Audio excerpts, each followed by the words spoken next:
questions versus applications of this representation of facts. There is also a question of authenticity, versus applications of lack of authenticity. All of these, including questions of identity, all of these constitute what would be what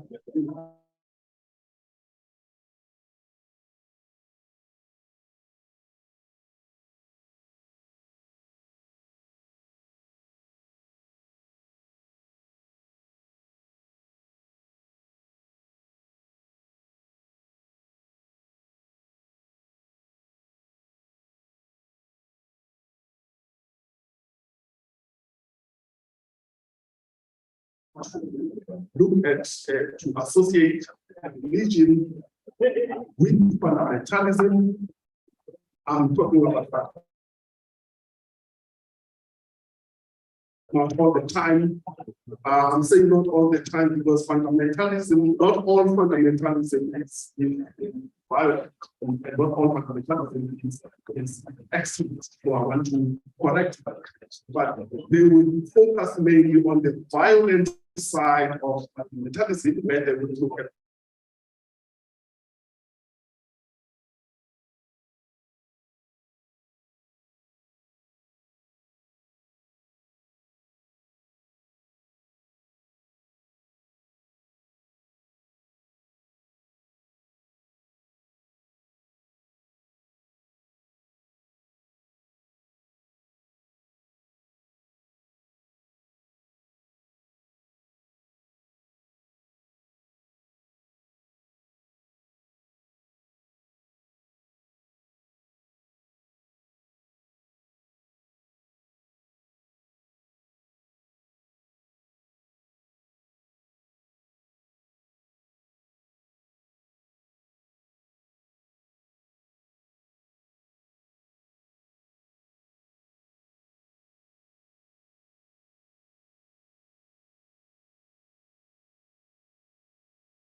religion is a human phenomenon.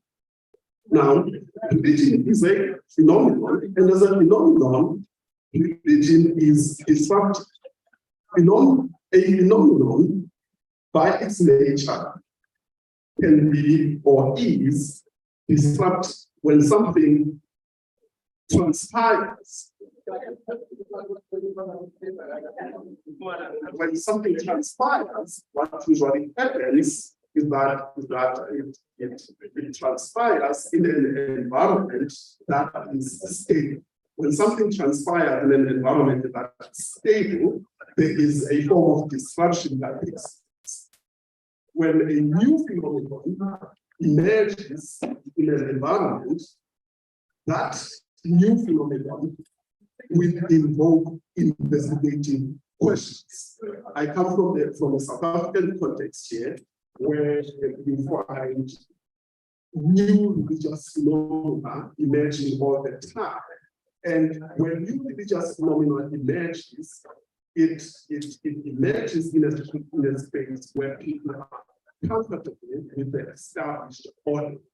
And when a new phenomenon emerges in an established order, it disrupts that established order, and those who are benefiting from the status quo would sometimes raise questions. Questions may come out of discomfort, but the questions may come out of fascination about what has just emerged, and so on and so on. But both discomfort and the fascination lead to investigative questions about religion itself, or about custodians of a particular religious tradition. Once investigative questions emerge about a particular phenomenon, they prompt the naming of phenomenon. So when an unfamiliar phenomenon emerges, what those who question the phenomenon do usually, especially if there is no name, the phenomenon is unknown, people would begin to want to name the phenomenon. So there is a process of naming the phenomenon. And the process of naming the phenomenon can possibly lead to two things. One, either accurately naming the phenomenon, or inaccurately naming the phenomenon. Two things. So when the phenomenon is inaccurately named, those who are inside the phenomenon or those who embody the phenomenon would sometimes raise questions about the names that are emerging from those who are naming the phenomenon. So those who name the phenomenon also tend to claim to be experts on a specific phenomena or phenomenon. And in this case, and this also happens with religious phenomenon and with religion as well.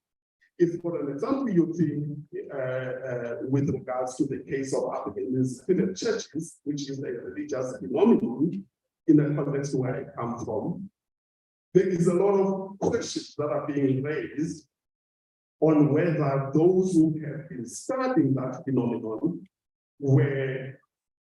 have done due diligence in terms of properly naming that religious phenomenon, or properly naming those new religious movements. And sometimes those who are inside, the insiders, would claim that there has been a misnaming or inaccurate naming of the phenomenon. Once the phenomenon is named, there is another level, and this other level comes through a principle of intellectual property ownership. And we all know that, we all know how this pans out in a modern commercialized dispensation. Yeah. Those who name the phenomenon also becomes owners of knowledge. Now, if you own knowledge, it also means that you can commodify knowledge. So knowledge can also be commodified. Moving to the next step.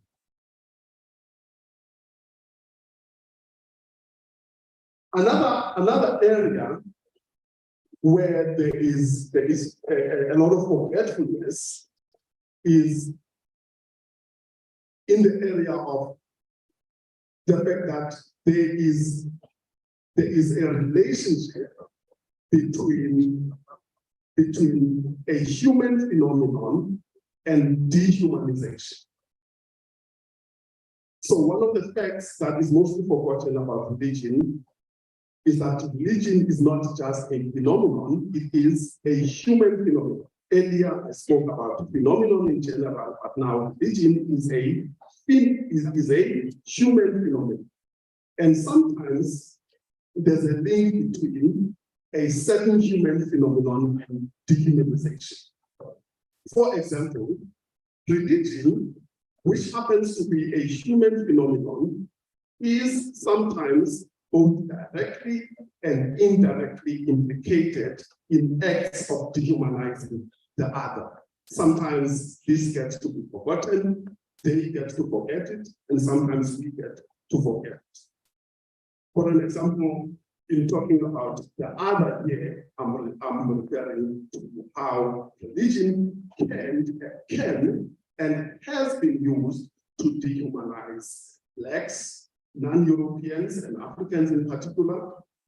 Religion has been used to dehumanize the working class. Religion has been used to dehumanize gender non-conforming individuals, women, non-Christians, and not so long, once again, you see my context coming through here, not so long, religion was used to dehumanize victims of HIV and AIDS, who were treated as lepers in some instances.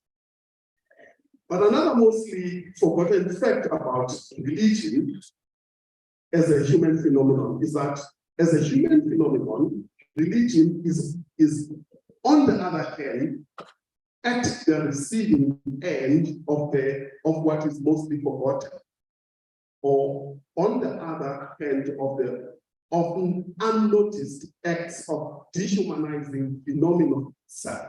Sometimes phenomenon itself can be dehumanized. Now, in what way can phenomenon itself be dehumanized? In most cases, we hear about dehumanizing the other, but phenomenon itself can also be dehumanized. How does that take place? What is to dehumanize phenomenon? Dehumanization of phenomena is a common form of reductionism when you reduce phenomenon to, when you reduce human phenomenon to something less than human phenomenon. So dehumanization of the phenomenon takes place every time there is an evident inclination to conceal the human component of an obviously human phenomenon. So when you conceal the human component, or where there is a deliberate conservation of the human component in an obviously human phenomenon, that is a dehumanization of phenomenon. So those who dehumanize human phenomenon tend to reduce what is a human phenomenon to something like gender labels. When we reduce something, a human phenomenon, a phenomenon that can be applied or that is applicable to all human beings, when we use it to labels such as gender, ethnicity, where you say this phenomenon is a phenomenon of that ethnicity. This phenomenon, or what is transpiring here, is a phenomenon of that gender, or it is a phenomenon of that culture. For example, if you say incompetency or corruption is a phenomenon of Africans, or science is a phenomenon of a particular racial group, we dehumanize phenomenon when we associate a particular phenomenon with a specific class, or when we associate it with people who subscribe to a particular ideology. Now, religion has, in the history of religion has also been dehumanized.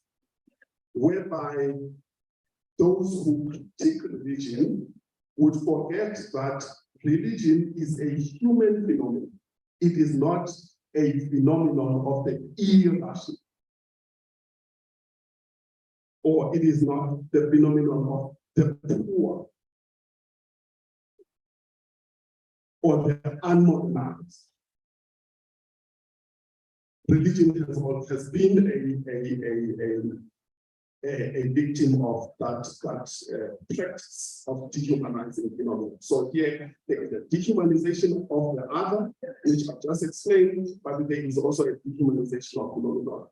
So now let me come to my last point.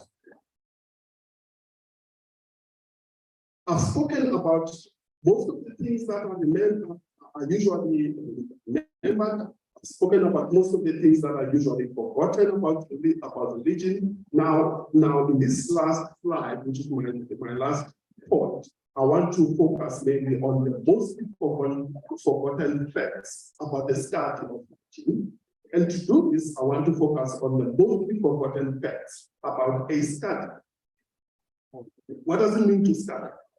Amongst other things, to study is to embark on a mission which in all probability should lead to an acquisition of an understanding.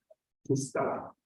It doesn't matter what you study. You could be studying religion, you could be studying society, studying democracy, or studying a society that you're not familiar with. Ideally, and understanding, I'm saying ideally here deliberately, because this does not happen all the time. But ideally, an understanding decreases the distance between the one who understands and the one or that which is being understood.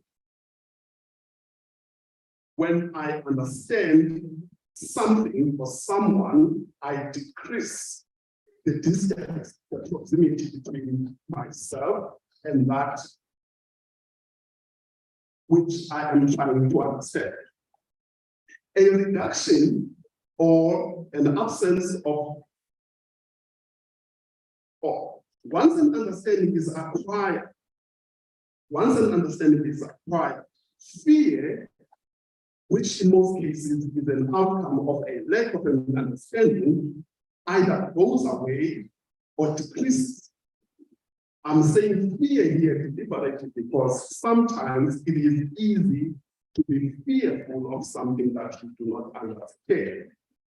That is why we talk about phobia or different phobias. I have got the phobia of snakes, but someone has told me that if you could understand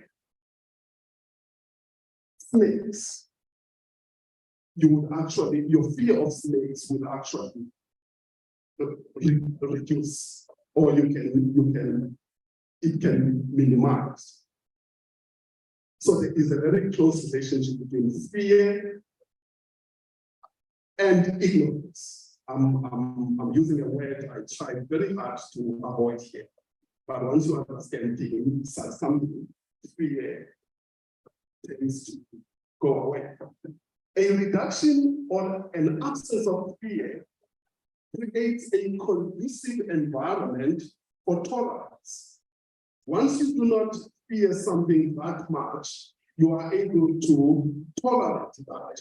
In other words, you can share the same space with that which you do not fear, even if you do not necessarily like it or love it. But because you know that it poses no danger to you, you can afford to share the same space with that.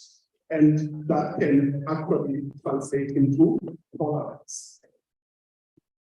Tolerance, on the other hand, increases opportunities for sustained proximity. So when you tolerate something, you are able to be in close proximity with that which you tolerate for longer periods, and sustained proximity creates an opportunity for a discovery of elements which would have been concealed, but not just elements which would have been concealed, but elements that are appealing or elements that are appreciated. So when you come closer to something you did not understand before, and you get to understand it, and you get closer to it, there is a possibility that you might discover things that you appreciate about that object. A discovery of appreciated elements sets the scene for love. And what this means is that an understanding is a precursor to tolerance, and tolerance creates a conducive environment for love. Why is this important in the study of religion? This is important in the study of religion in the sense that to study religion, those who study religion and do so earnestly creates an opportunity for themselves to get closer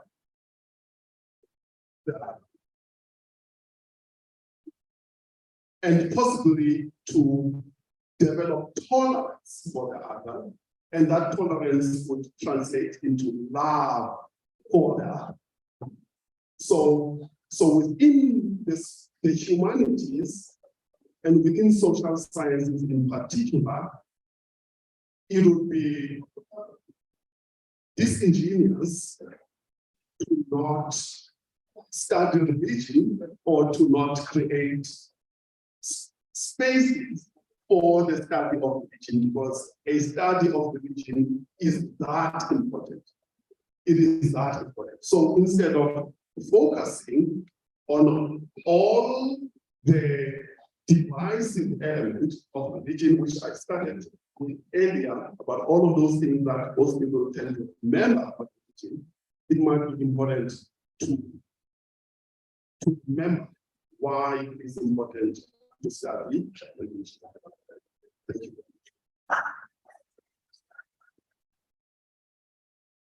Once again, I would like to apologize. I'm quite nervous about my plans. And I'm sorry.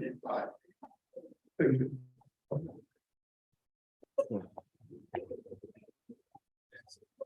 Thank you very much, Dr. Sakuba, for this presentation.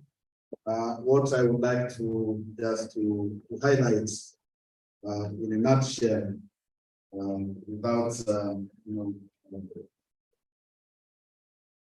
giving justice to your talk, is the stress on the importance of the study of religion, and in the context of the virtual exchanges in religious Euro-Africa dialogue. The study of religion reduces the fear and creates a conducive outcome of an environment of tolerance. I think that was very clear in the concepts of the period. Yeah. The study of religion reduces fear and creates a conducive outcome environment for tolerance, where there is no discrimination whatsoever, and all those reduction you are put there to reduce the religious phenomenon to what is less than human phenomenon by classifying, categorizing gender, race, and all those. So the study of religion helps overcome that and create an atmosphere of inclusivity and tolerance. That's what I get from your talk this morning. So we will allow just maybe 10 minutes of question, yeah, and then allow you to catch your flights without so time.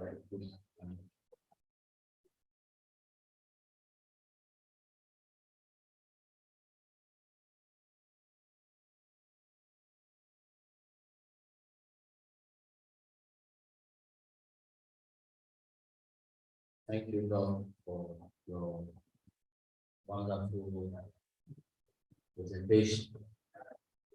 Please, can you go to where you caption mostly forgotten facts or religion? I think in my perspective, the caption, I don't understand it well, because if you look at religion, it's mostly discussed everywhere. And in the field of science, there is study within psychology, philosophy, theology, to understand what religion is and to make it meaningful to its subjects. So if you say mostly forgotten facts about religion, I battle with this. If you can enlighten me, because most elements within the religious sector or the religious sector are being explained and being studied to help human beings understand what they are about.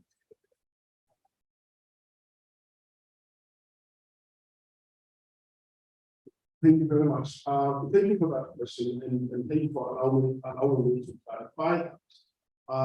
In my presentation, I also mentioned that we have two communities or two responses to it.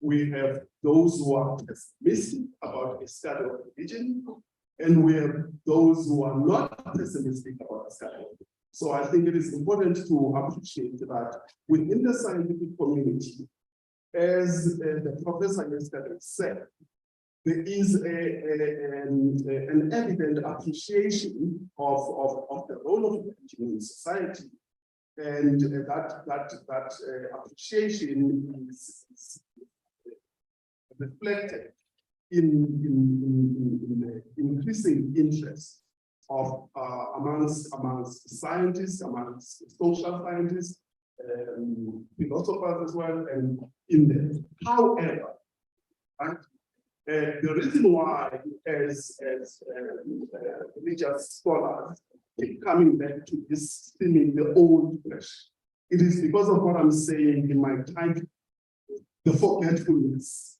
There is a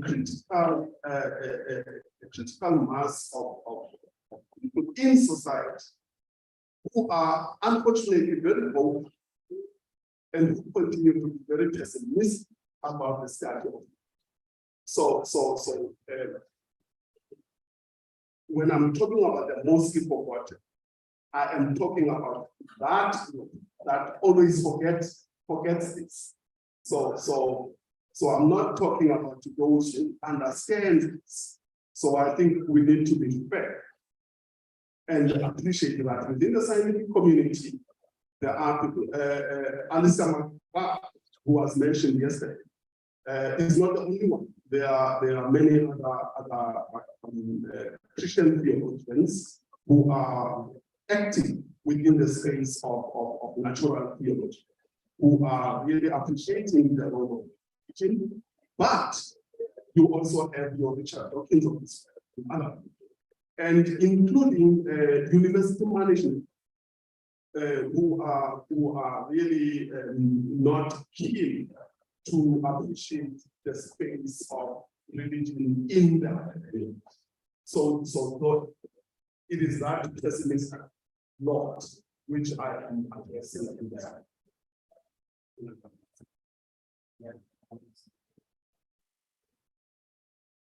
Father Innocent, I will try to ask the question of the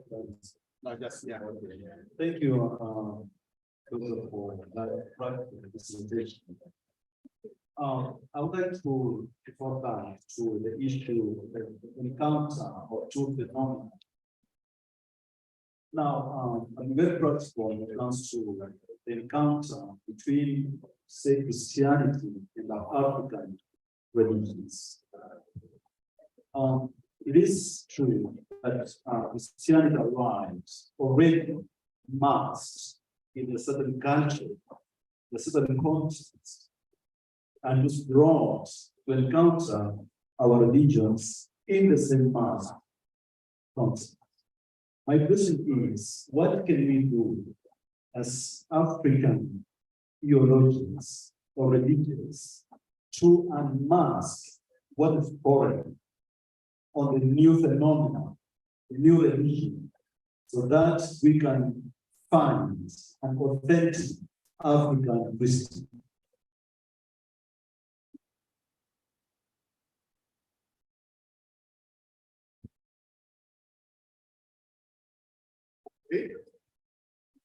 Thank you for that question.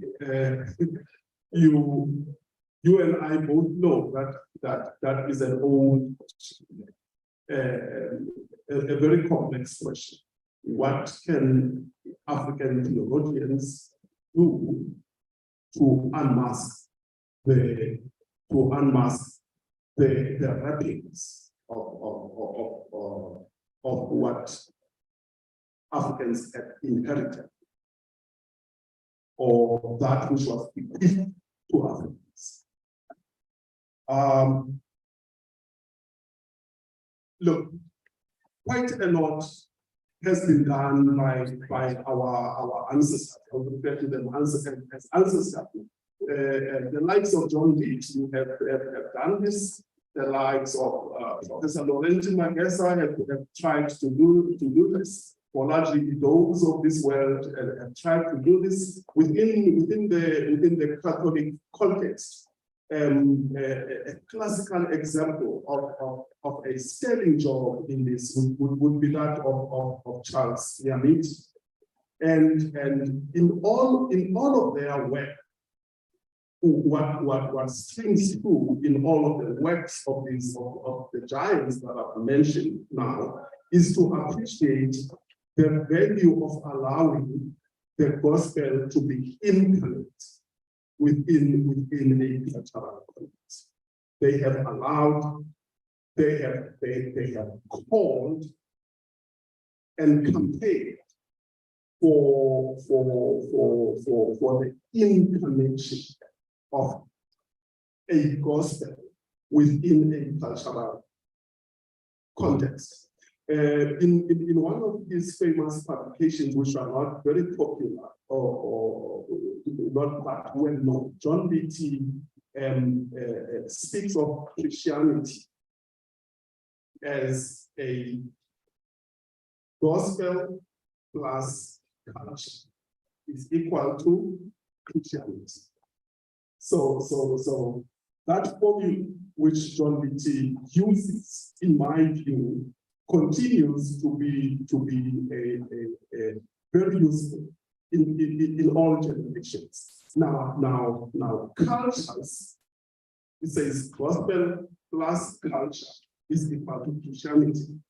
Now cultures evolve. Cultures evolve for many reasons. They evolve for practical reasons. Cultures evolve because of cohesion. Especially African cultures sometimes has evolved through cohesion, but cultures evolve for practical existential reasons.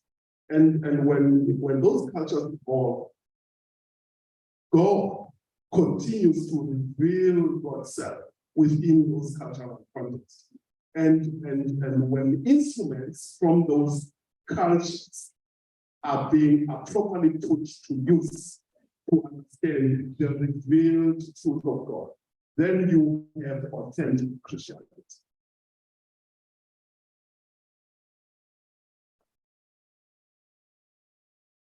So thank you very much for your presentation, and which also gives us an indication on the way to approach the study of religion within the academy of religion.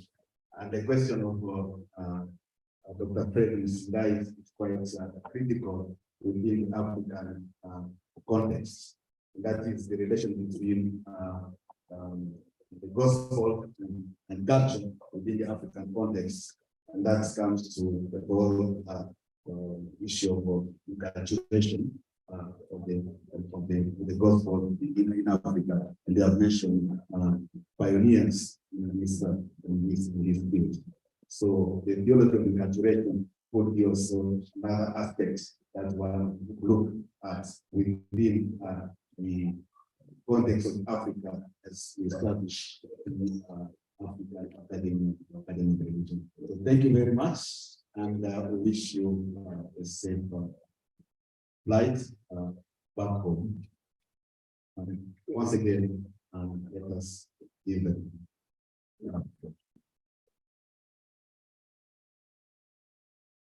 Now, welcome, Professor Maura. Yeah. So it's now I'd like to call on Felix to introduce the next speaker.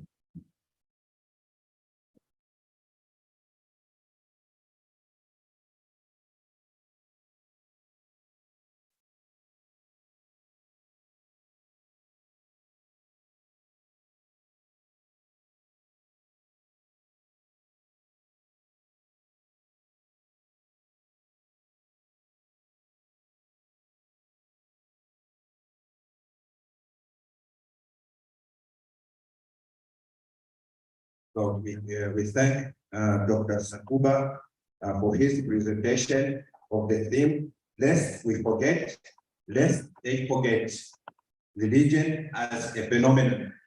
Our next speaker is Dr. Samita Zakaria, and he's going to talk to us on the theme, departments, institutions, religion as centers of inquiry about religion. Departments for institutes of religion as centers of inquiry about religion. Dr. Zakaria Samita is a senior lecturer in the Department of Philosophy and Religious Studies at Kenyatta University. He also chairs the departmental board graduate studies. He has also chaired the department and been a campus director of the same university before. Dr. Samita received his PhD in 2004 from Kenyatta University, from where he also got his Master's of Arts, both in religious studies. He has taught at the university for about 30 years. Prior to attaining his PhD, he was the first winner of the International Graduate Research Fellow, Concordia Seminary, St. Louis of Missouri, United States, on August 30th, November, in the year 2000. And he was awarded a certificate of recognition for addressing contemporary issues with the historical Christian faith. His research interest, supervision of postgraduate students, publications, and teachings is majority in the African culture and African Christian studies. In this forum, he seeks to look at the role of the university departments and the institutes of religion and theology as critical centers of religion. He highlights how this has helped to promote academic discourse on the religion. Dr. Samita, most welcome.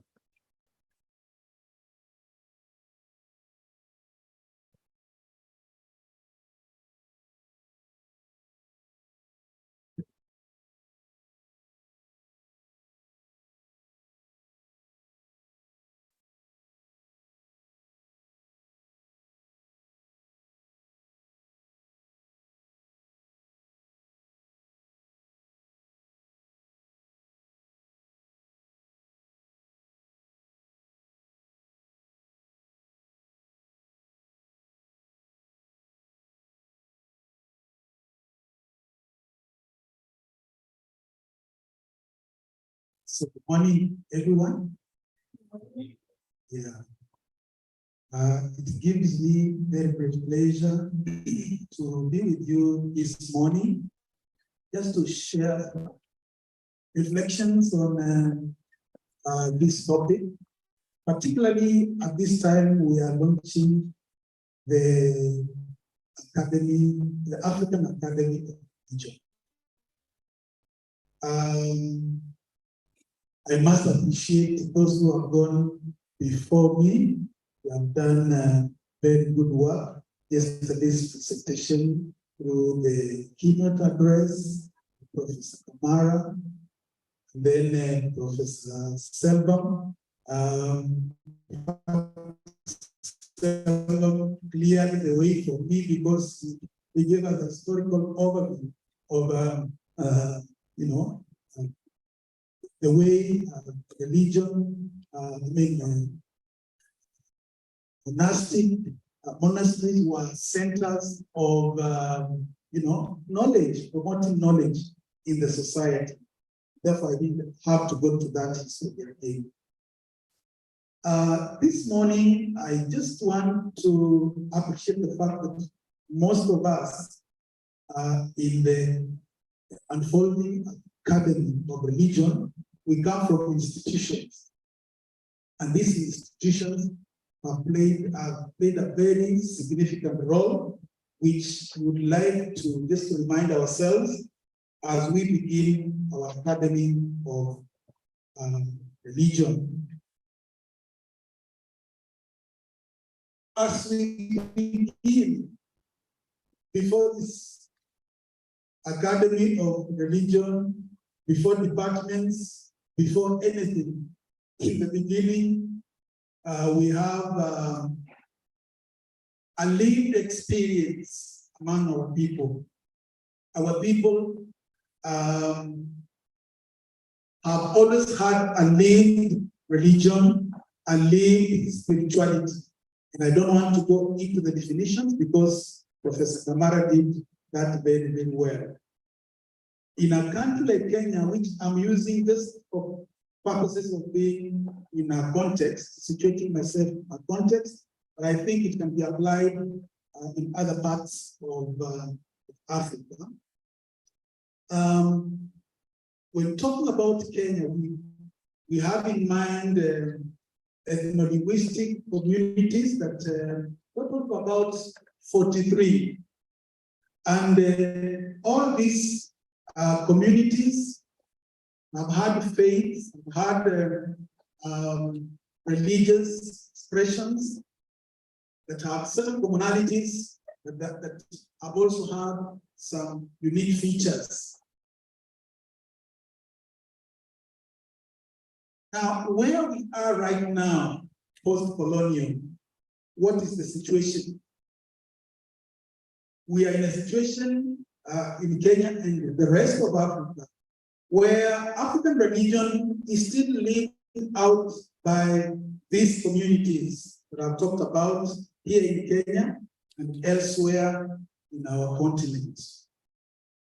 Now, a little bit back in the 18th century, we have the advent of colonization. We all have various studies on colonization. But one of the things we remember about colonization is that within that period, we also had an increasing presence of planting and continued presence of Christianity in its diverse expression. Talking of Catholicism, Protestantism, now Pentecostalism, other new religious movements that have become part and parcel of our religious landscape, this country and elsewhere. We also note that there is a notable growing presence of Islam and other religions, other world religions. In other words, we are in what we call not only a multi-ethnic society, but we are also in a multi-religious society. Now, in the colonial period, I would like us to sample a few realities for purposes of tying them with what our discussion is this morning. During that colonial period, when we reflect on the background of the study of religion, what comes to our mind are the anthropologists, and in our case, we have a British anthropologist who are the first to carry out a study on the African people, including their religion. And I think we have lots and lots of information on that.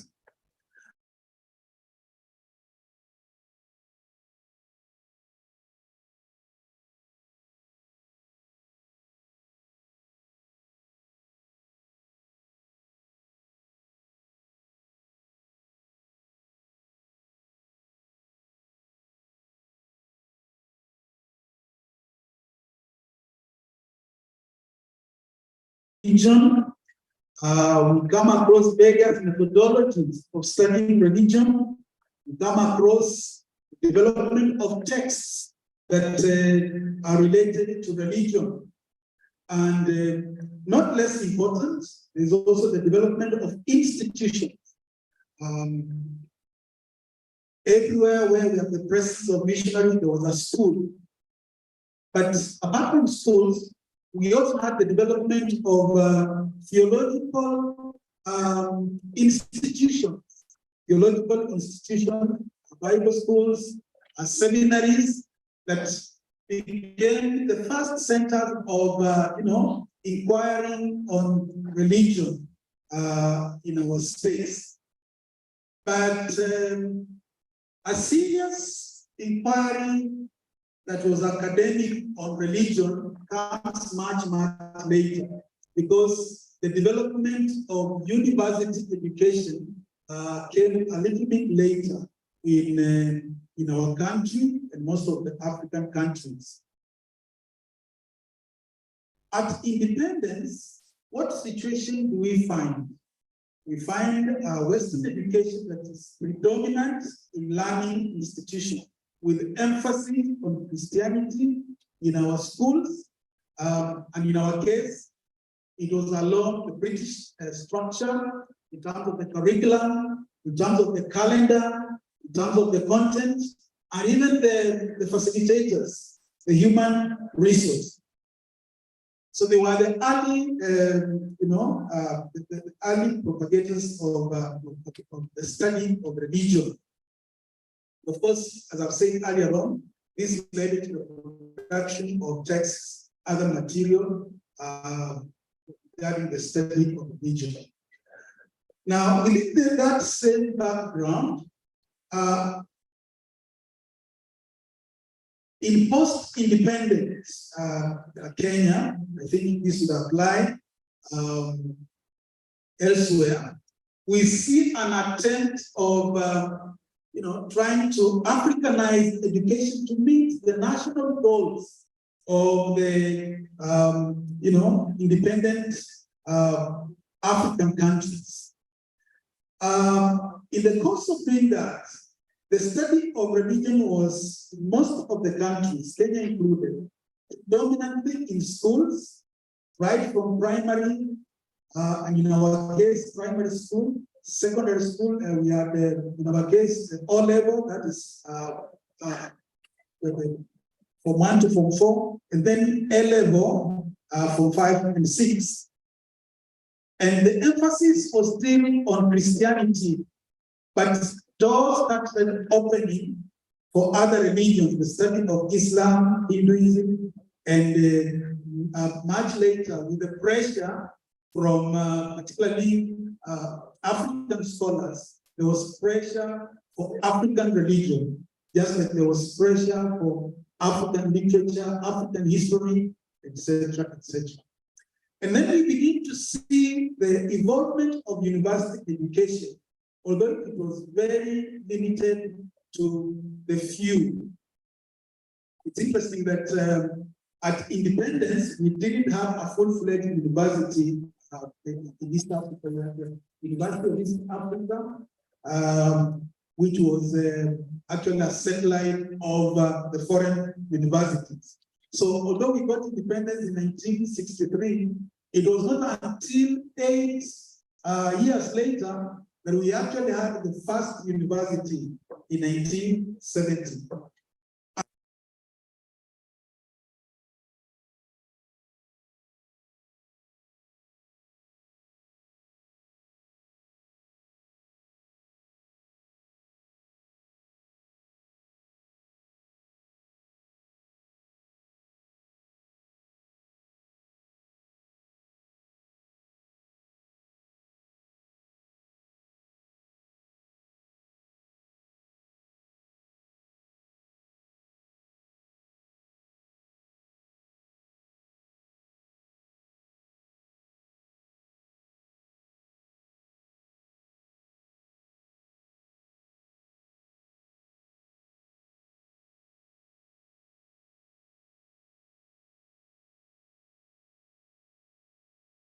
Very small population. If you compare the university population with the general population, then it's a very miserable percentage.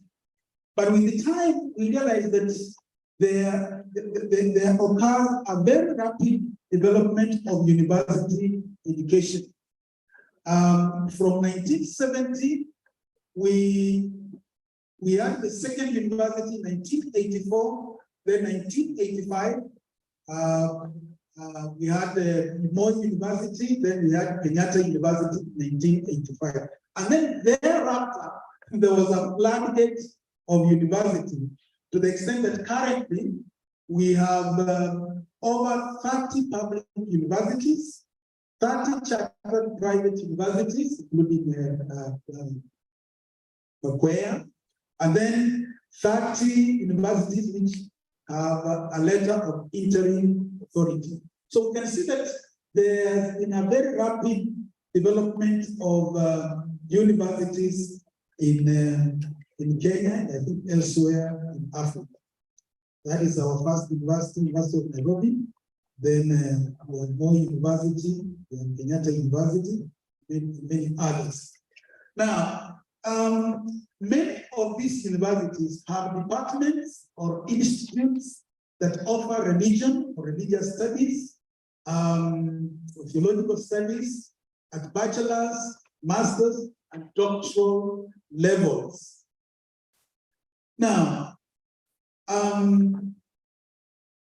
my argument is that these departments and these institutes have played a very big role. They have remained centers of developing professionals and researchers who are distinguished by their diligent inquiry, critical reflection about religion.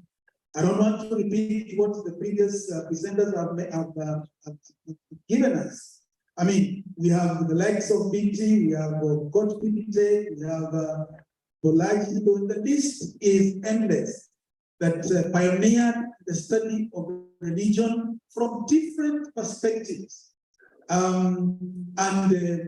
have done quite a lot in the study of not only African religion, but also the various religions that have a presence on our continent. Now, I would like to look at 5 areas in which these centers of religion, these departments and the institutes have contributed in the study of religion. Now, to begin with, I would like us to look at these departments in terms of quality education and training. That these institutes, through undergraduate and postgraduate programs, they have been able to provide, religious studies at all those levels. We have postgraduate MA and PhD students in religion and religious studies, theological studies, some majoring in African religion, in Christianity, in Islam, and other world religions.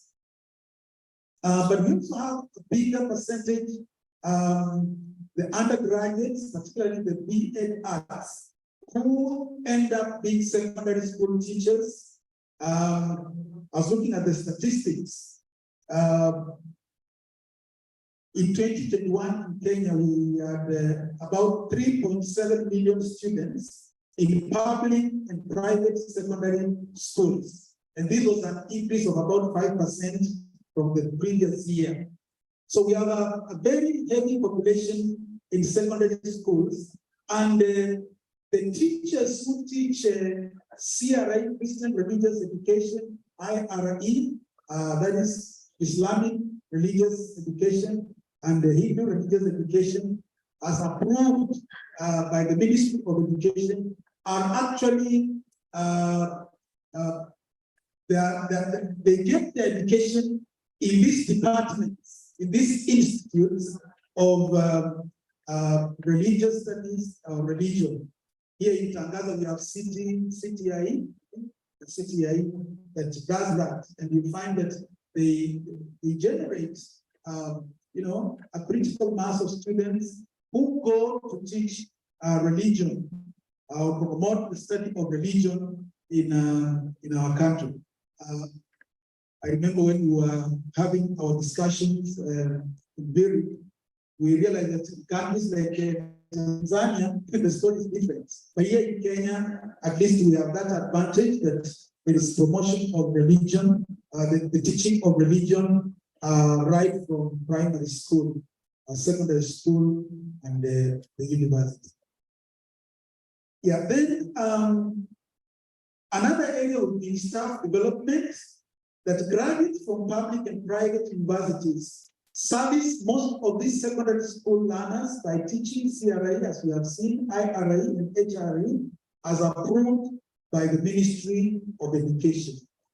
But on the other hand, we also have the staff development at the university, where those who have done BA, BEd, and Bachelor of Theology, they proceed to do masters on staff development and later do PhD, and they are mentored and equipped to become academic and professionals as university lecturers.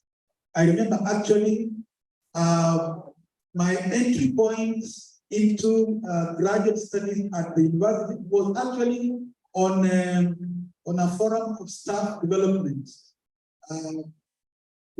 I came through as a graduate assistant, then tutorial fellow, then later on, I joined the rank of faculty.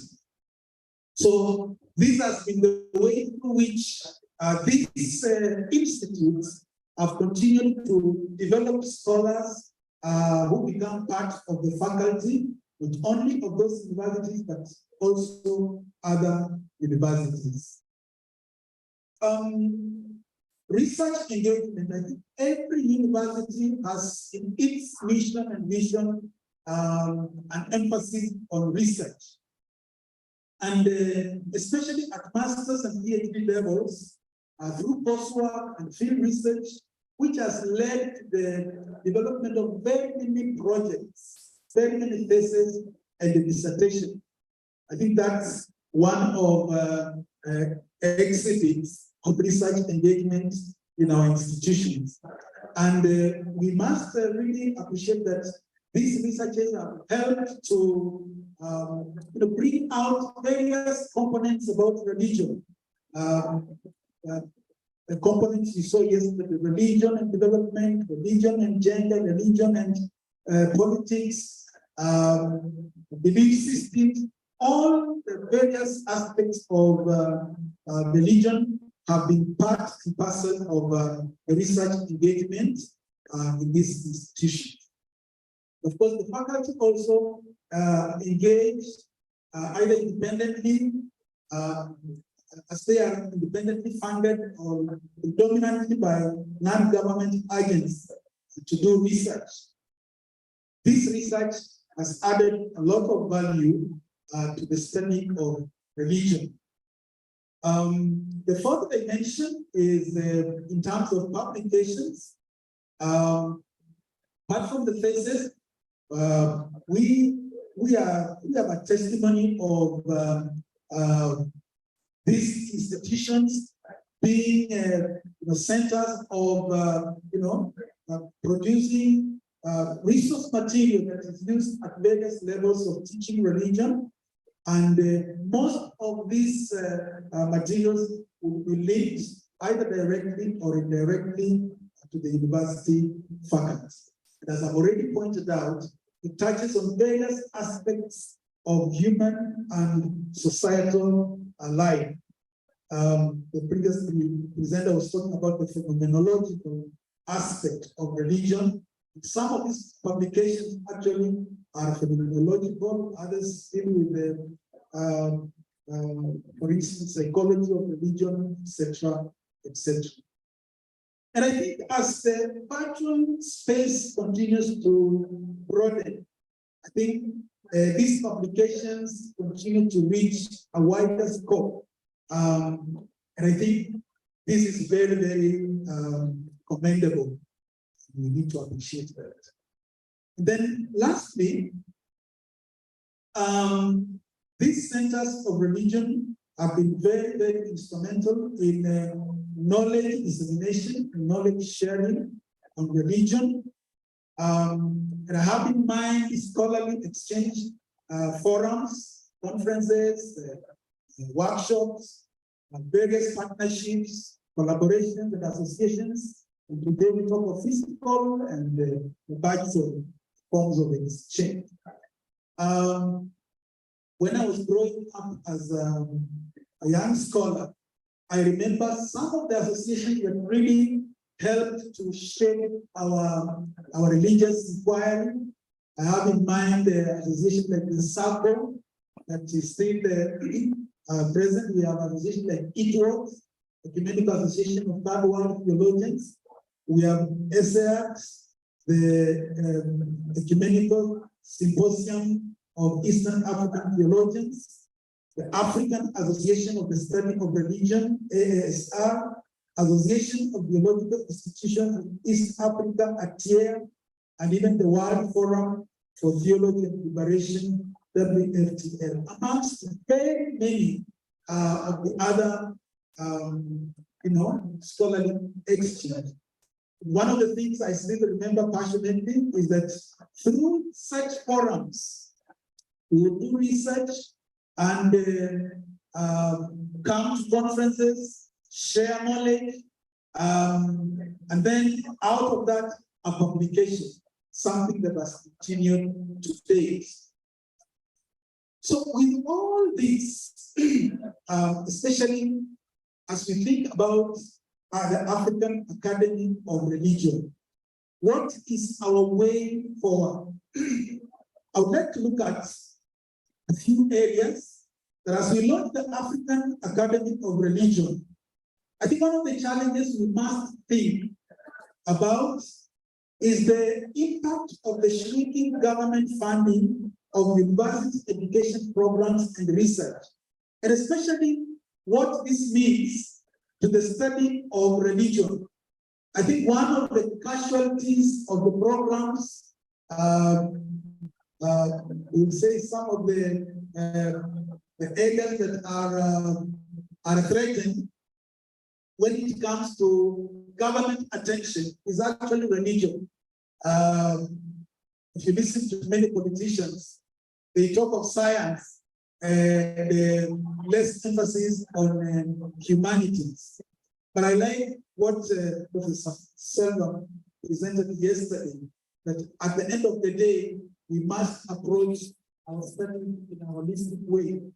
But we cannot take lightly the fact that there seems to be a shrinking attention by our African governments when it comes to the study of religion.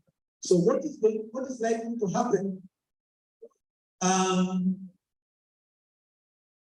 I've mentioned quite a number of associations.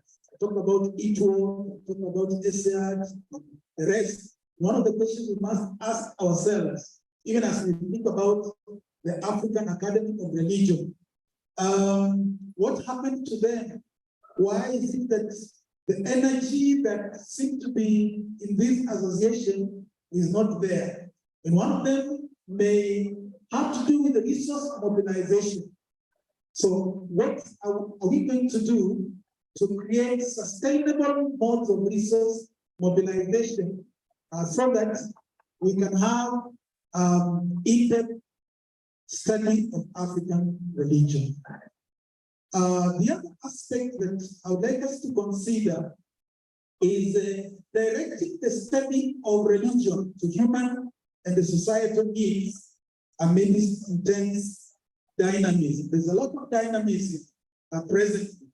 How can we direct the study of religion on the human needs and the societal needs? In many of our institutions, the culture is the market needs. Anything that doesn't serve the market, it is irrelevant. So how do we,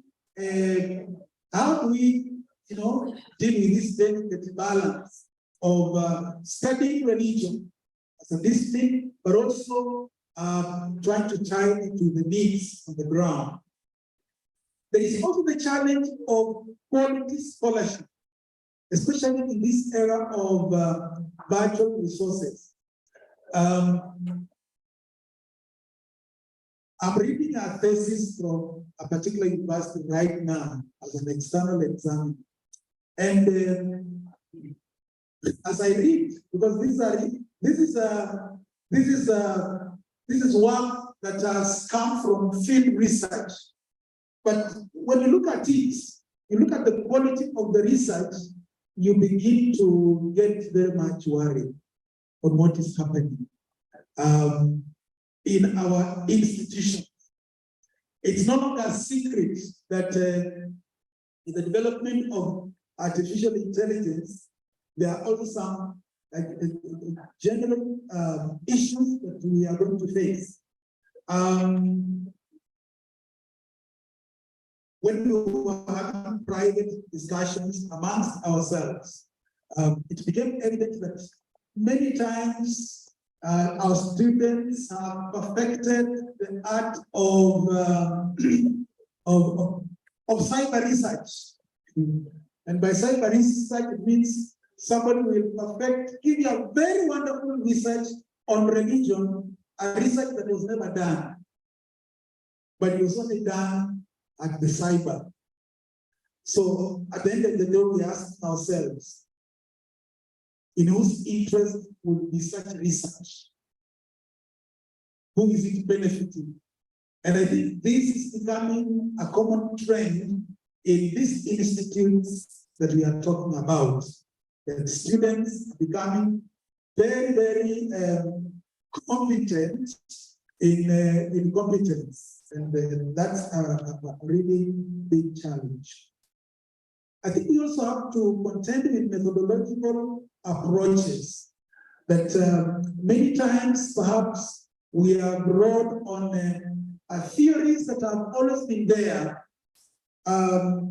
without developing new theories, developing grounded theories that are emerging from our own realities.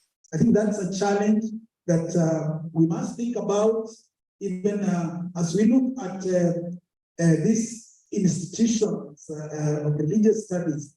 How can we encourage the development of new theories, grounded theories, approaches that will bring new knowledge out of our continent, out of our institutions, to be shared in the global market.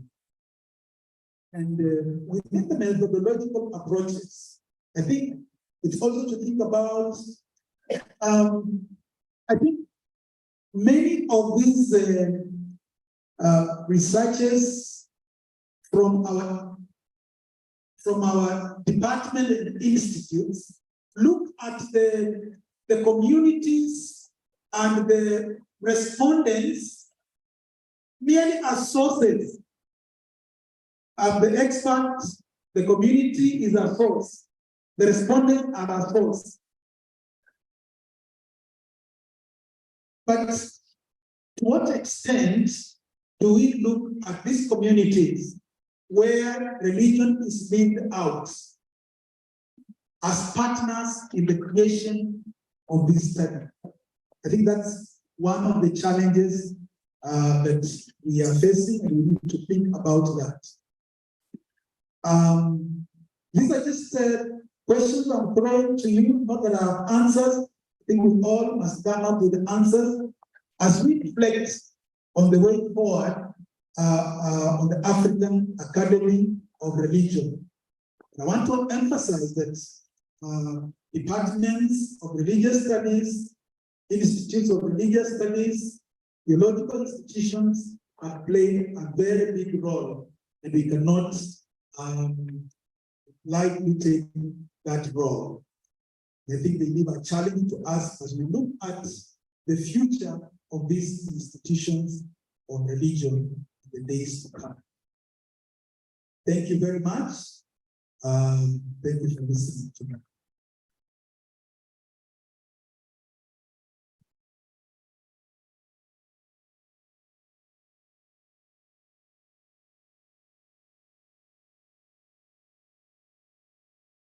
Well, thank you very much, Dr. Samita. This survey of what has been already done since the advent of universities in Africa, and especially the Kenyan context, the institution of Department of Philosophy and Religious Studies, and the contribution that these have done in getting personnel to serve the community, especially in our educational institutions, but at the same time aware of the challenges these institutions are facing, especially with the waning of government funds towards such institutions, and Institute of Religious and Studies, the first platform for that. Also, you have also mentioned that other associations exist, but the energy is not there. People are talking about the circle, they're talking about the circle of concerned African women, where Professor Maura was part of, and then Professor Mary too, and others. So this gives space for women within the theological discourse. Right? So, and then, so what are we going to bring you about that? And then the last one of the biggest is about resource mobilization. One of the key things that we need to critically think about. With a partnership that exists already, maybe that can be a solution can be found. So let us give him once again a clap of appreciation.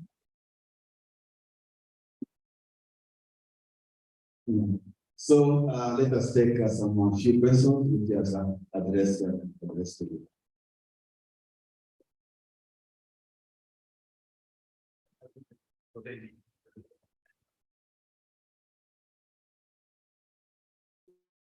Thank you very much, Rabbi Innocent. Thank you, Dr. Samita, for running this. Just going to follow into the theological associations. That's many actually some of us. And yes, some have been right. In funding, but mostly it's because of the inability to mobilize because there are some other associations that are very committed, like the Circle of Concerned Academic Religions. Now people are prepared for the General Assembly in Uganda, and there is a lot of energy in writing of papers, researching and writing of papers in preparation for that. And there is also the World Forum for Theology and Education. It's very alive and well. It also representation in Africa. And they are linked to the World Social Forum. And so there is a conference next year, February, in Kathmandu, in Nepal. So I think it is upon ourselves as scholars collaborate with other institutions, private and public, and also create that element that is lacking so that we can invite associations that are not functional or create that will be able to look like speaking. How exactly teams and so that they can feel something they can contribute. Yeah, thank you. I think that's very, very great. As the professor rightly pointed out, the likes of Mugambi, the late Professor Anne Nasliu, Professor Lady Etui, those are the people that mentored us through this association. I think the challenge is put us what can we do to strengthen these collaborations, because those are the mentoring grounds, for scholarship in religion. Thank you.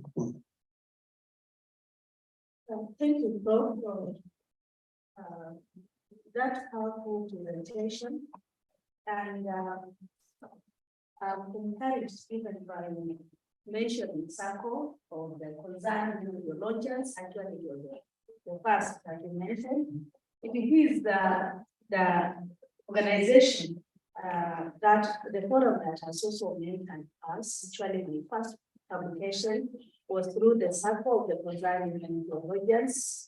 Like so Professor Maura and our own also as a post by Professor Esther Mambo, who has also mentored us a lot. Maybe I don't know whether it's concern, maybe something that we may think together. Maybe what do you see as the future of research now that we are in artificial intelligence, whereby we have cyber-produced papers, cyber-produced research, and now getting, I don't want to say maybe a genuine, I don't know whether you see it, getting a genuine paper or research nowadays, you may struggle a lot. I don't know, what is your wisdom? Or rather, what would you say we would, of course, embrace or do in order, of course, to have?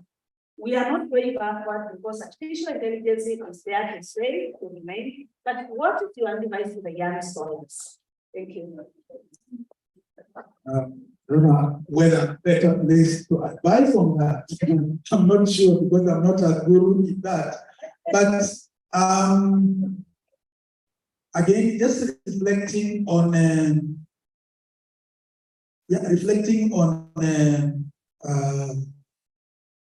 on the research.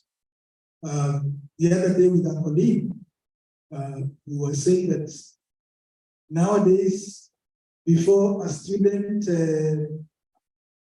begins to analyze data, we must demand that, may I see the raw data? Let me see the raw data.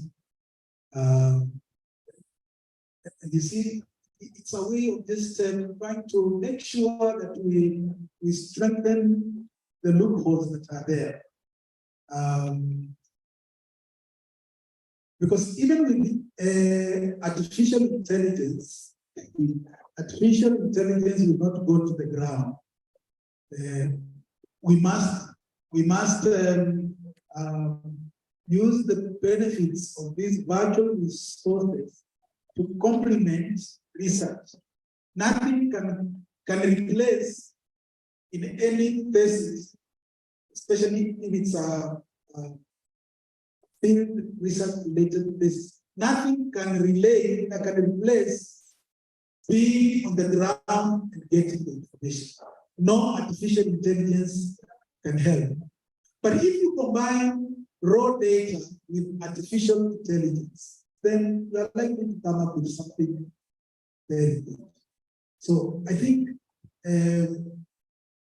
it's a challenge to supervisors, challenge to the students. You want to do something that you'll be proud of. When I look back, I was telling Dr. Magoti that I was very proud when I had the first paper published, and Professor Magesa went through and said, "This is good," but he asked me, where did you get this?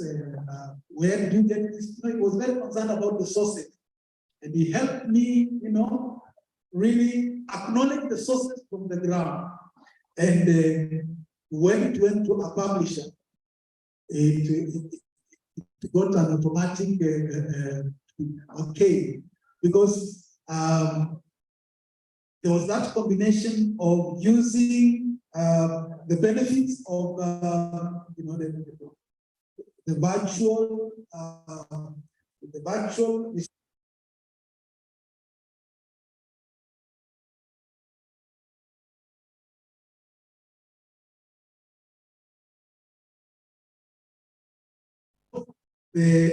virtual resources and the actual resources. But I'm sure maybe somebody would want to add on that.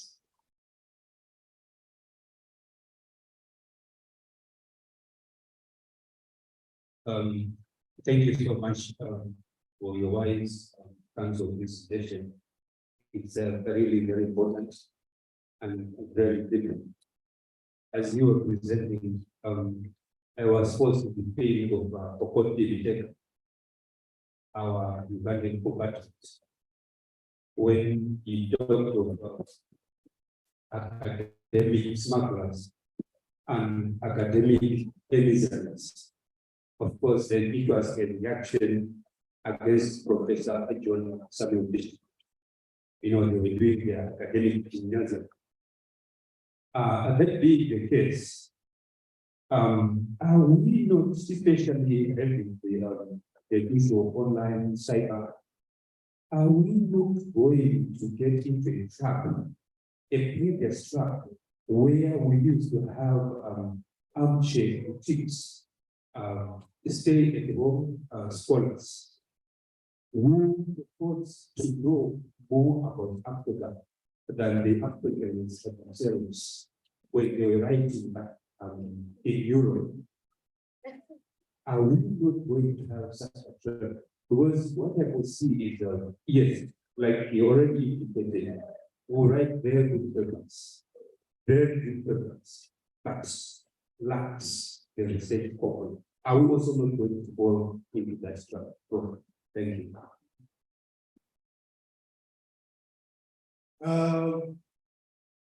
We have no reverse here. We are moving forward, but it's possible. I mean, it's important for us to appreciate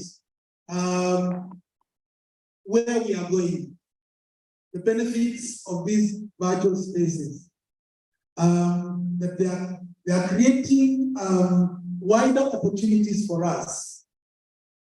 But at the same time, it doesn't mean that we cannot develop the same critical skills in these virtual spaces.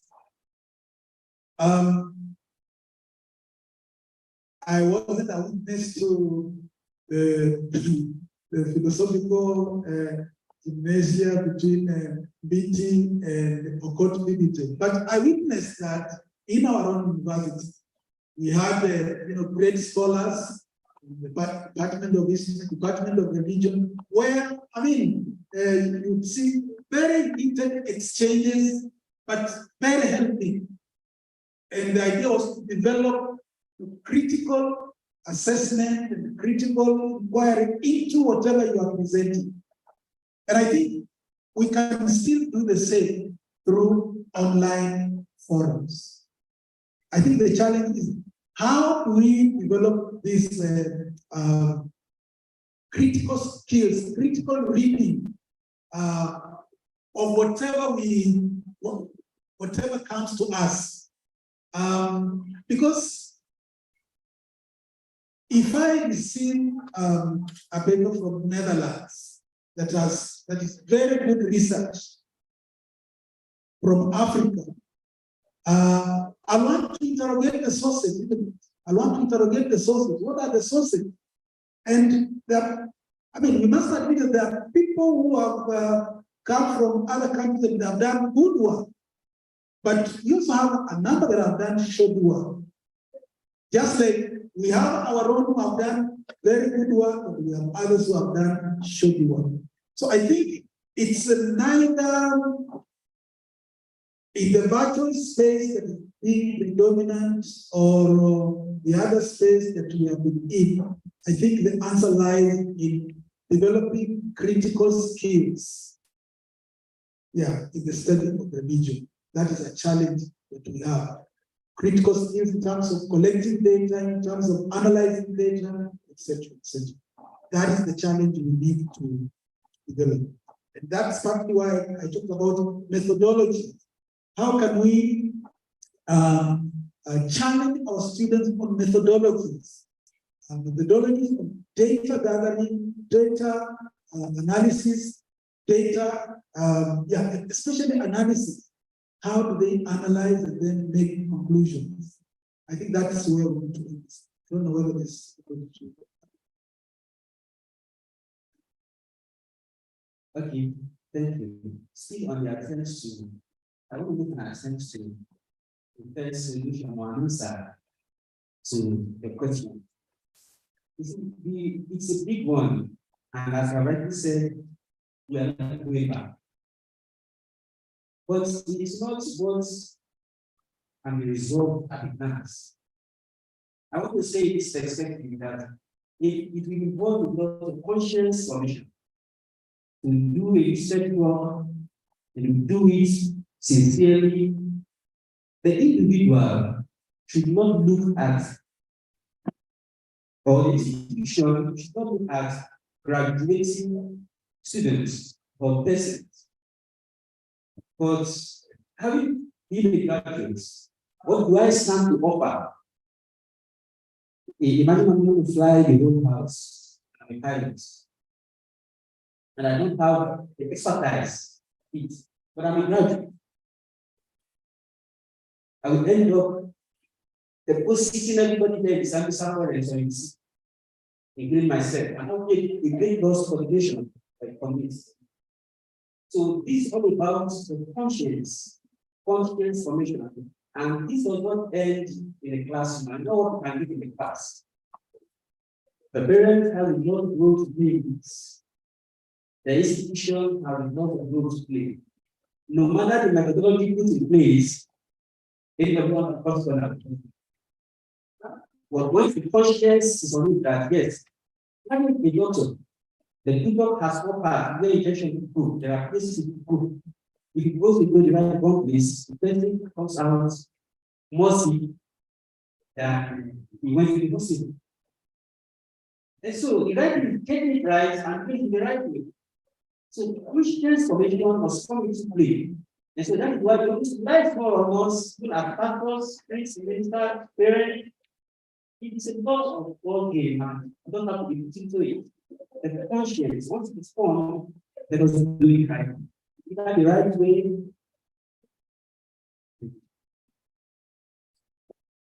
Allow me just to bring this to a close, not because of time. In the afternoon, we shall have time for debates on the panel, and some of the questions that we have may come at that time. So just I beg your forgiveness so that we can have a break of half an hour. Maybe we go to the cafeteria for the break, and then we start here again at past.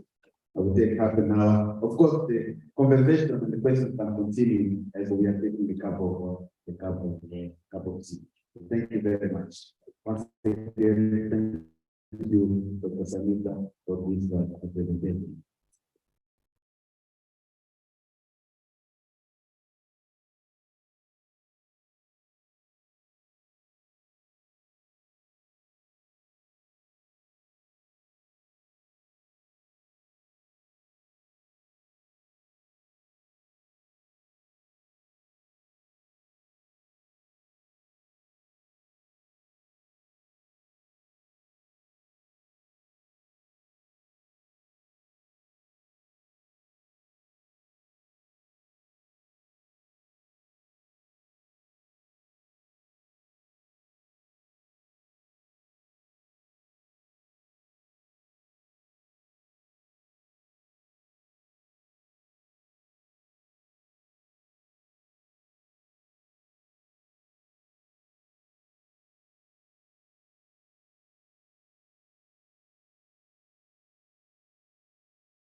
Baby, hizi watakujia si ndio?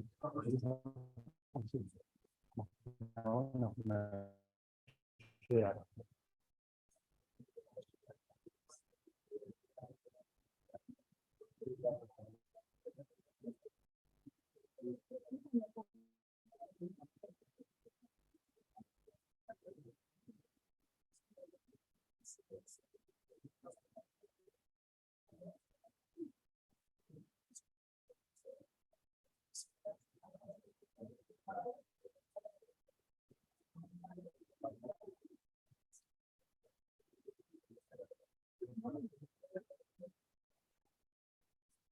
So.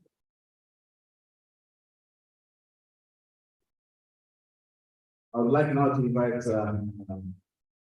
Felix to introduce our next speaker.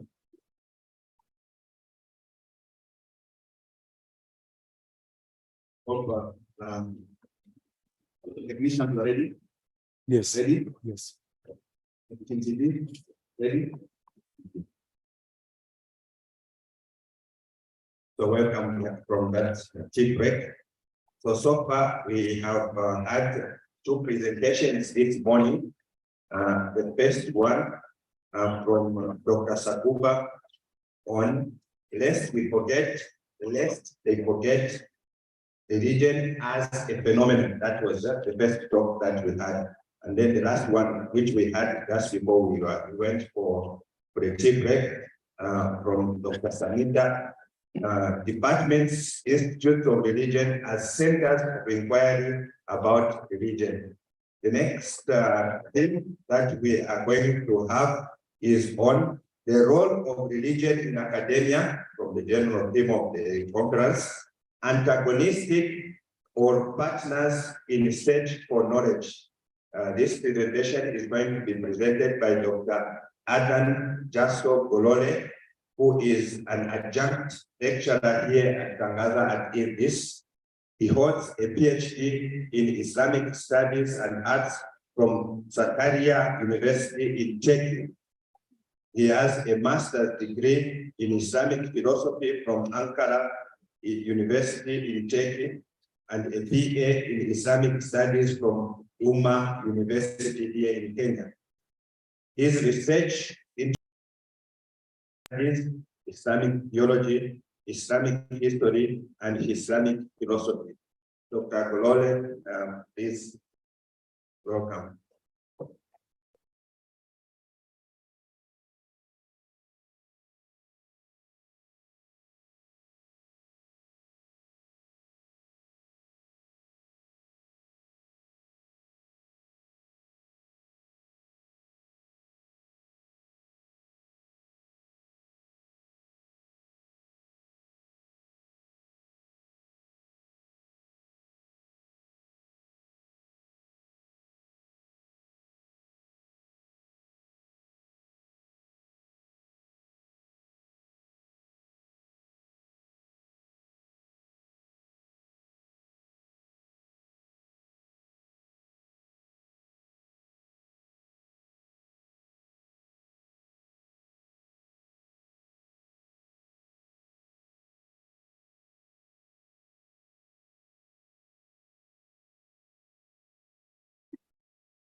Good morning. Pleasure to be with you. As introduced, I'm Dr. Adan Jasso Golole, then lecturer here at Irvis. In my topic, as you see, is the role of religion in academia. Antagonistic or partners search for knowledge. Somehow, when we see that topic, it's you may say that in one way or another, also Dr. Selva somehow touched on that topic. But I'm going to also add maybe that is a title presenting my paper somehow late. Then I move to the introduction. The introduction is that this study is a conceptual analysis of the role of religion in academia and antagonistic or partners in such programs. The study tries to shed light on the role of religion in academia, more specifically, how religion partners with academia to develop human knowledge. Actually, there is that conversation, which was also yesterday mentioned, whereby we see there is on one side we see religion, on the other side there is science, but the space they are fighting in is the space of now human knowledge and terms of developing human intellectual capabilities. And I felt that I should start, first of all, with defining what religion is. And first, since religion and academia are themes abstract that is in themselves, I believe it's crucial to start our conversation, first of all, with the definition of these two terms. Because even academia and religion is understood differently. Or even in some cases, you look at the phenomenology of religion, see religion defined more than 10, has more than 10 definitions. That's why, first of all, specify that definition. My definition of religion is that religion is human beings' relation, what which they regard as holy, sacred, absolute, spiritual, divine, or worthy of spiritual reverence. That is now in this case, as we're talking about religion, then our definition for this conference of the term religion is that.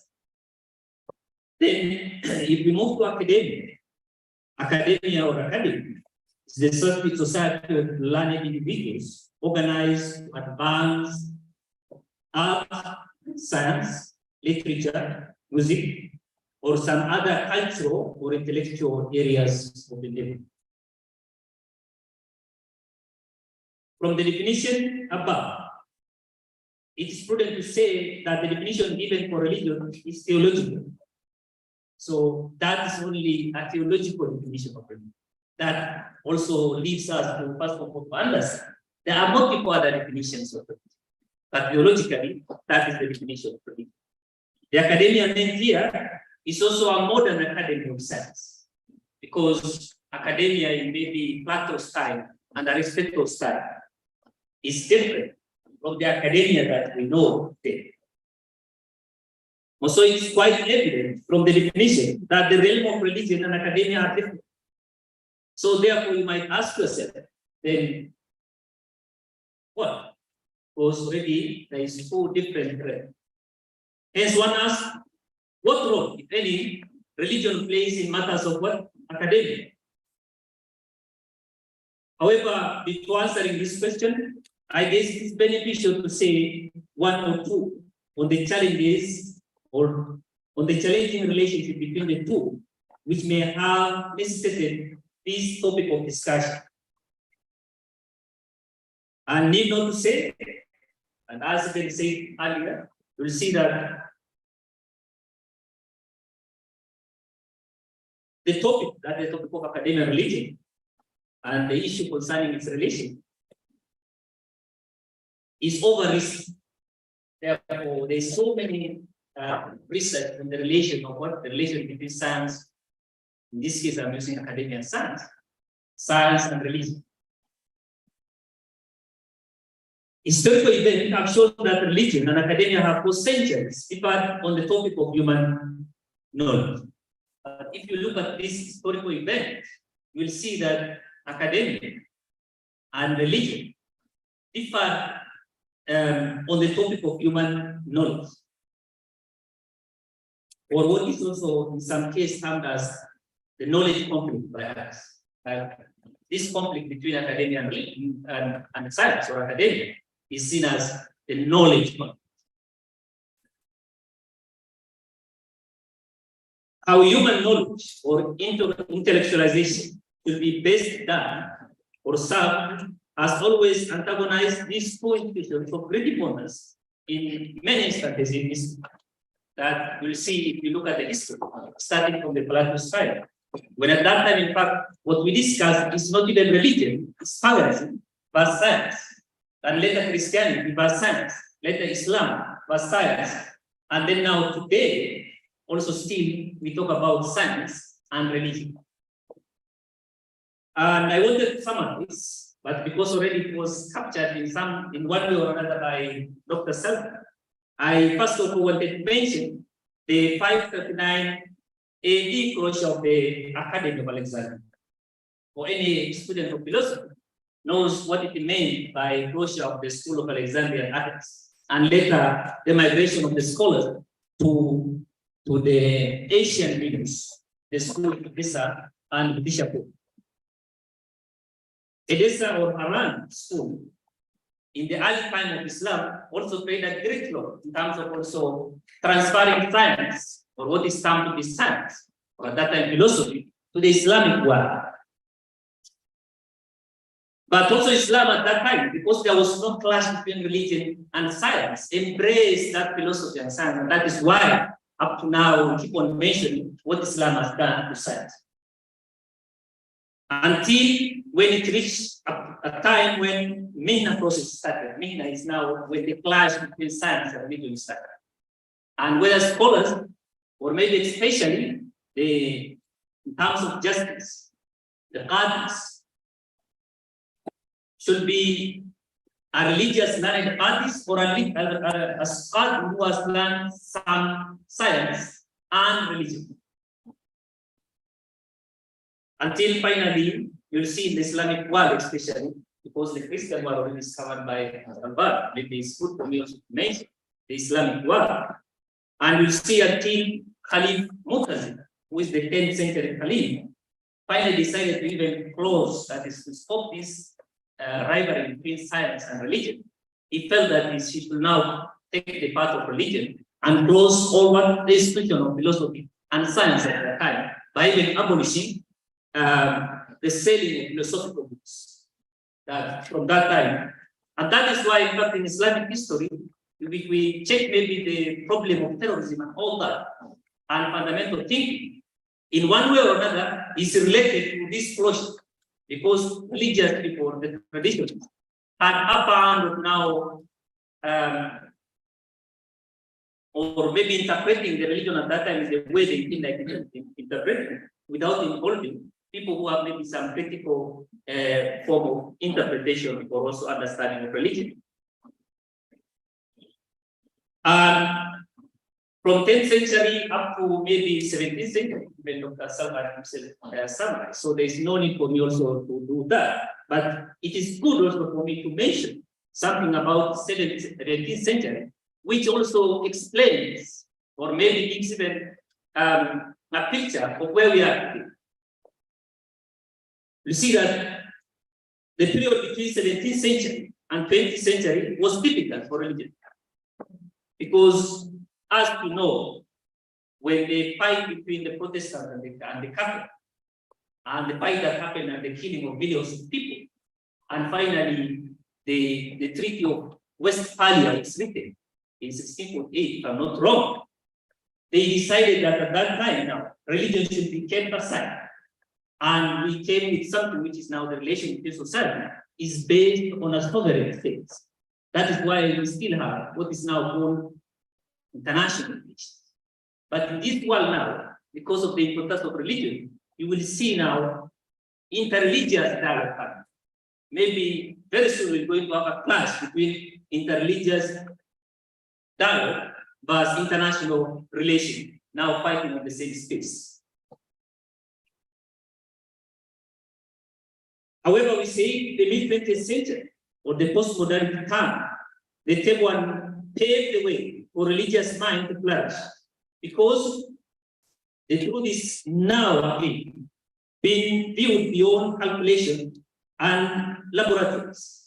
Yes, starting from the time when that time of the West Valley, where religious people are closed in churches and mosques, and they are told not to make any view on issues of politics or any issues of science, and that when they talk, they should be something which is related with humans and gods only. Then you'll find that until we reach now 20th century, we find that this secularism is not taking us any further. There is need again for humanity to also embrace religion. Though the above mentioned historical event may show some altercations between the religion and academy, the world has come to realize that the two are not separate at all, and they are interconnected, are interdependent. And I think that is what I wanted, first of all, by argument to start. That yes, maybe if we study history, we see that there is a fight between science and religion, but actually they are not fighting. They are not fighting. They are just competing to develop the human knowledge. And that religion and academia have for centuries spearheaded the development of human knowledge and collaborated on the same awareness. And therefore, there is no clash. Actually, it's a fight to develop the human knowledge. And it's good maybe to look at it from that perspective. Because in just the same way, the antagonism between these two has caused some alienation and suffering. Their collaboration is believed to bring development and happiness to human society, which maybe there's no need for me to mention one by one. There are so many development which is outside there, which came as a result of relation between religion and science. In contrast, the recent development in socio, political, economical, and academic transformation in the world has manifested that the secular ethics advocated from the 17th century has led to a global crisis. There is now a global crisis whereby values now, we are now fighting for values, because this new norm or the new secular norm is not giving us the human values that we want. This crisis of secular rationalism brought about in many ways by overemphasis on economic rationalism and neoliberalism, that is market-oriented, whereby academia is seen as now market. It's no longer now a place where people exercise their intellect, but it's a market whereby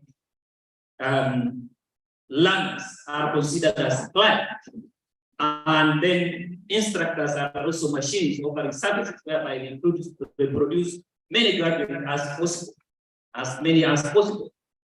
That's why now the value of human value is now lost, and what we are producing are just what graduates and undergraduates. This has led to this contemporary study to look forward. Led to the contemporary study to look for ways of assisting, reforming, and potentially also revolutionizing these dominant secular notions. That requires the revelation or revaluation and reaffirmation of the role of religion in academia.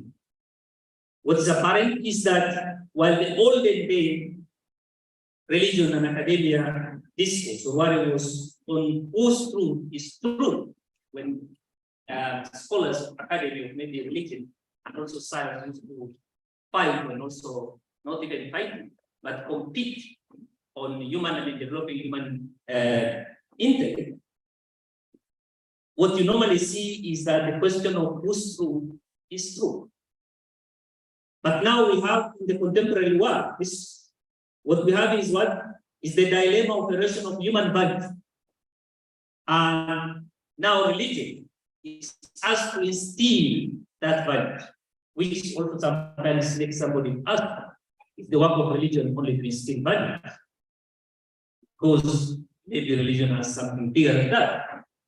Or should religion always follow science and come after science and clean after science, what the science has left? Or should it have its own thing whereby it has to prosper? The crucial role of religion in academia in the contemporary world, therefore, is to adopt or maybe inculcate value-based teaching and learning, not market-based or market-based or producing only graduates, but graduate with values and have humanistic feelings. Not that is focused on moral education. That is not only focused on moral education, that when we say human values, not human values that is focused only on moral education, but human knowledge aimed at developing the overall personality of a learner. Education that does not address, in fact, one of the writers says that education that does not address the spiritual development of students is incomplete. Therefore, I think what we are suffering today is that incomplete, the result of that incompleteness that we cultivated through our parents.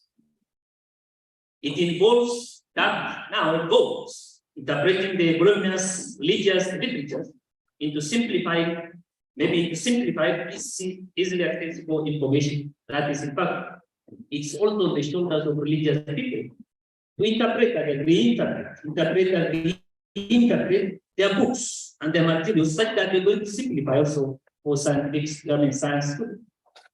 Also, religion maybe its role should also be questioning new questions. Secular academies has overlooked or secular have overlooked or ignored, is especially the issue of the human value.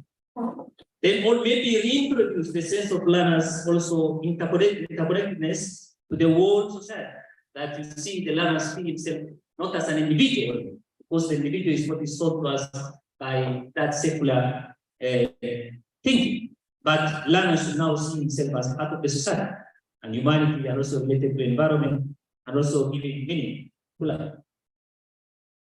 And I thank you for listening. That is what I have to say for this.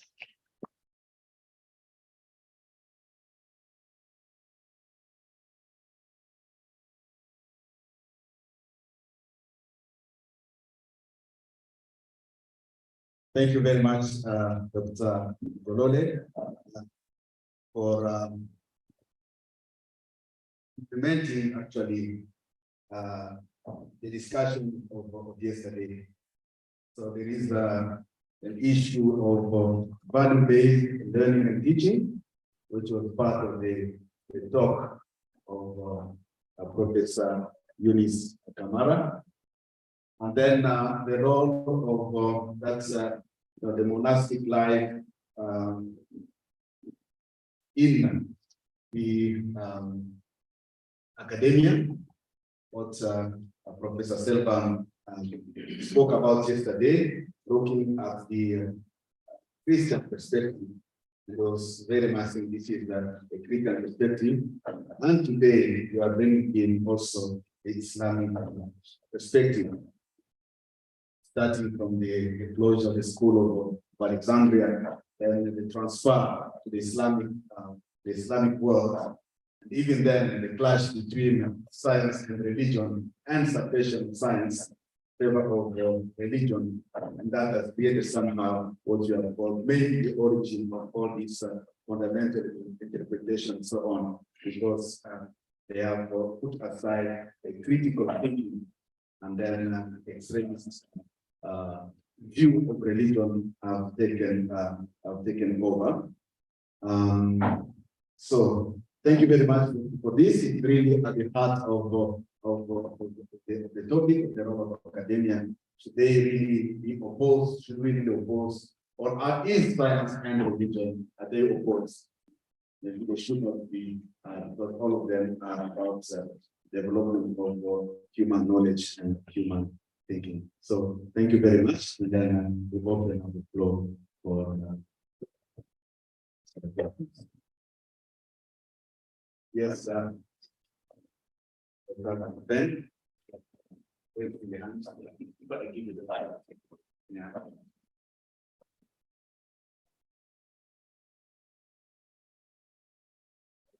Thank you so much, Dr. Guerrero, for the wonderful presentation. One of the things you mentioned, you said that new sexual norms are not giving us values. Most probably human values. So I was wondering, your presentation supposes that human values are religious values. In other words, which comes first? Do we need to be religious to have those values, or we need to be human to have those values? Which one comes first? It's like chicken egg dilemma.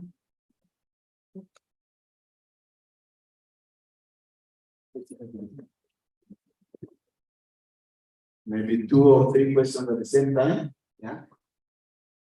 And then we give him that. Thank you, Dr. My name is William Kiva Rondo Spencer. And my question is a bit intertwined with what the professor was asking. You said there is no clash between morality and what I call realism. So at what point do these two things intertwine? Do we be religious first and then, the difference between our morality and reality? If you answer that question first.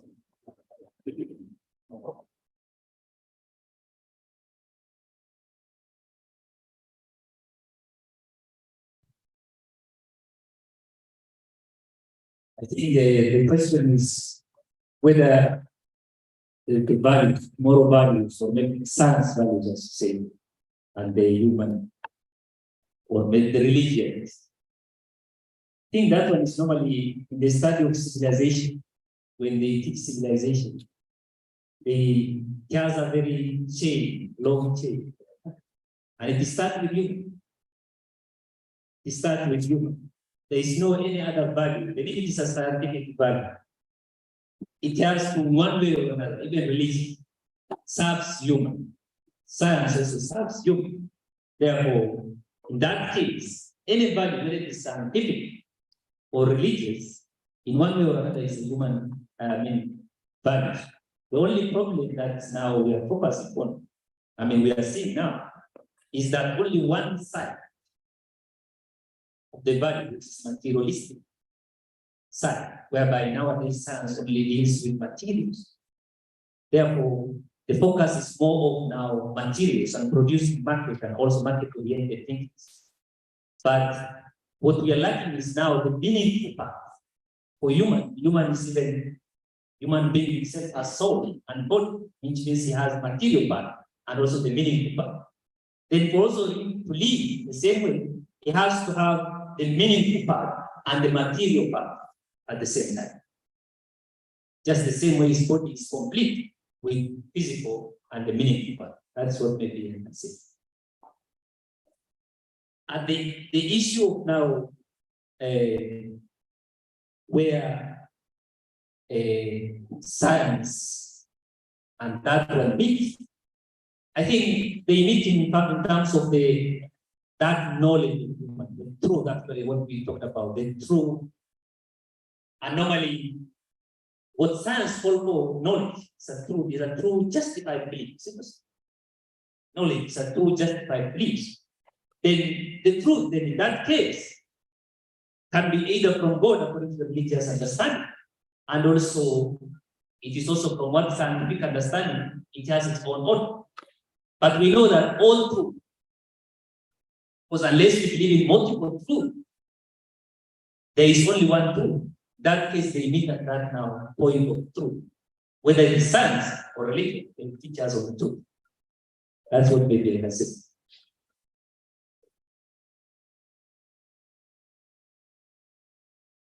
Thank you, Dr. Adam,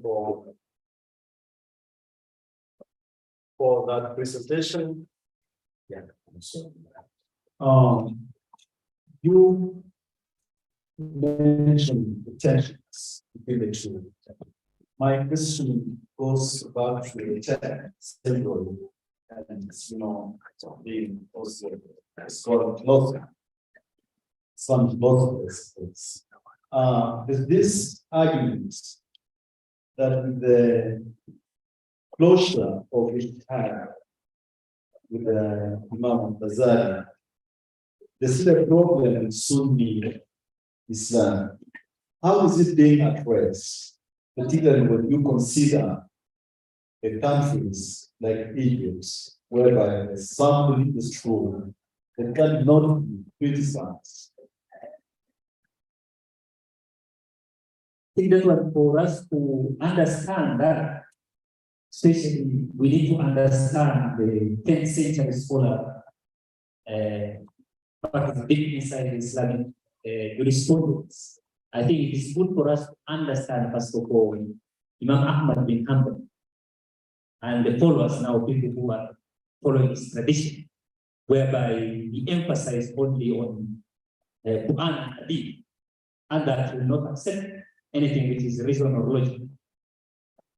So the followers of Imam Hanbal, and in fact, Imam Hanbal was even killed for rejecting logic or reason. So these followers up to now are the ones maybe that you see when you see in Egypt, the ones who not accept anything which is concerned with logic are still his history. The ones who feel they are somehow related to Imam Ahmad bin Hanbal's view of the Islam, whereby interpretation should only be done if evidence should be only based on Quran and Hadith or logic. Then is that clash even in Islamic world where we should we use logic or not?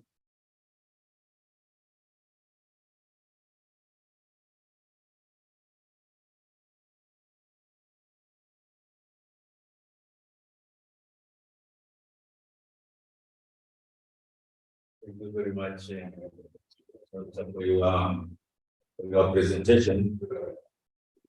And I think it is logical, consistent, and the flows.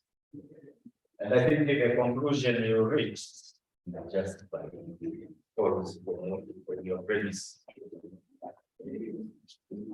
I'm standing here to draw the attention of the participants to one reality when we talk about religion. And it is this.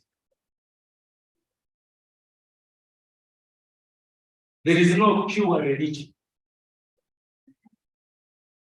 All religions are cultural. They may have received the word of God in whichever way they did. But finally, that word is translated into a language, which is a cultural language. You cannot separate a religion from its culture. Since yesterday we were talking about the debate has been about, I feel it's about Christianity. But Christianity itself is the cultural reality. It's embedded in Western culture. And I would imagine even Islam, even Hinduism. So why am I emphasizing culture? It is important because you are talking about academia there. For me, the problem is academia in Africa, it is broken. We in academia, I don't have to generalize, I'm sorry. But if you ask me, we are the ones who want to destroy Africa.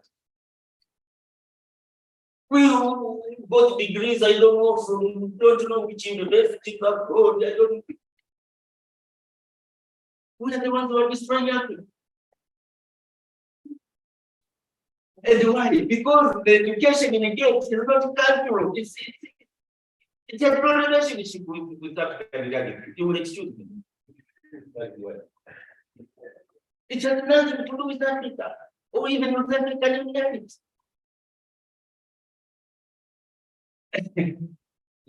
You go in all the universities, most of the programs we teach, they refer Kant, I don't know, St. Augustine, all these big guys in Europe. Very few big programs are centered on African reality, on African culture. And I would imagine even here, going around this morning in this university, at least here you are trying to have programs which emphasize African reality, African culture. And when we talk about religion in academia, religion has been a cause of the destruction of African culture. At least Christianity.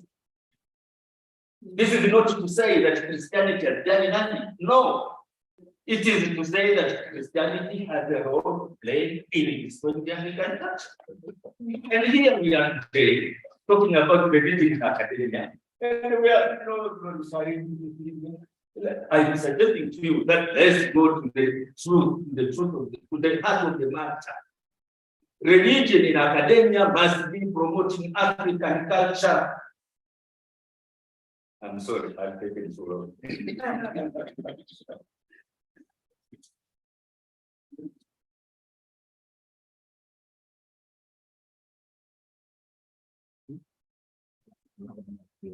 Oh, okay, that's fine. It's getting quite interesting. Actually, there's a good point. We're talking about the European Academy of Religion, right? And we are talking about African Academy of Religion. What would be the contribution of the African Academy of Religion? I think that's where your point comes in. Yeah. And we were talking about Sakuba talked about the disruption, okay, and the role of religion in destroying some of so that would be the core of it. It's a reproduction of old model, or is it going to be based on a new paradigm shift? Because most of the scholars are Western, yeah. You know, they have got the scholarship is based on Western culture. Is it going to be grounded, as Dr.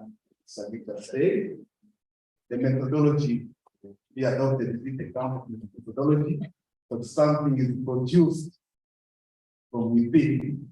That is not the role of calculation, so and so on. So it's a very, very important.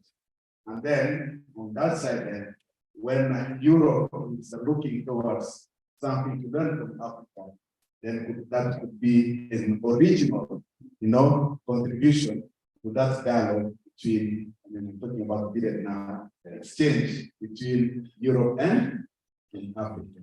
Something which is really so from within. Very much at the core. So that's another point that as we move on, we have to be saying, is it really African enough? Without entering into the debate, is it original? Is it encapsulated?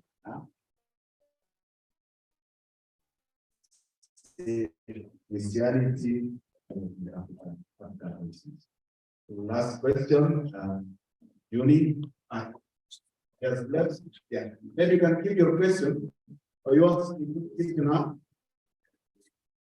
And then the last one, and then we move now to the next. That will be the last question. Juni, the comment there? Yeah.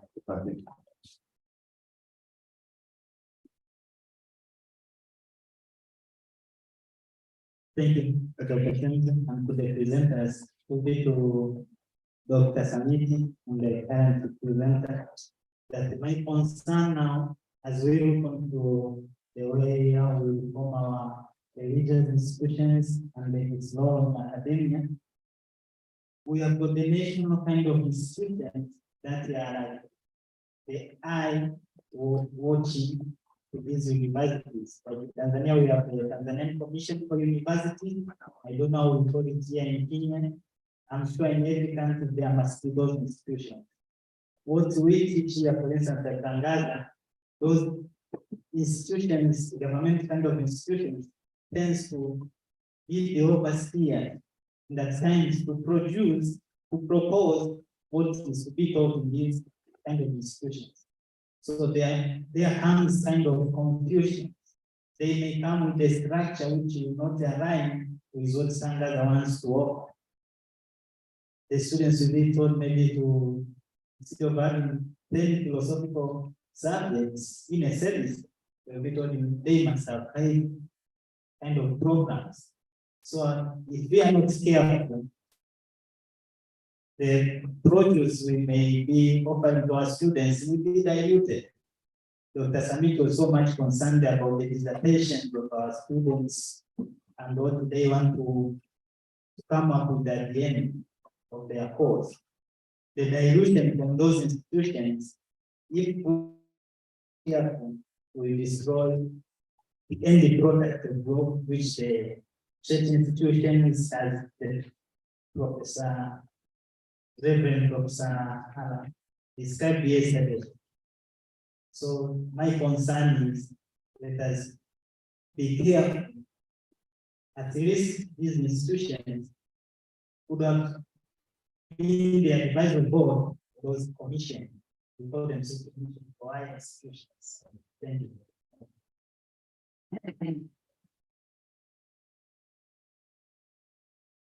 If just I can say something just briefly, I think I don't know what about religion crisis. Let me speak about Kenya. During the crisis of COVID, the religious leaders played a very big role to advise the government on how to go about during the time of crisis. And actually, there was a committee which was formed. And I heard from Dr. Samita that with the crisis of Shakahola, I think Kenyatta University has given to the government some guidelines of how with the issue of regulating the fundamentalists and all these cults, we call it now to the Shakahola issues, I mean from the Kenyan context. So this forum would also go in the line of journey of advising, in terms of policy formulation on certain issues where religion in society intersects. Yeah, and that's something which is being done at this year. And the Kenyan government actually recognizing the role of private universities.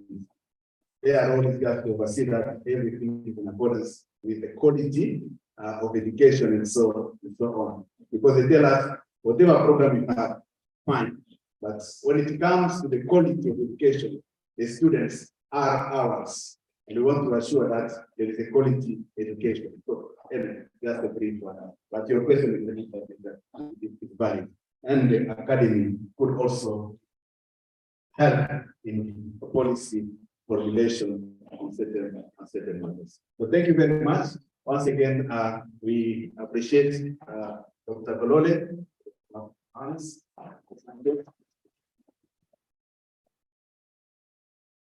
Okay, fine. At this time, juncture, would like to give now the space for the next presentation, and I would like to invite Dr. Felix to introduce.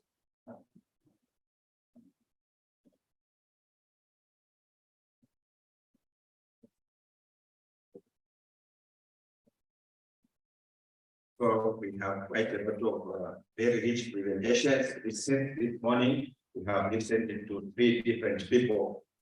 At this juncture, we have something slightly different. At the very beginning of this session of the conference, you heard me talk about VRIAC. I don't know how well I explained that to you. So now we have the opportunity to hear it from somebody who is the coordinator of this project. So she will share with us more precisely what this project is. So this conference is kind of 2 in 1. So there is it's a follow-up to the area meeting, which took place at the beginning of this week, and which kind of took a kick off at the beginning of this week. And on that occasion, it is also organized the conference we are following now. Also in line with the formation of the African Academy of Religion. So that is another aspect.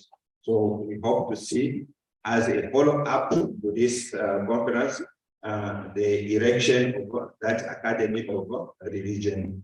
So Dr. Iradia Makoni is an international researcher, research fellow at the Foundation of Religious Studies, John Paul the 23rd, where she is in charge of a research project on Christianity and interreligious dialogue in Africa. For the same foundation, she is coordinating a Euro-African network of scholars that promotes exchange of knowledge about the region from an interdisciplinary point of view, as well as different academic initiatives. Her field of research are church history and history of religious congregations, missionary history, gender history, history of mentality, history of secularization and transformation processes, such as modernization, interreligious dialogue.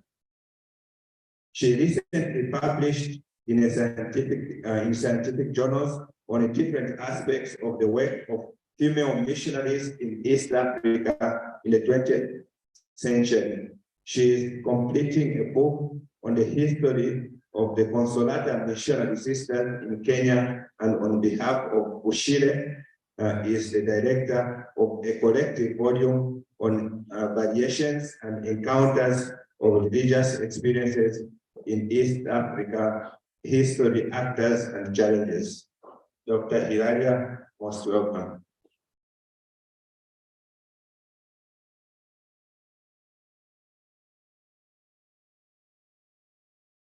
But I didn't present the goal. I needed to get the other. Thank you very much. Francesco Cameruti is the assistant, also project assistant of a VEREAT project. He's also a researcher at the Foundation for Religious Studies in Palermo. His research focus is on the Islamic reformistic movement of the early 19th and 20th century. He has been researching quite extensively in archives in Cairo, Tunisia, and Istanbul, and has a fluent knowledge of the Arabic language. So I'm happy now to share the presentation with him. Is that 1 minute? You will talk. Oh, just 1 minute. So, yeah.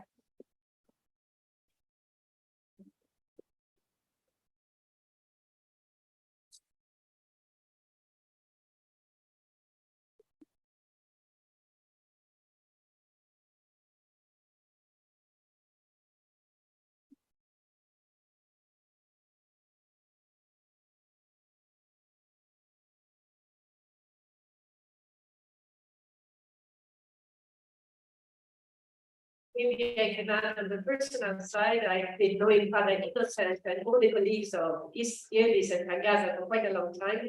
I've been living here in Kenya for about 4.5 years. And because of COVID, I had left, and because of my family moved into another country. So this is the first time for me after COVID, so after almost 3 years, to come back home, to come back to Kenya. Very happy, very happy. So,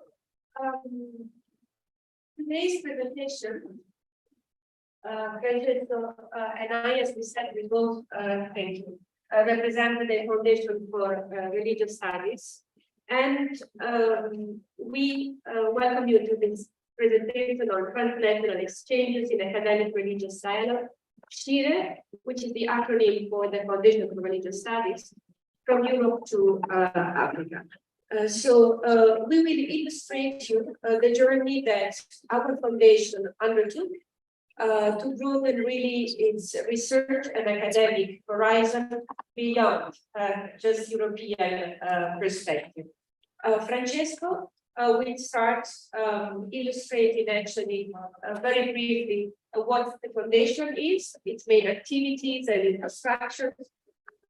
Whereas I will speak more about why the Foundation for Religious Studies decided to reach out to Africa and establish a collaboration network. Finally, I will always also focus on the project.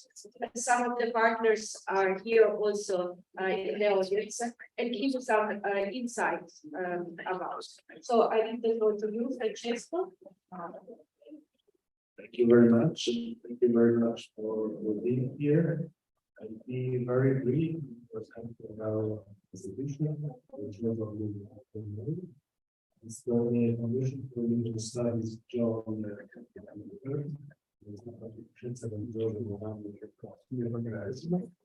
and what we are good at, our expertise in the study of religion. And we do it from a particular angle, which is the angle of the historical and the philological.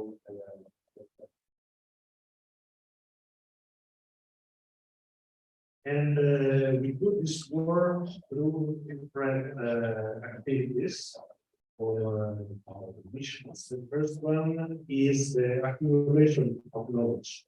So we have two roads. Two libraries. The first one was established in 1953 in Bologna, which is specialized in the history and doctrines of Christianity. And the second one, which was recently established in 2018, is in Palermo, southern Italy, and is specialized in Islam, so history and doctrines of Islam. Besides accumulating knowledge and creating spaces for scholars to meet and discuss in these two libraries and research centers, we also train young and non-young scholars, and we do it in different ways. We have a PhD program which lasts from 3 to 4 years, and on the study from a historical perspective, different religious traditions. We mainly focus on Christianity and Islam, but recently we have been working also on the research on the Jewish tradition. And since last September, we've been also a partner of a consortium of Italian universities who created a shared PhD program, which puts together 13, if I remember correctly, universities. Besides training future scholars, we also work with non-scholars. So we have launched, if I remember correctly, 5 years ago, a training course for teachers or for all those people outside academia who like and who need for their job to know more about religion and how to approach the religious part of the people, as Stephen said. And we also organize workshops with children. So, for example, last year we organized a short workshop with boys and girls aged 12. Also about how to think religious difference in a classroom. Besides accumulating knowledge and training scholars and non-scholars, we do, of course, the research. And you may find here a list of topics we've been working on, the foundation has been working on over the past 70 years. And all the lines where you will give the left, yes, the right of the screen, you can see that we are around 40 researchers, PhD students, and postdoc and senior. And as I said at the beginning, this group of researchers is divided. Some of us live and work in Bologna, some others in Palermo. And the result of this research is published. We had some important collaborations with some printing presses, and here you can find a list of them, both for the published books and articles, scientific articles. And one last slide, just to introduce briefly the content of Eularia's presentation. We are also very good at creating international collaborations. We have been the founders and the launchers of Resilience, which is the mainly European infrastructure, scientific and interdisciplinary, which tries to support scholars studying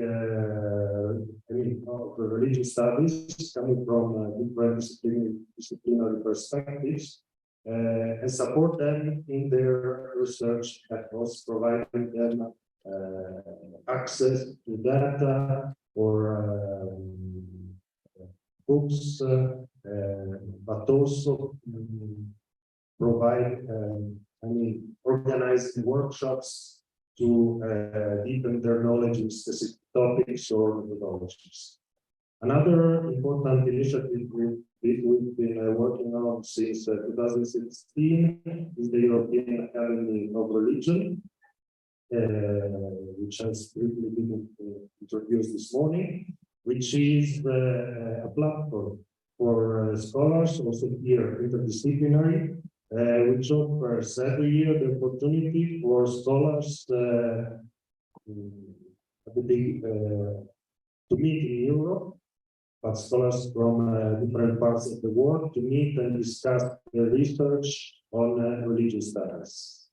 And finally, over the past few years, especially thanks to the work of Ilaria, we have been working and deepening our network of collaborations with some institutions here in Africa, and mainly thanks to our friendship with Benghazi University College and Yunus.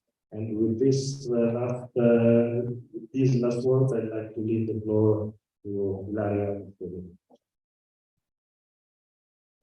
Thank you, Francesco.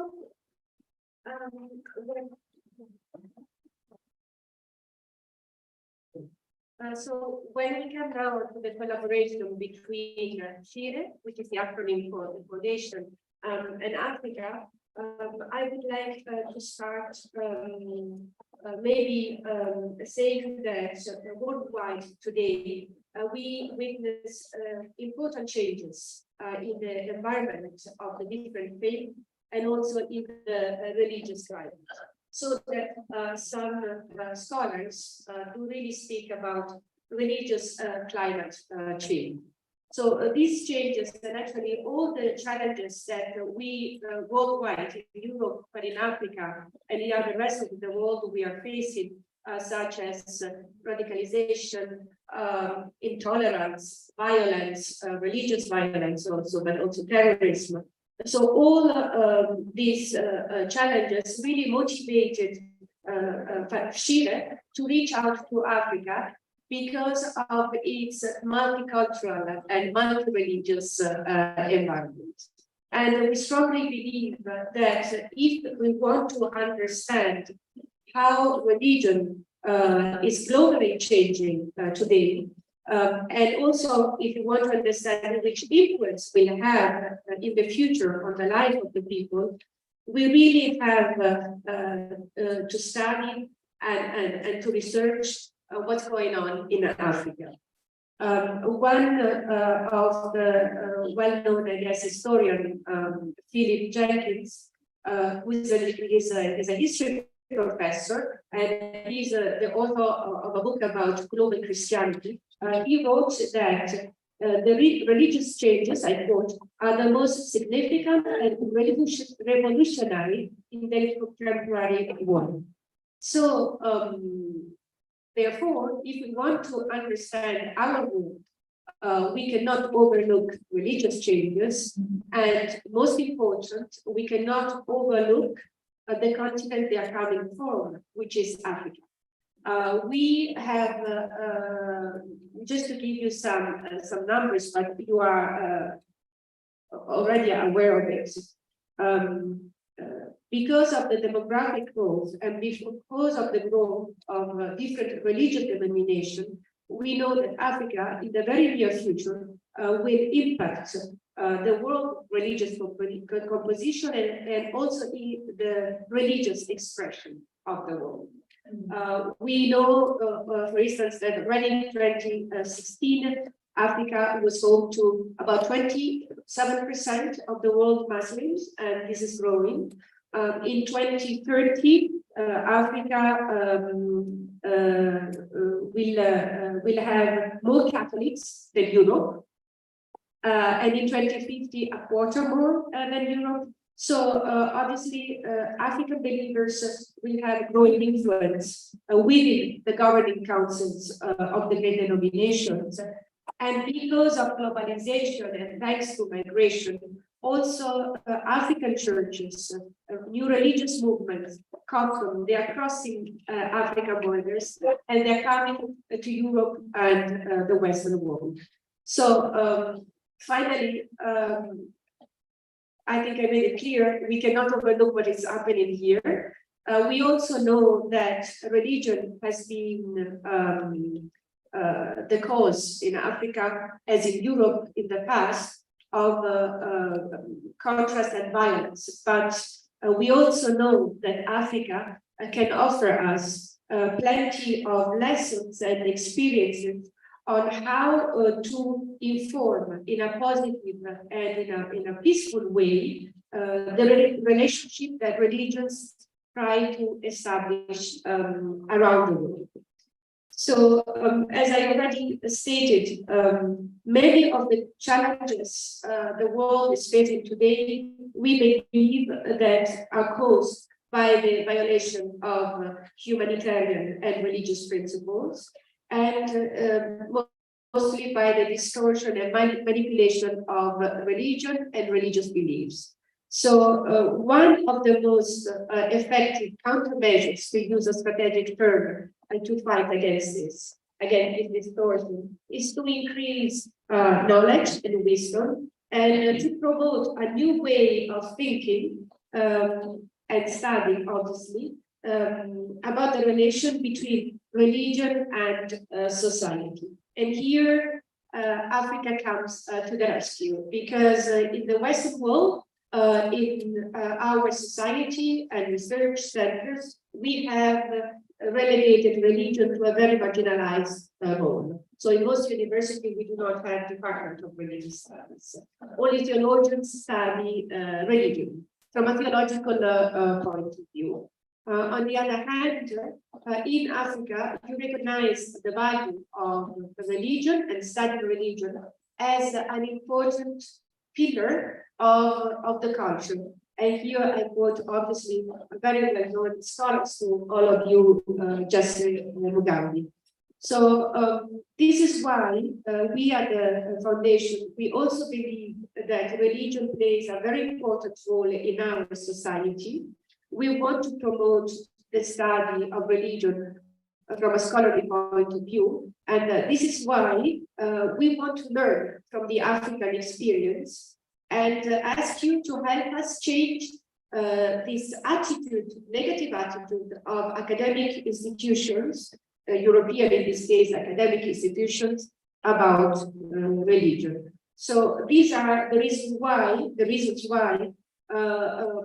Shire is promoting a collaboration with African universities. So now let's come to the main activities. This collaboration and this network of Euro-African scholars is carrying out. We started with the institution of an African-European network of researchers, so at the scholarly level. And the aim was really to promote interdisciplinary exchange of ideas and perspective on the study of religion. We wanted to encourage and to especially the view of African scholars on religion in Africa. Has been pointed out this morning that for a certain period of time, especially scholars, Western scholars have studied religion, and we know very few about the incredible research work that has been done here in Africa, but hasn't been promoted abroad. So the idea was to establish, again, a more visible connection with these African scholars. And already in 1988, the Foundation for Religious Studies has started organizing in Western Africa symposium on church and church history in Black Africa. The book, the proceedings of the symposium were published in French because of the language of the main authors. In 2012, there was another book about Christian and forms of Christian life in Africa. Again, mainly focused on West Africa, and the methodological question was how to research Christianity from an historical point of view in Africa, but taking distance from a Eurocentric point of view. In 2019, the foundation decided that not only we have to cross our European borders, we also have to move from West to East Africa because it's such important influence on the world religion today. So we organized, thanks to the incredible support of IRTIS and the Department of Church History as a university, a symposium public forum on variation and encounters of religious experiences in East Africa. Father Felix has already talked about the book that will be published in January this year. We have about 20 scholars, mainly coming from Eastern Africa, and we cover all main religion denominations, so Islam, Christianity, African traditional religion, interreligious dialogue, and enculturation. So beside the research and scholarly exchange of ideas, we, always in this line, we also promoted the physical exchange between scholars. And as you see from the slide, since 2020, I have been, together with the support of my African colleagues, I have been presenting panels focused on Africa and on different aspects of the relation between religion and society. A panel, as I said, focused on Africa with African scholars. So that was the first attempt to bring African scholarship and knowledge to the African, European public. Besides this scholarly exchange, we also decided that not only the scholars should profit from the exchange with African colleagues, but also our students. So this is why would be the fourth year that we organize together with the Church History Department of Tangaza and IRTIS a methodological seminary on context sources and the historical critical method for the study of religion. Again, we cover Islam, Christianity, African traditional religion, and interreligious study. Has been fruitful, incredible exchange among students from Europe, It was, at the beginning, was taught as an undergraduate program, and then we had the request of PhD students to please attend this course, because I thought we had no clue about African traditional religion and culture, and we need to learn it. So we opened also to postgraduate students this methodological course. And finally, the success of this short methodological seminary gave us the courage to answer to a call of the European Commission program, exchange program Erasmus+, and we presented a project on virtual exchanges in religious Euro-African dialogue. We are very proud. I speak as now as the coordinator of the project, also in the name of my colleagues here present. We are the only project among all the hundreds of projects that has won the call and received the grants from the European Union, focusing on religion. And we are the third project that received the maximum amount of money from the European Union to carry out our program. So we are very proud about that. And again, extremely grateful to the generosity of all our African colleagues. What is the main aim of these virtual exchanges that you understood will be virtual, so online? Is to stimulate, first of all, cross-cultural communication and knowledge transmission. Again, this idea of having different perspective when we talk about religion. We want to enhance critical thinking through the teaching of methodological skills on how to research religion. Dr. Samita was speaking about the importance of this morning. We also want to ensure high level and inclusive education. And this will be possible through really this virtual modality, because we can reach out to students in Europe and in Africa who otherwise, for different reasons, mostly also financial, not attend a university. Besides providing students with methodological skills, we also want to provide them with digital skills. We would also like to strengthen the competences of the teaching staff in digital pedagogy and e-learning. So I already mentioned that this project is carried out by a consortium of 9 universities.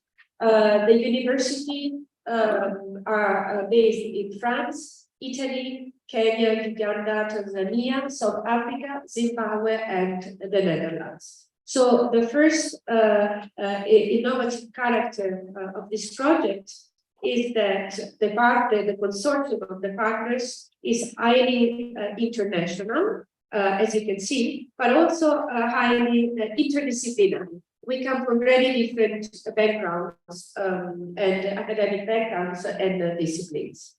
But why it is also innovative? It is innovative because it is centered on the work of, finally, of the students. So we will be a transnational group of students. So a group of students will be made up of African and European students. They will work on parallel, on assignments and projects.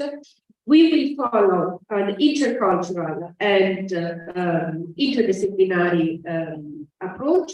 I already spoke about that.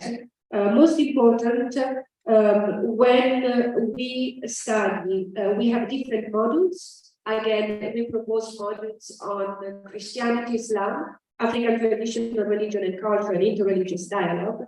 We want to include as many perspectives as possible. And we want to follow what we call a constructive approach to learning. We want to learn from each other. There won't be one teacher imposing one vision on the other. So this is also very innovative. Innovation will be in the new ways of learning and of teaching. Therefore, we have also called for help to experts of virtual pedagogy. And another innovative aspect of this project is that we would love to build a bridge between the academia and civil society. And we strongly believe that when we foster this kind of intercultural and transnational dialogue about religion, we will be able also to have an impact through our young students also on society. For the following, obviously, this project is not the beginning, right, of our cooperation. We want to give the opportunity to students to publish the results of the work.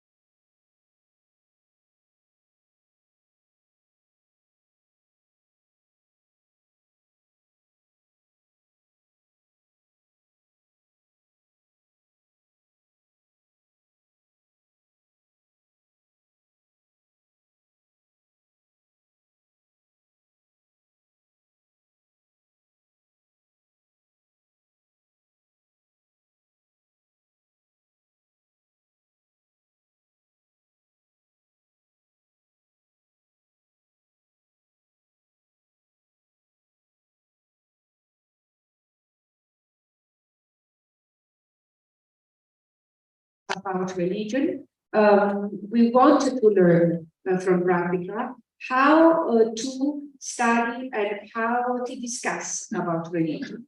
And we strongly believe that through these intercultural discussions, through scholarship and research, we can really promote dialogue among stakeholders, help bridge bridges, as I said, across faith communities, and hopefully contribute to policies that will also help prevent integralism, radicalization, and religious violence. I know we are very ambitious, but so far we have been very lucky, and each partner supported the other in an incredible way. So we have no reason to believe we won't succeed. So thank you very much.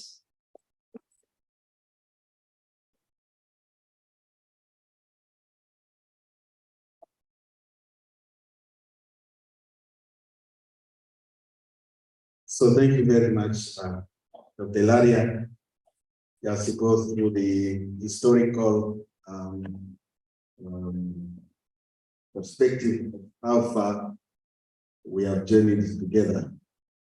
And the result of that journey is the willingness to come together on a common project, which is this virtual exchanges in religious Euro-Africa dialogue. And you say that, I mean, you are looking very much towards what you can learn from Africa. But in my language, we say a bird which does not fly does not know where the harvest is ripe. Yeah. It is also through this partnership with Ushire that has brought us into the European Academy of Religion. That's the idea also of establishing an African Academy of Religion was born through this. So to learn from the experience of others, to see what we can do locally. Some talk about locality. Yeah, so from this global perspective and see what we can do locally. So I would like to say that it's for mutual benefits. That's standard. And that's also been part of any other partnership that we have. Professor Kamara was talking about the individualistic perspective.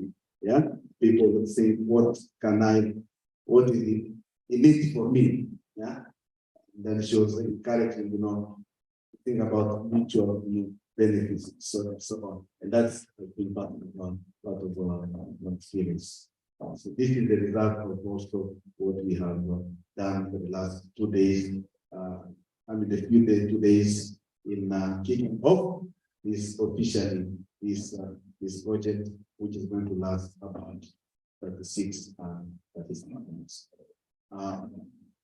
Is there any? It was just a presentation. I don't know if there's any question. In case there is a question, it was mainly about information and so on. So thank you very much for accepting to coordinate this project with the support of all the team which is here present. Once again, glad for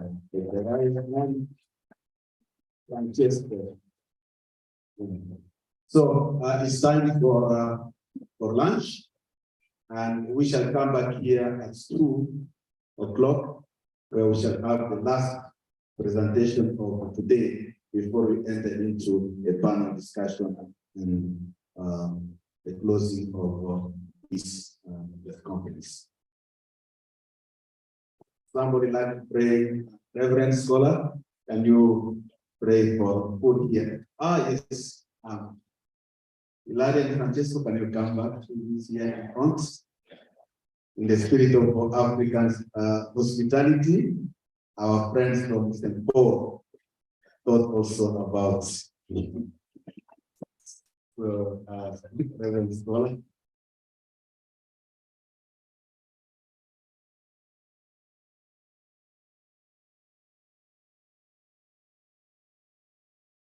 Thank you very much.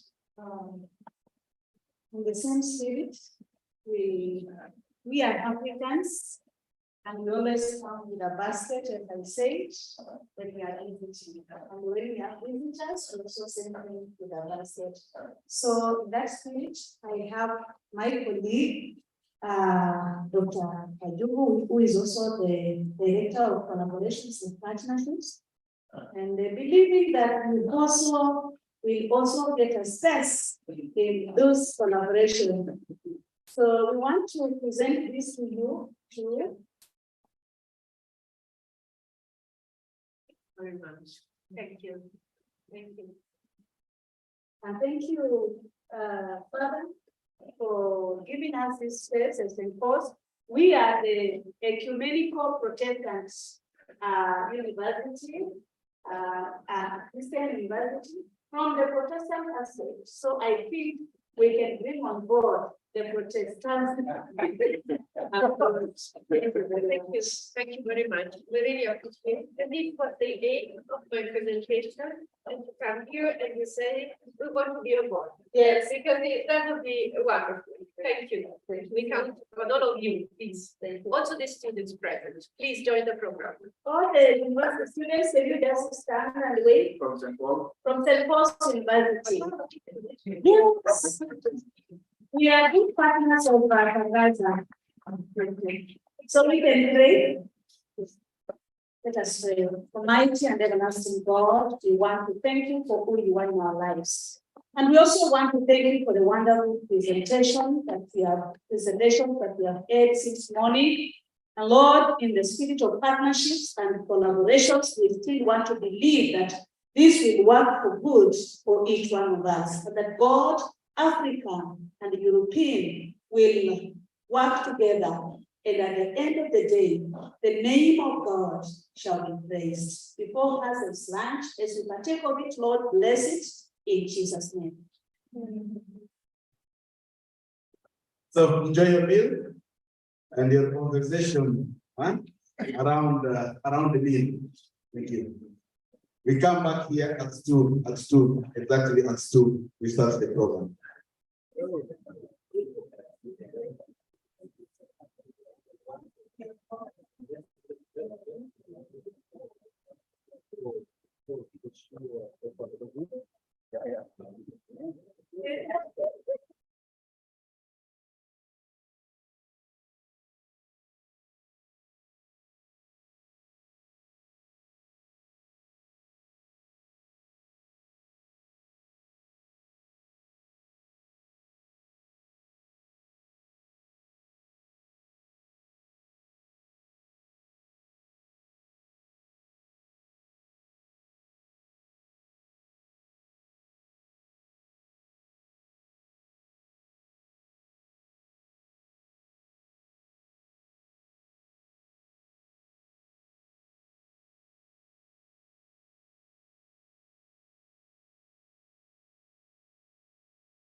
Yes. Yes. Yes, he is.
Our next presenter is already online.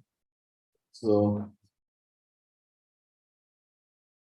let's get ready. She had to wake up early in the morning.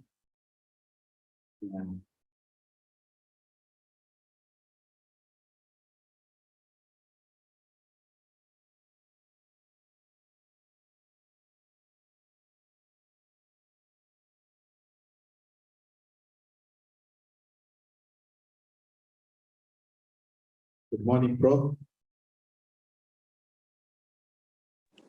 Hello, hello.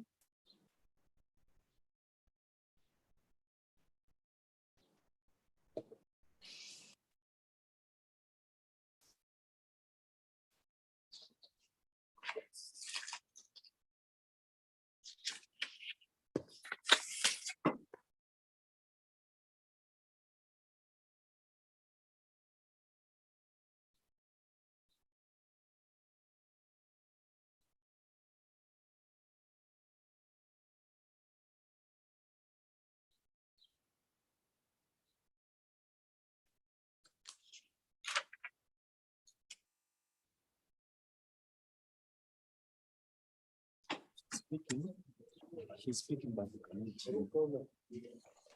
Prof, you are speaking.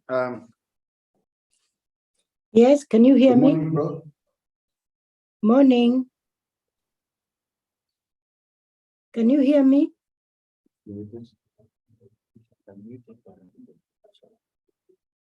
Hello. We are still setting up. Just that we can connect with you, Prof, in a short while. Okay.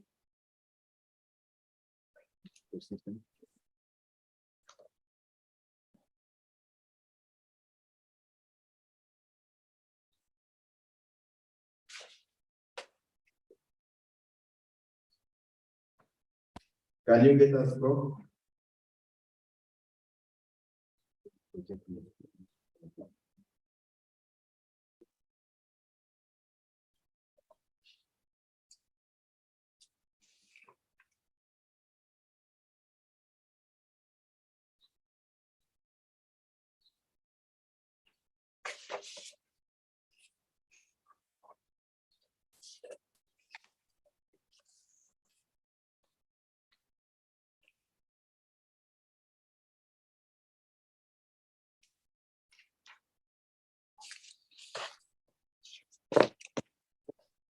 Good morning, Prof. Can you get us?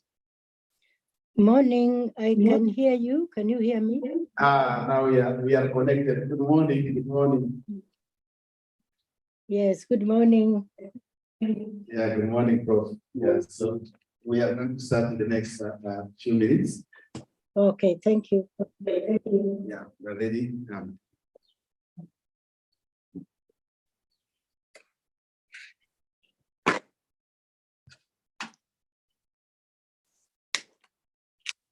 You have the greetings of Professor Maura here in the room, Dr. Samita, I greet them, I greet you all. Ilaria, and the crowd. Okay.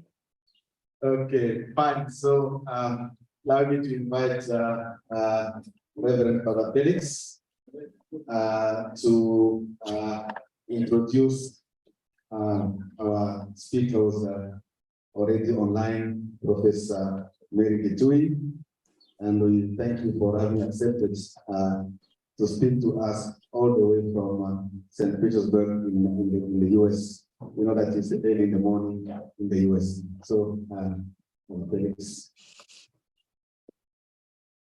Yes. Yes. Yes, she is.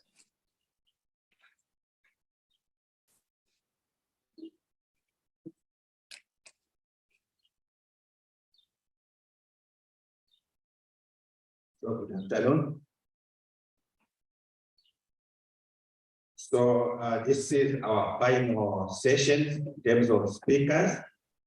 No, not the least for that matter, to serve as a concluding presentation, followed by a panel discussion. So the last theme on the program is religion in conversation with other disciplines in the academia. Religion in conversation with other disciplines in the academia.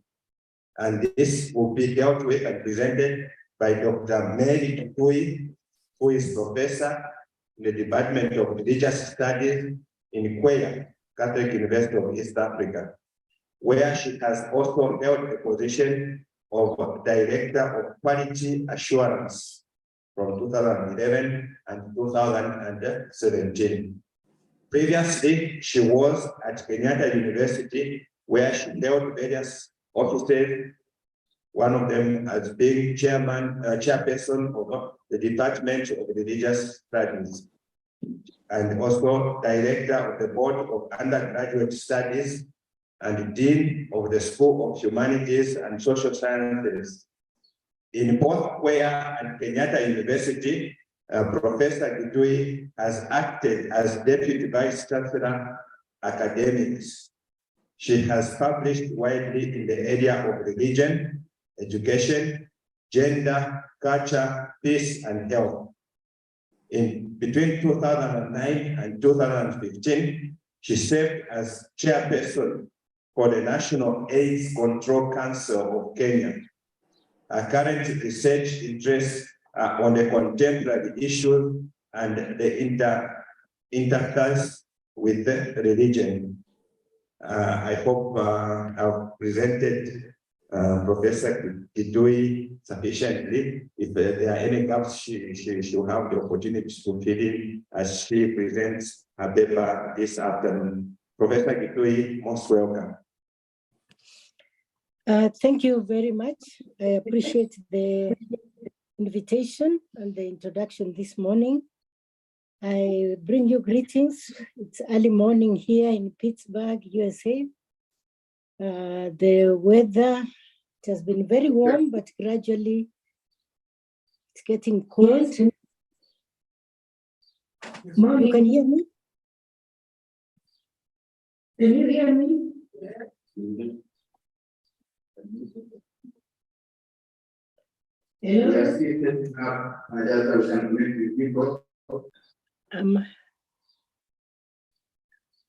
Am I with you? Yes, you can go.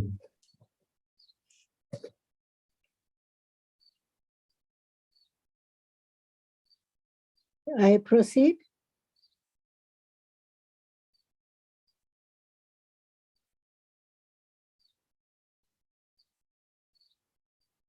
Hello.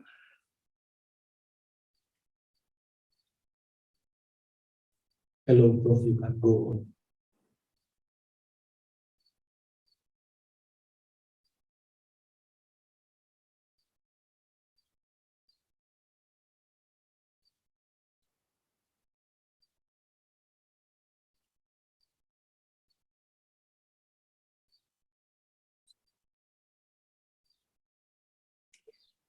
May I proceed? Yes. Morning, I can hear you. Can you hear me? Now we are connected. Good morning. Yes, good morning. Yeah, good morning, Coach. Yeah, so we are going to start the next 2 minutes. Okay, thank you. Thank you. Yeah, we're ready now. May I proceed? Yes, please. We are meeting of Professor Dr. I will greet you all. May I proceed?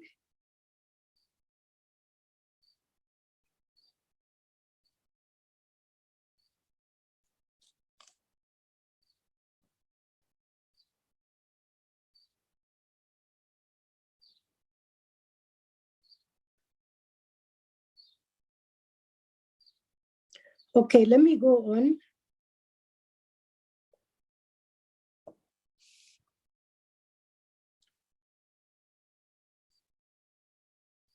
So good morning, everybody. It's morning for me here in Pittsburgh, and good afternoon for us there at the conference, those of us who are there physically. I'd like to share a few thoughts on religion in conversation with other disciplines in the academy. And just want to appreciate the effort that has gone on to have this conference taking place. Ilaria, Innocent, and many others, thank you very much for your effort. I want to make a few general remarks. Then I'll acknowledge some conversations that are already taking place with other disciplines, and then highlight on the 3 pillars of universities and how this conversation between religion and other disciplines can be handy. The first one I want to put across a general remark is that the human being is a package with many faculties and many needs. And one of these is religion or the spiritual. And each one of us has got this faculty, the search or the desire to connect with that power which is beyond ourselves. The second point I would like to say under general remarks is that the world has a lot to offer. A lot of it, many perplexities, and religion is one of those perplexities.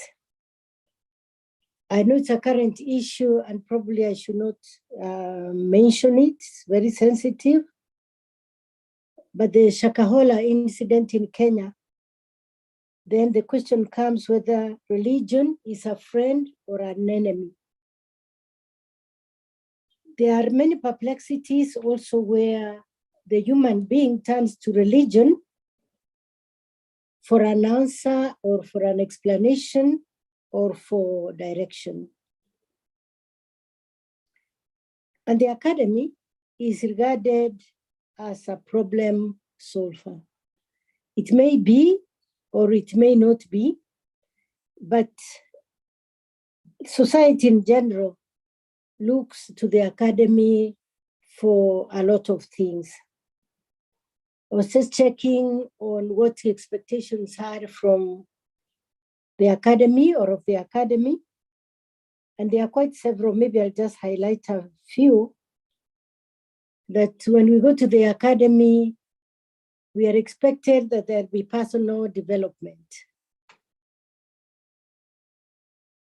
There is also expectation that we'll probably have better job opportunities, better financial security. It's a fulfillment of our dreams and our goals. And for me, the more important is that the academy is looked at as that institution that will contribute towards a better society.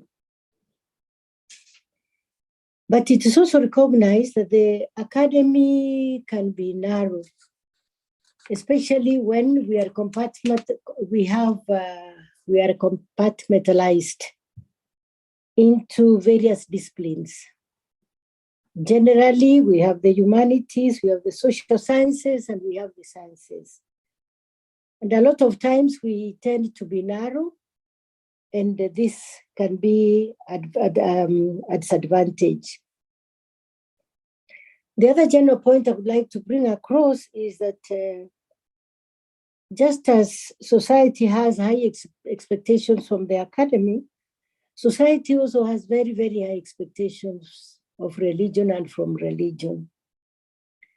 I'm glad to see my former colleagues from Kenyatta University in the audience, Professor Mwaura, Dr. Samita, and I believe others as well. Many times in Kenyatta University, if there was an issue, a general issue of concern in the university and as a committee was being set up, it would always be recommended that include somebody from the Department of Religious Studies, because they are expected to provide guidance and to provide leadership.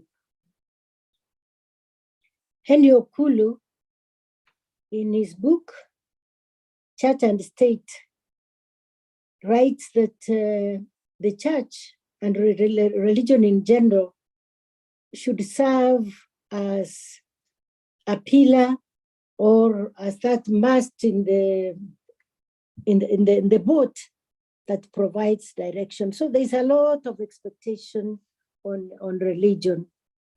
And I want to appreciate the colleagues who have spoken before me. There's a bit of connectivity problems, but I've tried to be part of you since yesterday. And a lot of this has come up on the high premium that society places on religion. Let me now look at some of the conversations that religion has or has had with other disciplines. And I'm using the word conversation deliberately because it implies a give and take.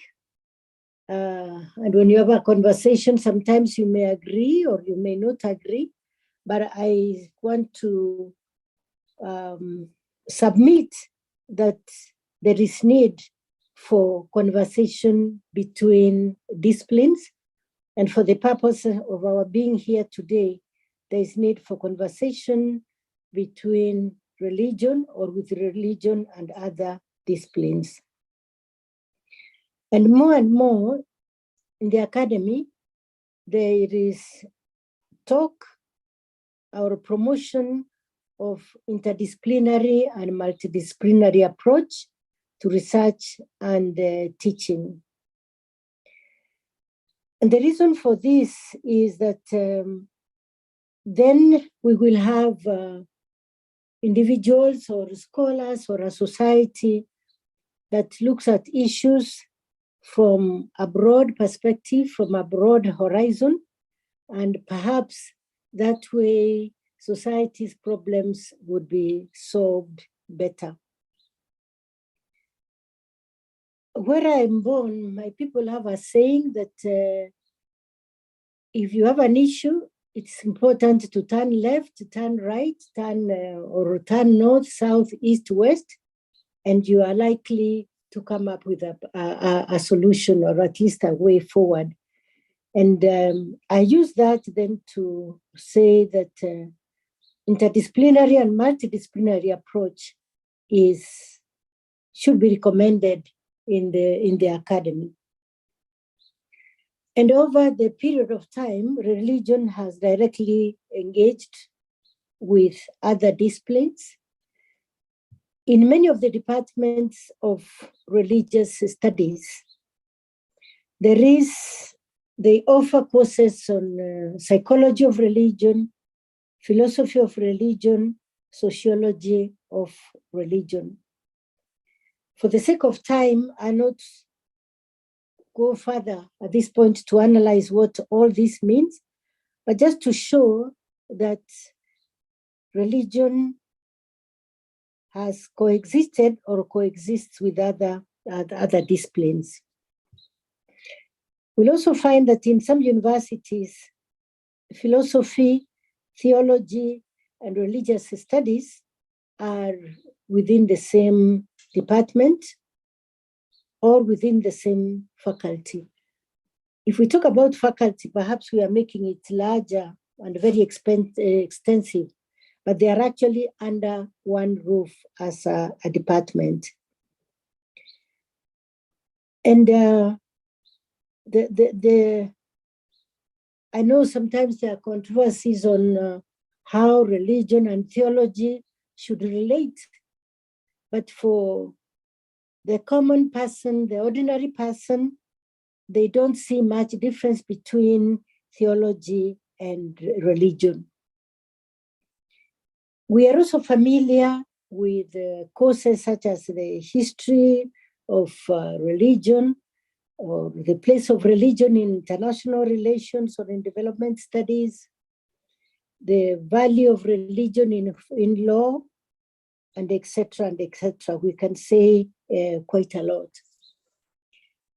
There are a lot of studies and a lot of publications on the interlink or the connection between religion and science, religion and biology, religion and technology, religion and health.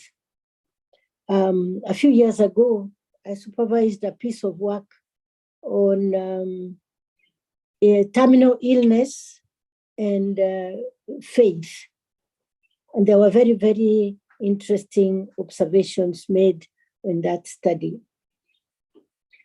So basically, what I'm saying is that religion has a central role in the society and in the academy. And it is important that there's conversation with these other disciplines, because religion deals with issues such as where did we come from, why are we here, what is our purpose here. Religion deals with the issues of the sacred. Religion deals with issues of human existence. Religion deals with issues of relationships. Religion deals with issues of behavior, of ethics, and of justice. And then within religion itself, we also have conversations. For example, in courses such as comparative religion, courses like interfaith, interreligious dialogue, and so forth and so on. So what I'm saying is that we need to acknowledge the conversation that there is, or there has been, or there should be between religion and other disciplines, and within religion or religions themselves. One would ask then, what form of conversation should there be? And I thought that I could use the 3 pillars of higher education or of universities to try and see how we can rope in these conversations. And it can be direct or indirect, or it can be even deliberate. With regard to teaching, these 3 pillars are teaching, research, and community service. What I would like to propose is that governments and other stakeholders should continue to recognize that religion is a core segment of the society. I say this on the premise of the debates that go on, whether religion should be offered in the academy, and if it's offered, how are we going to offer it so that we distinguish it from pastoral care and issues of spirituality, because by talking religion, we might be interfering with people's rights. But I just want to contend that religion has a lot to offer, and should sit centrally at the table of the academy. The other point I want to propose is that each individual, whichever other discipline we are pursuing, ascribes to some form of religion. We are aware that atheism is growing and at a very alarming rate. But whatever belief system one holds determines their outlook to life. It determines their world view. And these are some of the things that should be part of our teaching, not only those of us in religion, but generally those of us who are in the academy. Then there are questions that are asked, how then does religion fit in the academy with regard to conversation with the other disciplines? There are proposals that religion should serve as a service discipline where everybody who goes through the academy or goes through a particular institution should do a course, perhaps even a compulsory course that has something to do with religion. And that means that everybody in the academy then, whether they are doing technology, whether they are doing law, whether they are doing nursing, whatever they are doing, has interaction with religion. The other school of thought is that religion should be an incorporated discipline. In other words, if we are teaching geography, if we are teaching history, if we are teaching computer studies, then we should incorporate religion in these programs and in these courses. The other is that religion should be offered at a level of multi-collaboration, where probably in law they have a course on religion, and then there's team teaching or co-teaching. I also want to bring it to our attention that there are concerns that religion looks like it is disintegrated.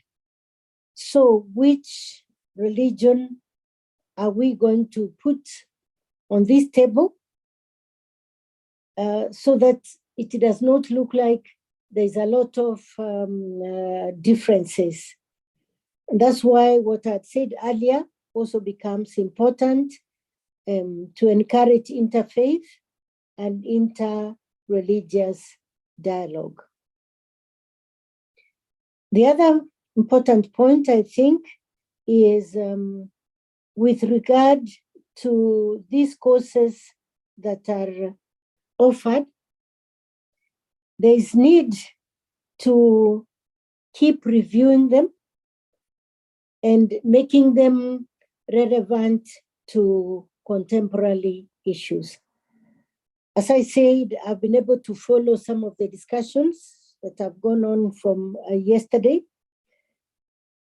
Maybe not everything, but here we are bringing in current and contemporary issues such as artificial intelligence.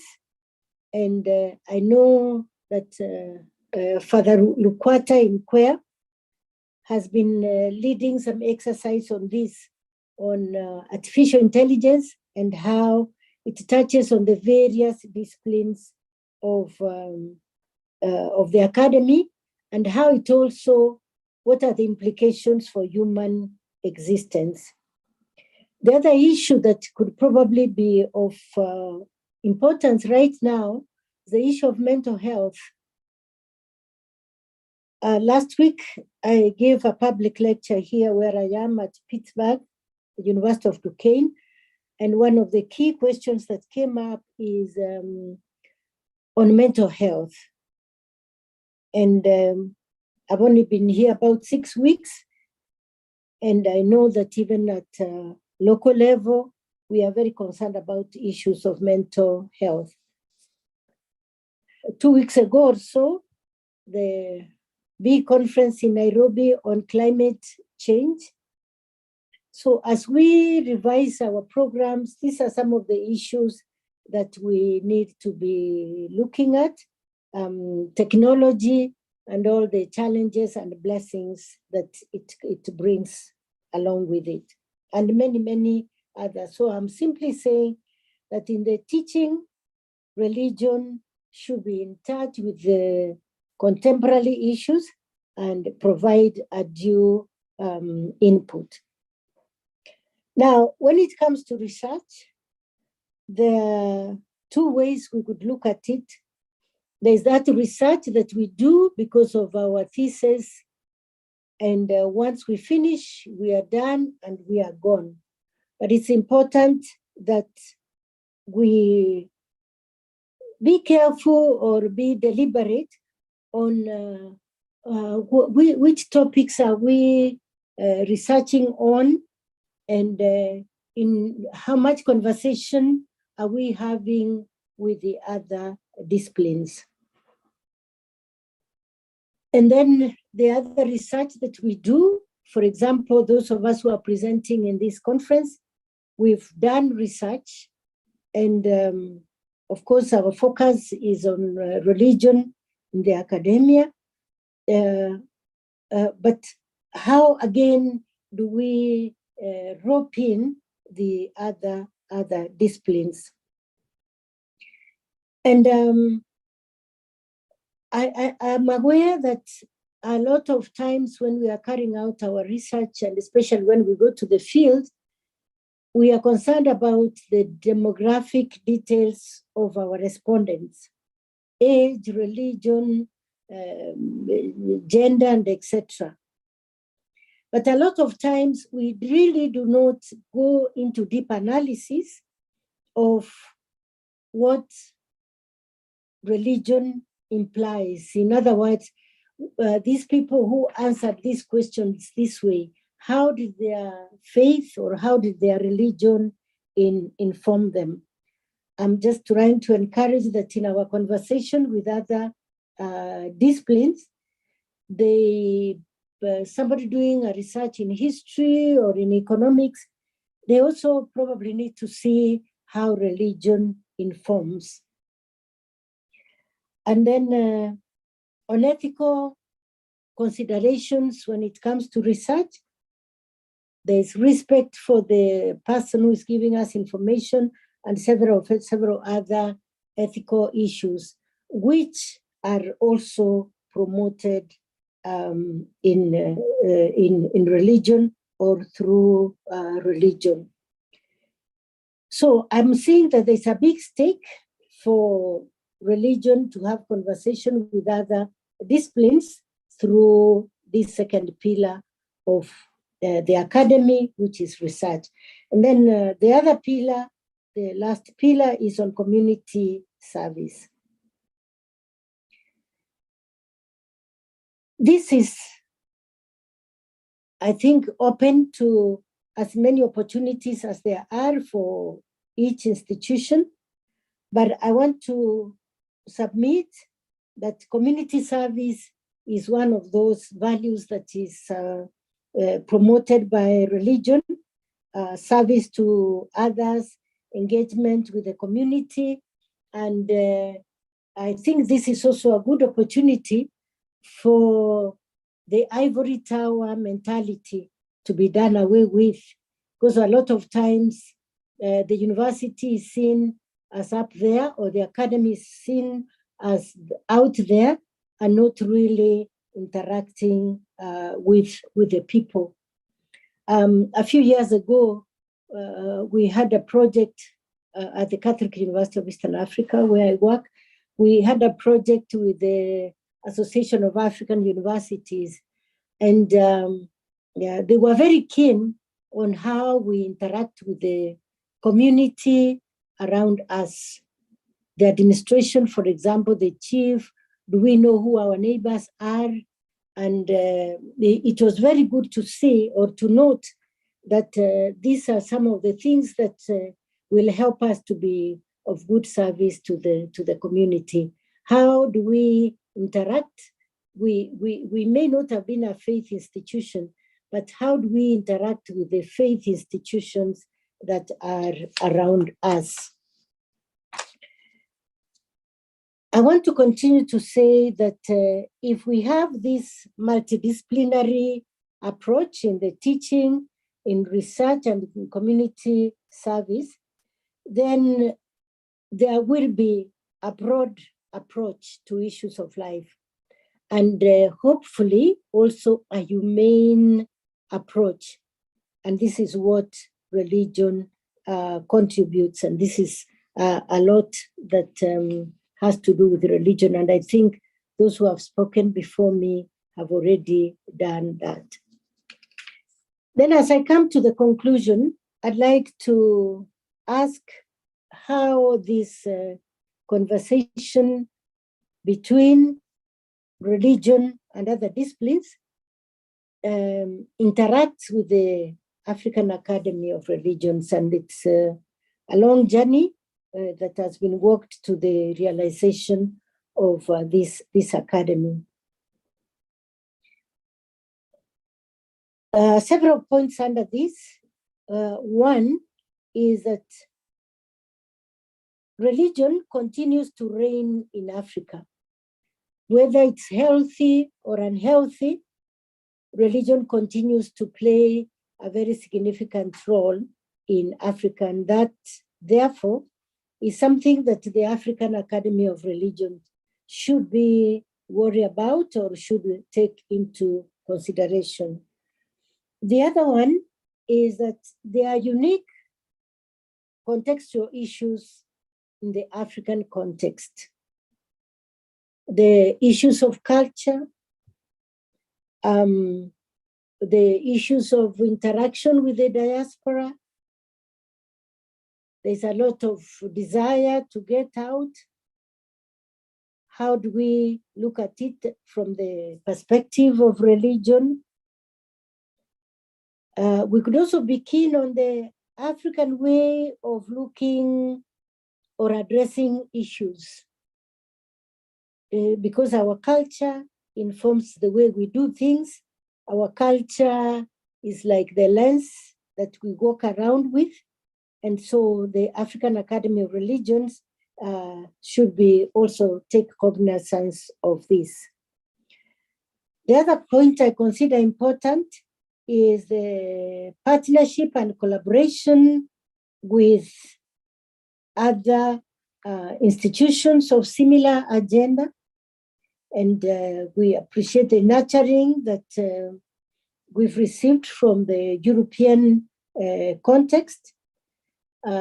Later in November here, the American Academy of Religion will be meeting.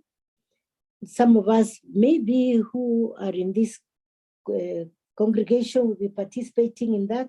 So we keep these partnerships and these collaborations going. And then a very critical question, I think, is what is the future of religion as an academic discipline, and even as a belief?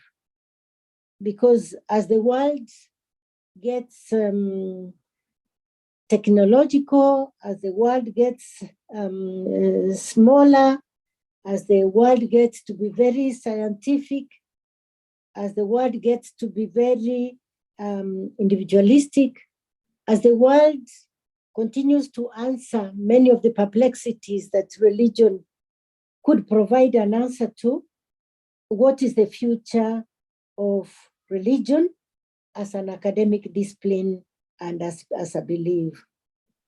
And I want to end by saying that there are many good things found in religion, and I'm sure you can see that in the room where you are sitting, that there are many good things found in religion, and we ought to recognize, preserve, and promote these things because they are of good to humanity. And I end with two proverbs or sayings to support my proposal that we need to interact with other disciplines, that if you want to walk fast, walk alone.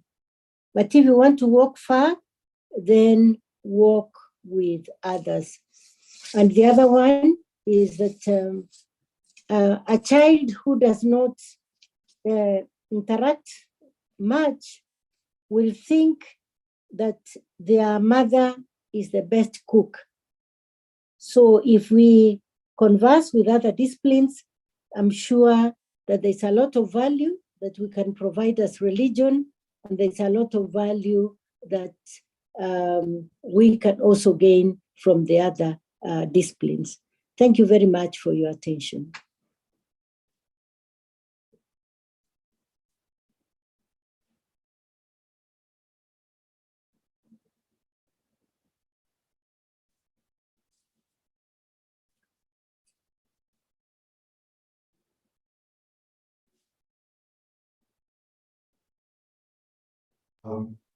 Religion interacts with other disciplines, and I'd like to begin with the last sentence, which is an affirmation that there is a lot of value in interacting with other disciplines. Thank you for reminding us the three pillars. That is teaching at the university, teaching, research, and community service, and where religion can also impact other disciplines, especially in methodological consideration, where often the religious beliefs are not part of the inquiry when we are doing research, but also in terms of ethical consideration, religion can also bring its own contribution in methodological research. So thank you very much, Bro. Now it's a time to interact with the crowd and the congregation here. So.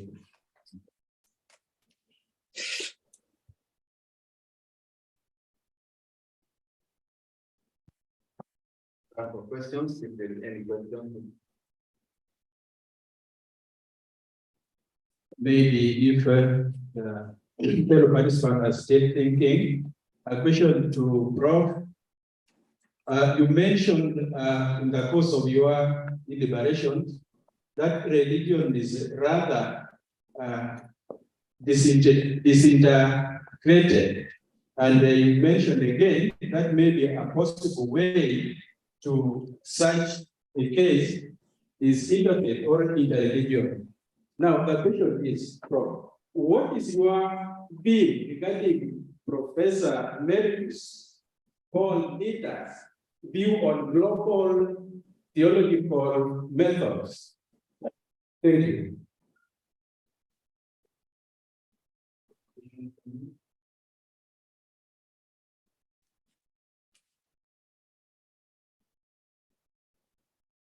Yes, Prof, you can proceed and answer the question as we still preparing for more.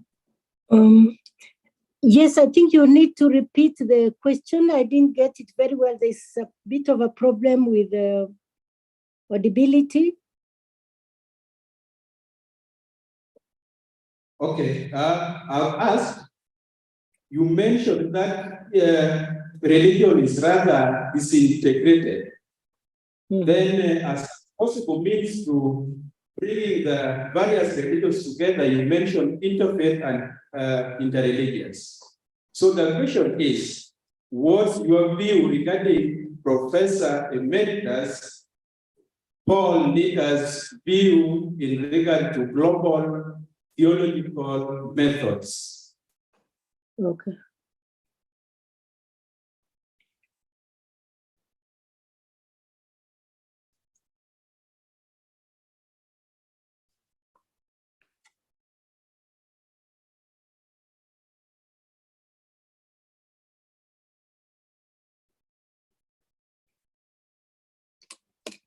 Yes, kindly feel free to answer or respond.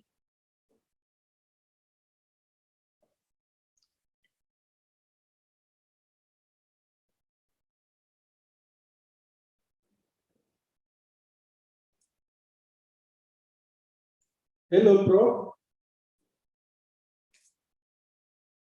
Yes, I'm getting you, but I'm not getting you well. Do I respond now or there are more questions coming? Kindly just respond now. Okay. Just respond. Okay, thank you very much. Yeah, I think on the service, religion looks disintegrated because we have these different doctrines and different traditions. But really, when you go deep down, you will find that the deep search is the same. Whether we are in Islam, whether we are in Christianity and the various denominations, in the bottom line is that we are looking for good values in life. We are looking for good relationships. And therefore, if we are able to interact more, then we realize that our differences are not as major as they appear. And on the issue of local theological methods or methodologies, I'm aware that the small Christian communities known by different names in different denominations. For example, in my denomination, the Seventh-day Adventist Church, we call them the prayer cells or the home prayer groups. This is where our humanity is actually experienced and realized. And the more we interact with each other, the more we appreciate each other, and the more we are even able to serve others. So mine would be that if we find more ways of conversing, then we will even be able to do away with this image or presumption that we are disintegrated. I think for me, the disintegration comes more out of assumptions, presumptions, and ignorance. Thank you. Thank you. Welcome. Another question for you is,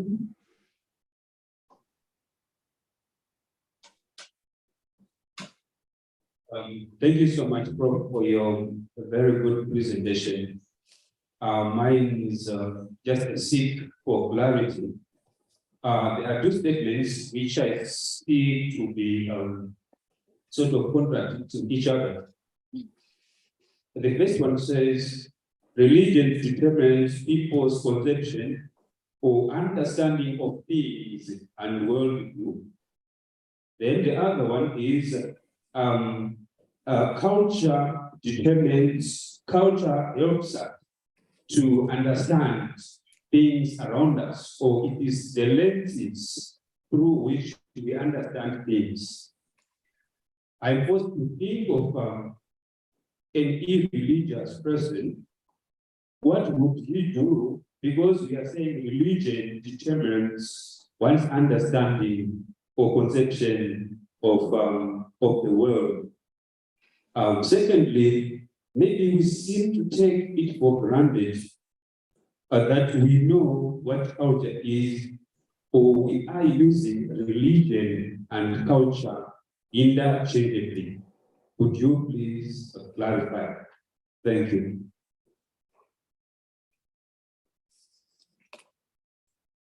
Prof, maybe you respond to those two questions first. Yes, I hope I got it. I got the second one. I may not have gotten the first one. The second one, I hope I got it right, that religion and culture, are they the same? Now, if we use the African context, where we know that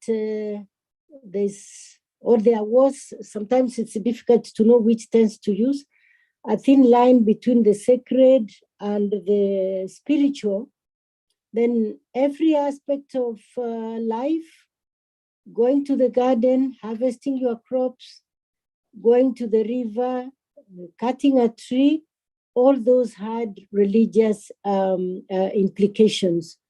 So we could also use the same that when Christianity was introduced to Africa, a lot of it also had European culture. That could then maybe lead to the question, how do we then distinguish between Christianity has brought from the West and the gospel? But what I would like to say then is that culture and religion, there could be a very thin line. And I guess as we observe the world today, where a lot of things do not have a connection to religion, that is also reflected and is manifested in the way we carry out our lives. I hope I got it right, but the first question, I'm sorry, I didn't quite get it because the audio is not very good. Thank you. Okay. I'll simply say, in your presentation, you submitted that it is religion which determines the people's world or understanding of reality.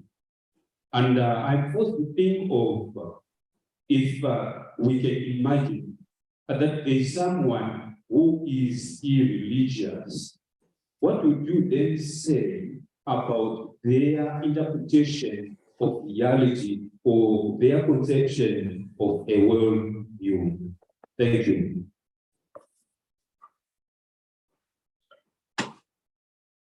Maybe because I teach religion, I'm tempted to think that we cannot really afford to be irreligious because there's so much around us that should teach us or challenge us to recognize that there are powers, or there's a power that is greater than ourselves. Whatever it is that we want to call this power. In one of the courses, and I think again goes to show that there's conversation between religion and other disciplines, phenomenology of religion. One of the big things I learned in that course is that many times as human beings, we realize that we are limited. That even the things that we wanted to do or the things we think we can do, we are not able to do it. I think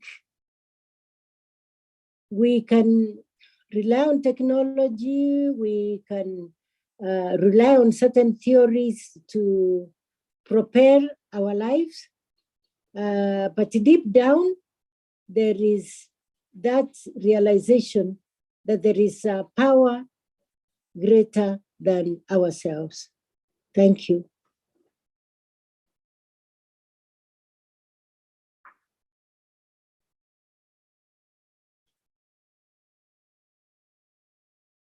This integration vision. I would think that the word for this integration, the differences between religions, which, as we read, the Hickian John Hicks theory, of course, intends to downplay these differences. And these differences, my understanding and my opinion, form the essence of a religion. They are the ones that make me different from a Muslim, different from a Hindu, etc. If we downplay these differences, how different are we from other religions? If we emphasize that is common, or in other words, the essence, and downplay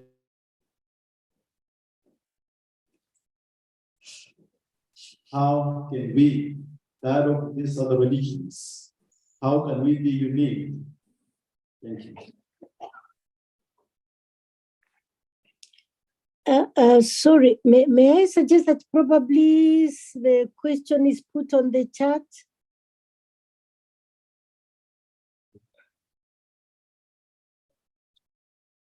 Because the voice keeps on breaking.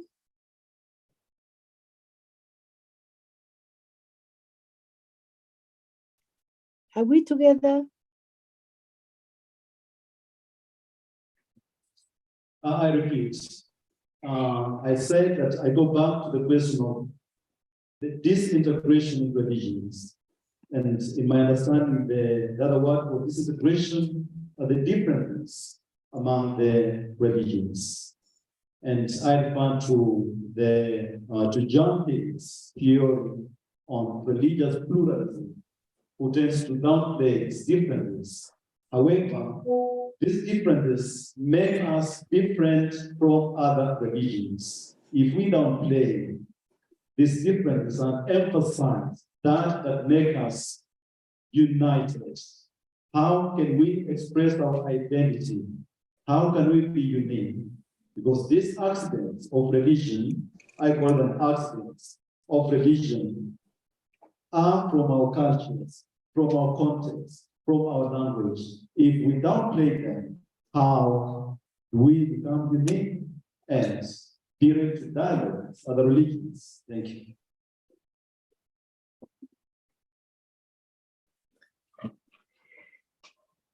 I have indicated that the audio is not very good, but I hope I got the gist of the question that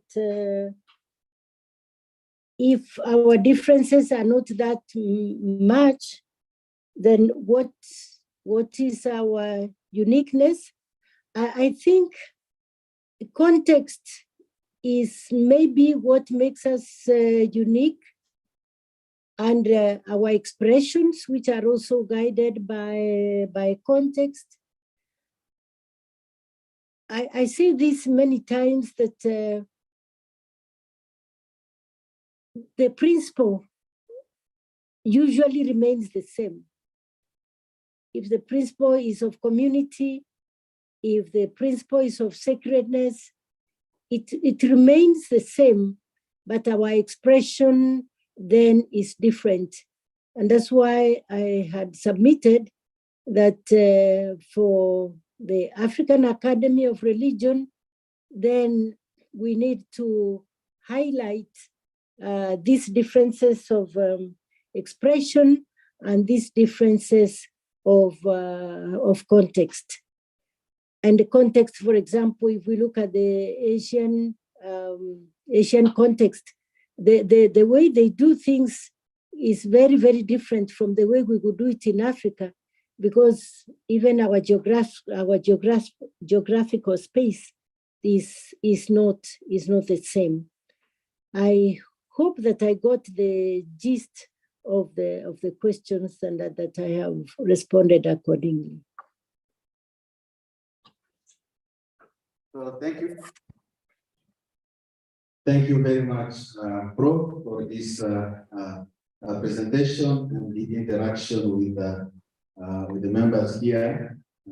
We appreciate very much your contribution to this discourse and your availability early this morning from your side. So can we once again appreciate Professor very, very So this was the last of the presentation for these 2 days. The last part that we are now going to start is just a conversation with the panel, and then also interaction with the members who are here present, just to tie the knots, because the end of this conversation is part of what we want to establish as African Academy of Religion. So I would like to ask 1 or 2 volunteers to put 5 or 6 chairs in front so that we can invite the panelists. Prof, if you are free to follow the conversation, you are welcome. But you are also free also to log out if necessary because of other commitments. So as we are still preparing for chairs for panelists, I would like to invite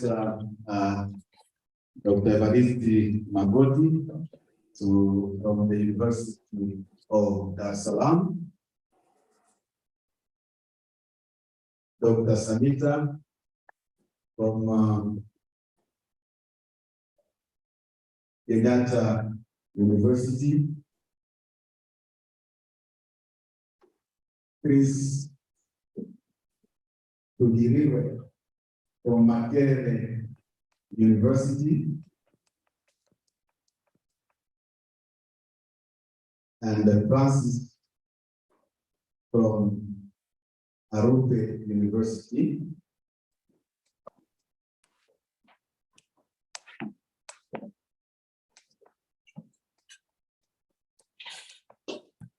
And this session is going to be moderated by retired, not tired, General Bashir, who is a member of staff at Yildiz, especially dealing with the cause of conflict resolution. As we know, the religions also can have a conflictual nature. And retired General Bashir is a PhD candidate here at Tangaza in the Institute of Social Transformation, specializing on security and sustainable peace. And actually is on a mission for peace in South Sudan. He has been part of the intergovernmental agency called IGAD, but also he has been a military attaché of Kenyan government for the Middle East while he was based in England. So he brings to this discussion also the aspect of peace and security. So welcome, sir. Yeah. So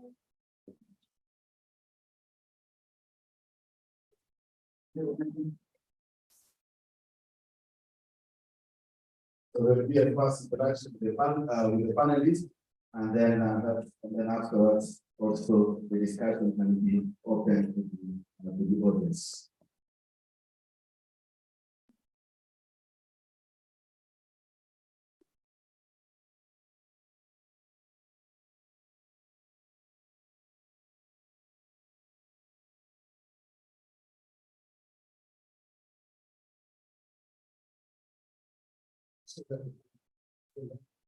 Thank you, Father Hassan, for the introduction.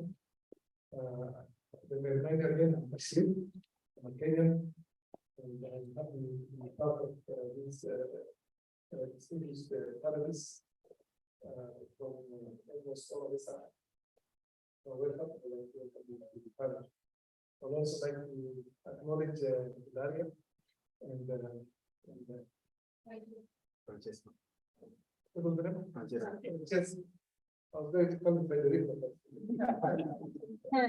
Francesco. from the European Academy of Physics. So welcome again. I think this is the second of that time. Thank you very much.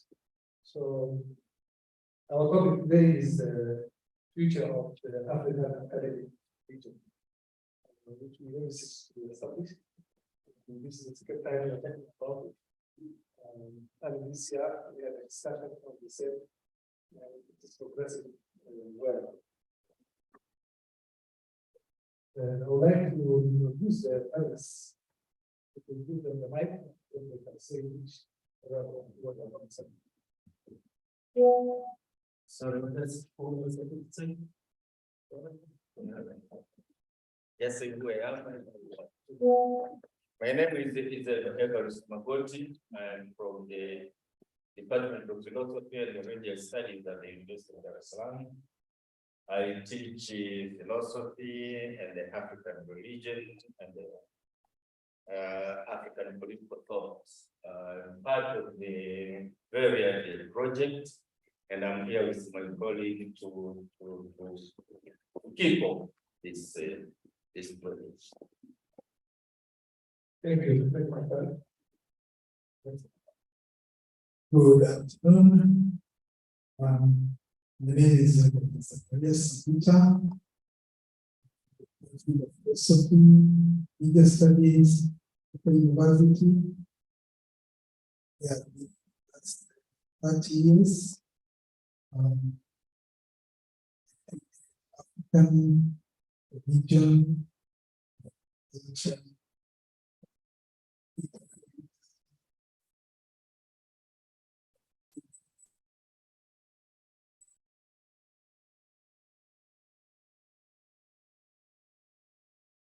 Good afternoon. I just thought of standing and sitting down.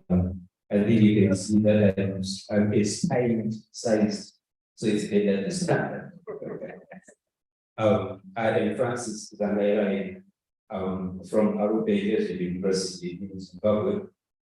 I am a lecturer at Arubega University in phenomenology of religion, in political theology, African theology, world religions, African traditional religions, Pentecostalism, and Christianity in Africa.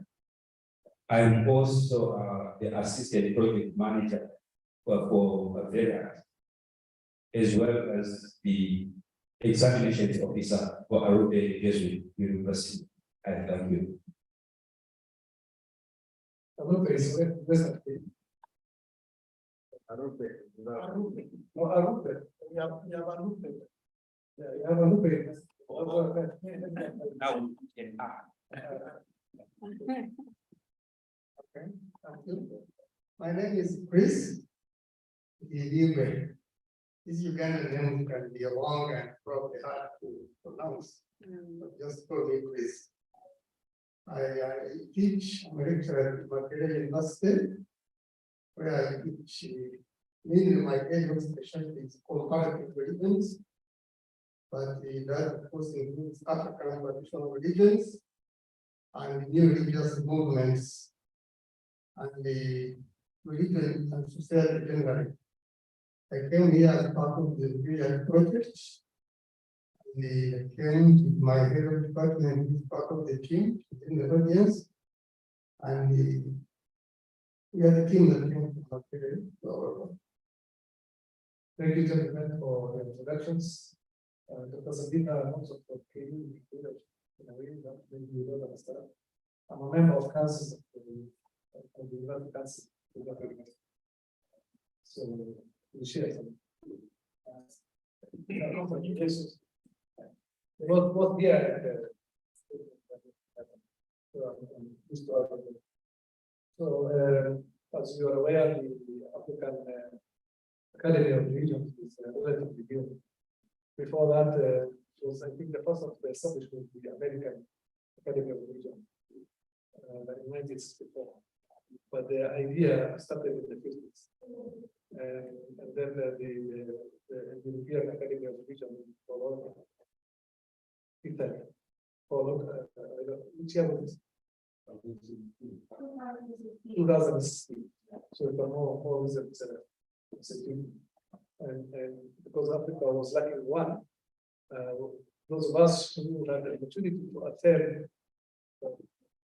some sessions, conferences in the European Academy of Religions, came back with the idea of establishing one of our own. And I must say that Father Amos took the lead in that. And being the hardworking man that he is, so far I think we are doing well, and that's what we should be up and running. So the question is, what is the need for African Academy of Religions? And its purpose. Okay. As you all know, religion is powerful system, and it's not showing any signs of disappearing anytime soon. Religion provokes soul fighting in an eloquent and very forthright way. And the academy is meant for both practitioners and observers. Therefore, the research evolving from that is for everyone interested to be informed about the world around them. And religion is therefore a curious phenomenon which gives us a question presenting challenges and calls out for better understanding of among humanity. So, which is a nugget that needs to be developed, that needs to be sustained, and that needs to be projected to the African scene. So I would like to ask the panelists to on the right, on the left, to each say about something about what they understand about the Academy of Religions and what they see evolving their concept.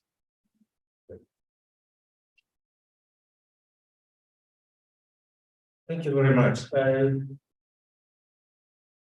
I'm very grateful for the brief history provided and so sharing with the innocent and the others in the panel. I got a glimpse of where this idea comes from.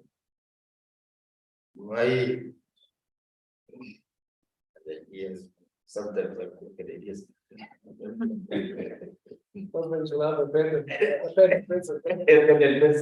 Still, I would write in a group ways.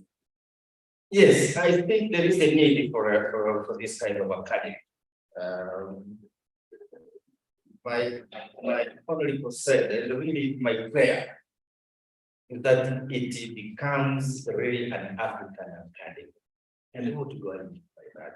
It becomes an academy where African issues are discussed and researched, published and disseminated. So that it becomes an academy where African culture has a priority. And really, as I mentioned in one of my interventions here, if we really want to contribute something to the European Academy, to the American Academy, then we must be serious with research in African culture, because there is very little that is done in terms of understanding what the African person is, what is his culture, his or her culture, what is his ambition. And then given in the context of our life, it's an academy that emerges, that comes out of poverty, I would say. Because it's Africa is poor. Although we may see all these buildings, we may get a wrong impression. But the fact is that we are poor. So the question of poverty should be part in the passport to say.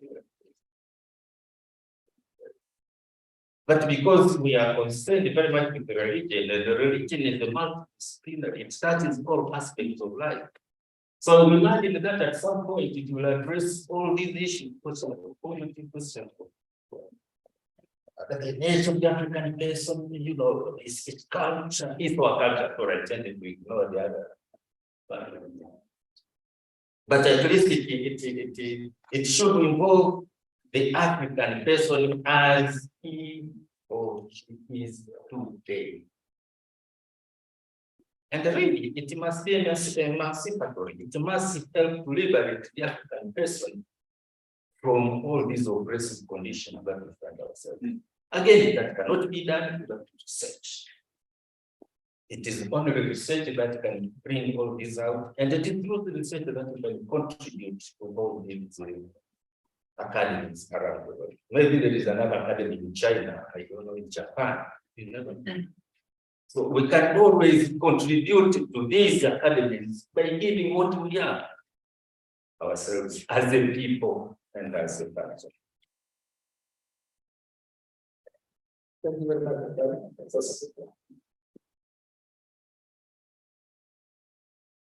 Yeah, thank you very much.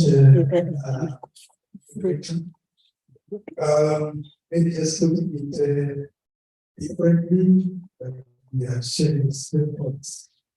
For you to be African, it means something very unique about ourselves.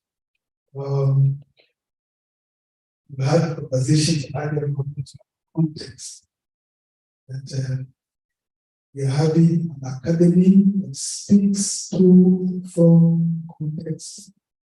It helps the world to understand how we are going to reflect on issues of our context. That way, therefore, we are able to make a contribution. Station I talked about the issue of the world. Market, global markets of the region, and leaders' ideas and thoughts. When they look at that market, what are the theories coming from us? Just simply use theories that have already been generated. I'm not saying there's everything wrong about them. This is no, some of those theories look at our situation, develop theories, relevant context. When we apply them, others will also see whether those theories from us can work in the situation. And in that way, finally, academy in disciplines and standards.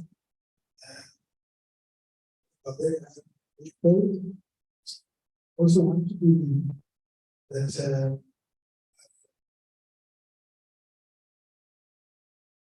academy will also be able to present something very qualitative, something very high standard in our analysis, study, so that somebody looking at that work may differentiate it from any other. So we to be an academy must follow this scientific, very disciplines that can be tested and be accepted by other highly intelligent scholars. Thank you so much. Let me begin by quoting my renowned scholar, John Samuel Mbiti. It was a lecture, and he talked much of Africa to such an extent that his audience who were Western asked him, "Hey, Professor, talk about Africa. Who are these Africans?" And of course, his wisdom and knowledge is the whole he gave them a smile. And then he says, "You have a problem. Africans know themselves very well. They don't need to be defined. End of quote. Here we are. And he continued and said, we ourselves are conscious of you as being very to the other religions. How conscious are you of our own African solution? Not know who Africans are, or you are ignorant. And the African Academy, therefore, from my own perspective, serves to respond to these questions that I raised, to such an extent that no one will doubt, no one will have reservations. From my own thinking, I would then rather say an African Academy of Religions should be a springboard. It should be a bedrock. It should be a foundation where religious people's faith are answered and resolved.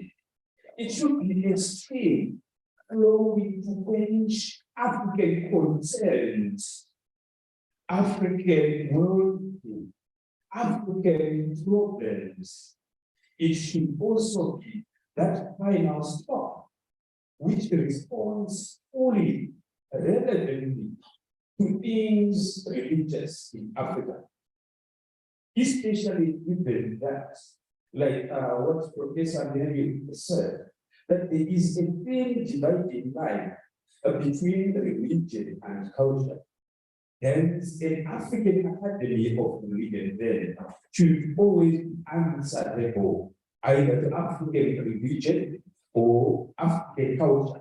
In their sort of, there's some sort of understanding a way of life. An African Academy of Religion is where fundamental issues are resolved and given shape and meaning, so that people find relief when they get there.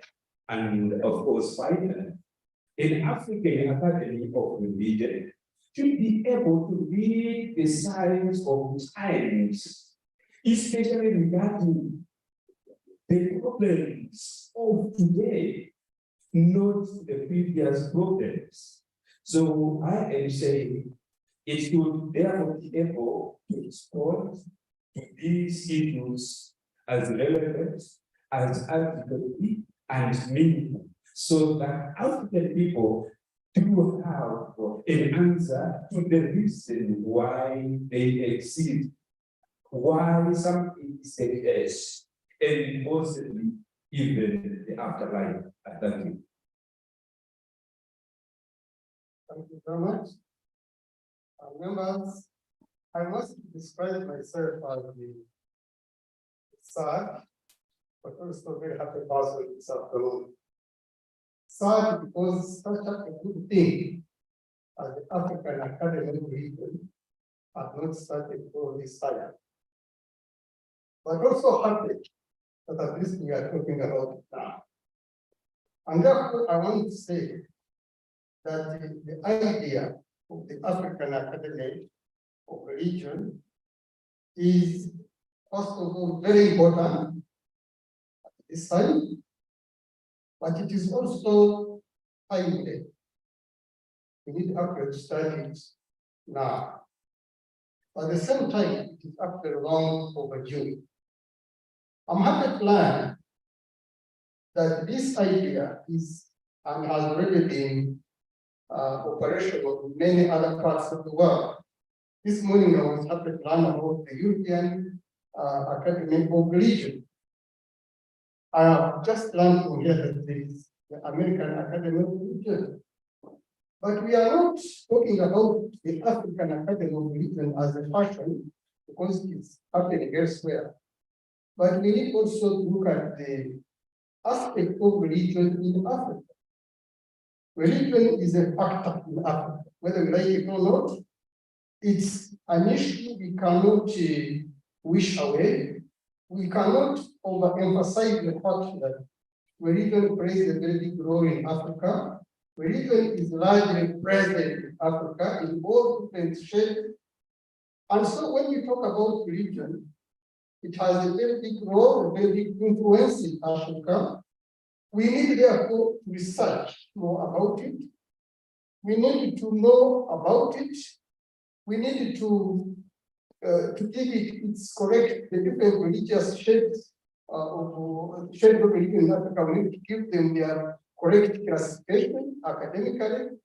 We need to discuss the issue of religion in Africa, and I believe this cannot be done elsewhere apart from such a thing as the African Academy of Religion, where scholars meet, interact, and discuss issues of religion. Thank you.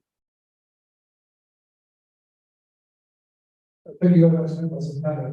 That was a very elaborate description of what we proceed to the role and place of the African Academy of Religions. As you are aware, in Kenya, the religious teaching is widespread. To high school level, we have Islamic religious education and Christian religious education. And this is allowed, the institution has the curriculum. However, the study of comparative religions, for example, is not there. And this is one of the gaps that the emphasis in the academic field. It is on the instruction of the study of religion. It is not religious land. That's where the balance lies. From religious land, father ends at the high school. And our students take exams as part of the high school exams on that. But our universities, other than especially the universities like now Ghana, Catholic University and others, they do not teach religion per se. But so the academy will have a big role and a big impact on the study of religion. So that's one aspect of the importance of this religion that I would like to explain. I would like now to open the floor for discussions. We will have what the panelists have to say. So the floor is open for questions and answers. Okay.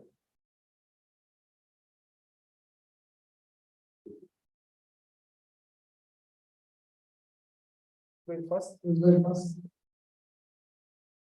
Madam, thank you. Before that, I would like to go back to you in the last panel discussion to ask a question. Can you please repeat that question? Because in my hearing, I thought it's very relevant to this session. Maybe distinguished panelists will have some of the.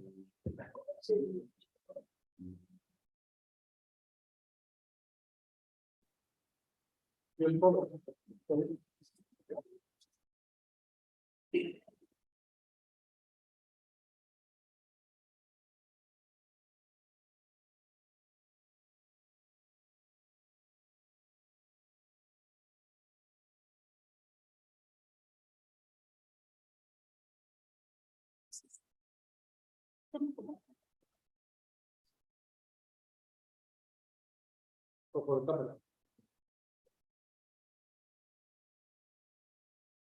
Thank you. My question regarding to the presentation of Professor Yetui was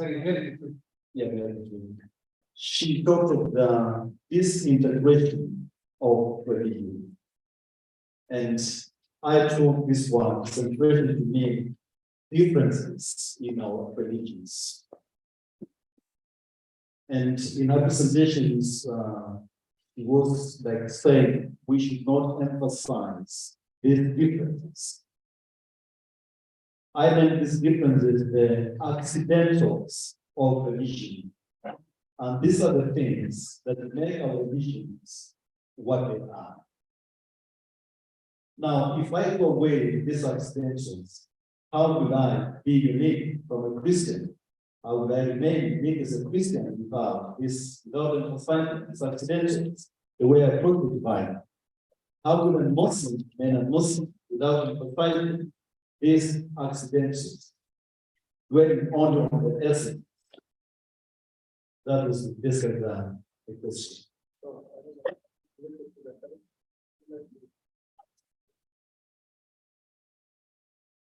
Well, I think this question brings in, two really, serious words. Religious disintegration, but also accidentals. These are probably words we should use carefully. I don't know whether we look at disintegration in the negative way or even accidents in the negative way. But the fact is, they are different religions operating in Africa. That's the fact that needs no overemphasis. But then I think what the professor was trying to emphasize was we should look at the things that unite us within these many religions. In other words, whereas the different religions remain, but what are some of the issues that bring us together as humanity? What are some of the key aspects emphasized in all these many religions? When we are teaching comparative religions, we are aware that there are many religions.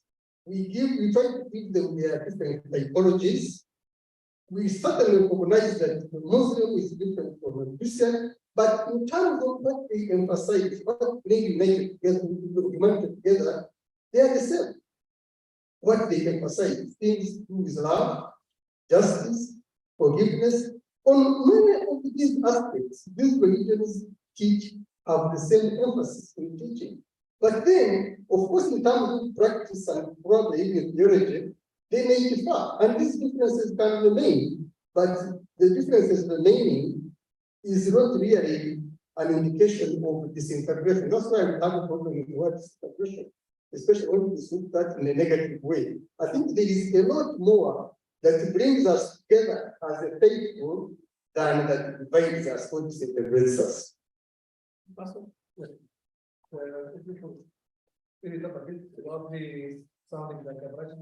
All right, it's okay. Let me begin from the point of view of John Dee, who is, of course, a philosopher. We are made to understand that John Dee, when he was writing, because he was a Christian theologian, he had passion for his religion, he had commitment, and also he was active in combat. So much that he could have oversight the point, but the point made. Secondly, we take the issue of accidents. You are speaking just as a philosopher. Accidents are in simple terms, these are characteristics and elements. Something that inheres on you and which have, they didn't just come. But the best thing is we look at the essence of a human being, the distance of the human being, what makes you you.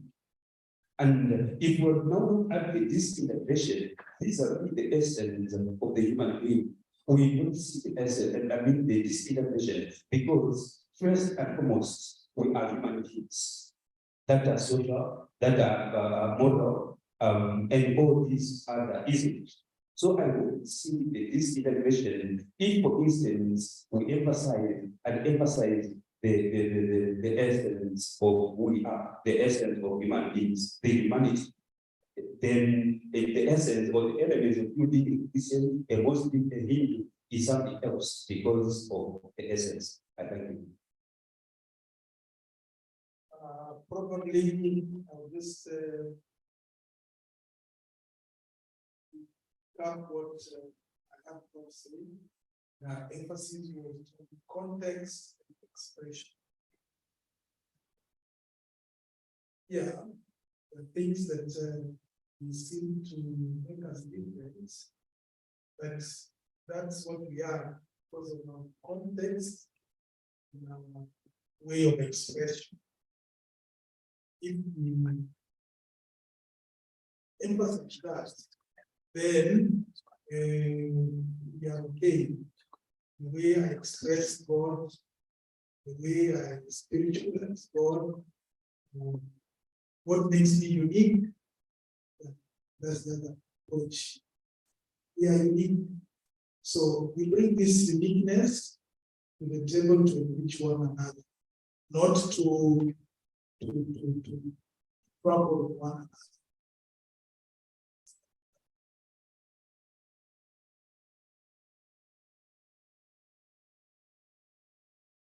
For me, when the professor, when Professor Belgin was presenting, I slept a little bit, so I didn't understand by accident.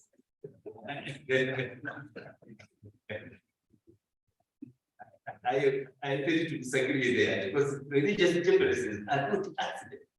They are fundamentals. They are impressive. Because how do you come to the difference? You start by believing. Christians believe, Catholics believe, Jesus Christ is the Son of God. And through that belief comes the practice. You behave as a Christian, you behave and act as a Christian according to what you believe. So I wish I was here, maybe by accident. So for me, the difference would be there. You won't eliminate it. And I think it's, but we should talk about it. We should try to understand one another. Because the problem is no effort is being done for Christians to understand what Muslims believe, and the Muslims to understand what Christians believe. And I think that's where again the African Academy becomes very relevant. Because we shall not only be talking about culture, it can also become a platform for interreligious dialogue, where Christian beliefs, Muslim beliefs, Hindu beliefs, I don't know, African traditional beliefs are articulated and expressed. And for me, that in itself is an achievement. Thank you very much. Who was there? Thank you very much for the inputs. The lady in the conversation is next. Question maybe I must admire to consider the problem of challenges that will face the establishment of the African Academy. Please welcome. Thank you. I'm taking so long, I think that the report was but what I can say is I'm excited about the possibility of the establishment of this African Academy of Religion. It will be a forum to explore all the religions within the country. Oriental, Muslim, Indigenous, Christianity, and so forth.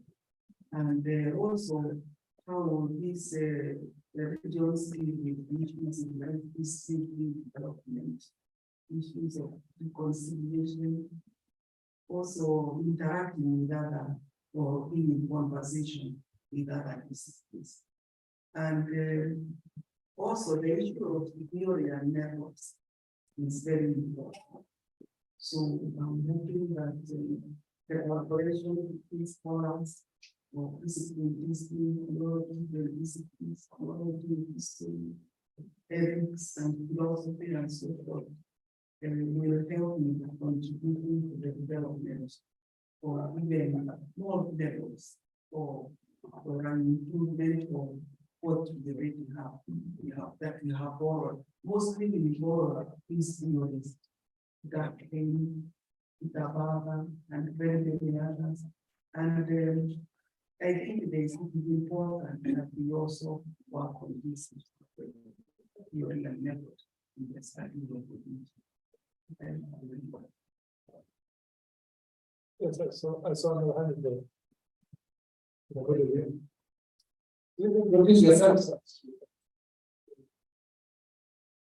Good afternoon, from Makerere University.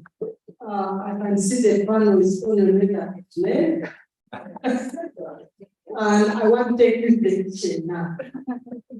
Suppose I ask you to go to the chain and prepare the ingredients for the African Academy.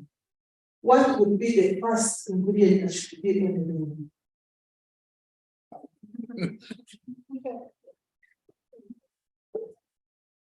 Thank you, that's a good question. Can you take You already have a question, so. Okay. Yeah, I'll come back to you.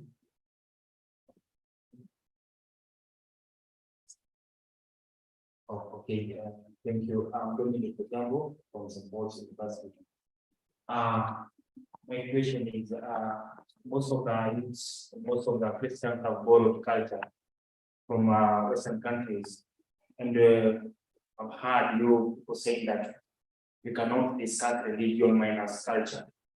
So are we going to teach religion in another people's culture, or are we going to revive the African culture for us to teach religion? Thank you. Yeah, the question is that academy going to teach religion? Is that the idea? I think that's the question we are trying to ask and trying to answer at the same time. I think if you could ask the idea, the panel will answer this question. Then we'll come up to the next. Maybe before you answer, it's not us versus you. I think we are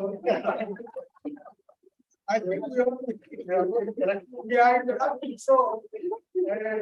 I can wait the try. When I try to ask a question, I will now get to hear her answer.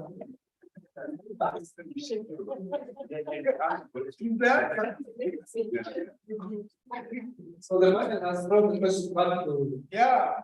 Audience. Any takers?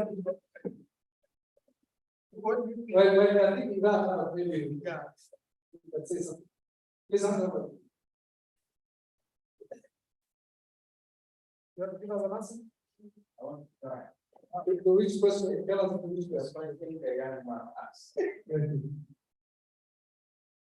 believe what is happening in our situation here, I believe that we clearly do not understand our cultures well. That is one. Because as a young boy, you grow into a community, you are not taught what you are supposed to do. No one teaches you what the culture is. You only see, observe, and you also pick certain elements out of it. And that is what we grow up with. And so if we now have people who have studied, or we should have people who should study our culture well, and then lay down those elements within our cultural frame, I think we'll be equipped enough. And then we can also go out and impact this to the world. The second aspect is we do not understand what religion is. We do not understand what African religion is, what Christian religion is. So the two are always conflicting. And the first people or those who brought the message or the gospel message made us to discard certain elements which we hold them very well in our culture. But Christianity says, no, discard them. And now the African person is confused, going back and forth, bringing this together. And that is why we are not growing. So I think that we need people who really understand the religion well, the culture well, to blend the two. And that can help us understand whatever we are doing. Thank you so much. I would like to also give an opportunity to you, in addition to your question, you can respond from my minister, from my teacher status. I mean, you combine a lot of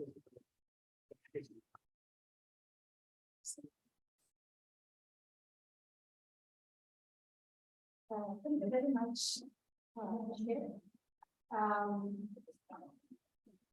I want to say, maybe before asking the question, is that we are African Christians and Muslim and African Muslims, and not Christian Africans and not Muslim Africans. I don't know whether that is coming. And the other point is that we have God of culture, God within culture, God against culture, and God for culture. So when we combine all this, we can see the entry point of the African, the African Academy or the Academy of Africa, whereby, of course, like he said, Africans do not need to be defined. They already define themselves. And that is why from where I come from, within my culture, probably I don't need the Kikuyu culture because I am Kamba. And so by being a Kamba, I already know how the Kamba defines humanity, and not only women and men, but human beings, even from the kitchen all the way. But at least we have to know that we are human, we are valued, but again, we also need to understand that God is for culture, God is against culture at some point, God is also within the culture. And that is not from the Christian perspective. I have Jesus Christ within culture, Jesus Christ against culture, Jesus Christ for culture, and all this. Then you come to find where Colin Chapman says, I also want to know about my neighbor's faith, the cross and the crescent, especially for Muslims and Christians, the cross and the crescent, my neighbor's faith. And if you know that, then we don't need to fight against one another just because of our religious affiliation. And so it's a peace champion. Then I will say that when I start with Sheikh, and of course listen to him, understand what the Muslims approach about God, about their faith is, and he listens at me, then we coexist together for peace. I think that is what I can recommend. But then my question is, in the African Academy, where maybe we need also to ask ourselves the place of gender and the place women also in the academy. As we see, for example, like Doug is saying, we can see that I don't know whether this is a picture, but then thank you very much. Well, this is a picture, it's a picture. But it's not very young, it's not very young. A lot of difference.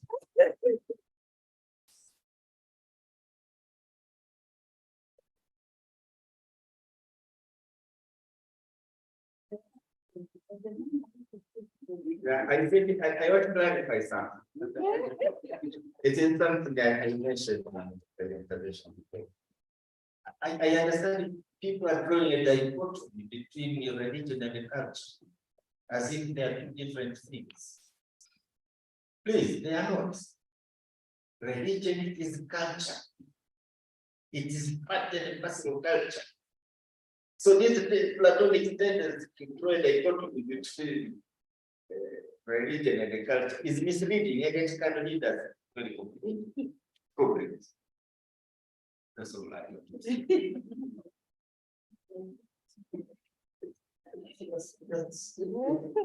Something about that. When we are reading the works of Medici, who is the celebrated scholar in African religion, somewhere it says that in Africa, religion is an integral part of the people's culture. After he says religion and culture are so integrated that you cannot separate the two. You cannot separate an African from their culture, but also from their religion. Therefore, it really becomes difficult when we try to create the dichotomy between culture and religion. To me, really, the religion is practiced within the context of the people's culture. But we have a number of questions, maybe there's something to that. Let's just also just trying to add, of course, I think in his view, I quote, John S. Mitchell says, Africans are notoriously religious. In fact, they exist in a religious universe. They are found every day in a religious drama. To exist is to be religious, and to be religious is to exist. Of course, that's it. But I also tend to dig back a bit, because I close my eyes there, then you see this person. Does he start to be cultural and then be religious? Or does he start to be religious, then cultural? The chicken egg debates. This is it. And I think we need to overemphasize it. Go to the extreme ends. If we say this is aggressive, you start to be religious, or you start to be culture, or you exist basically by religious. This is where the point is taken.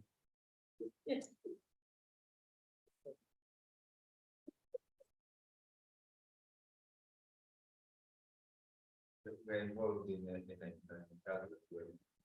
it is definitely this. You come into a world which is already culture. There is no question what becomes, what starts and what ends. No, you come into a world which is already culture. If you are born in an African culture, you are born in that religion, as it says.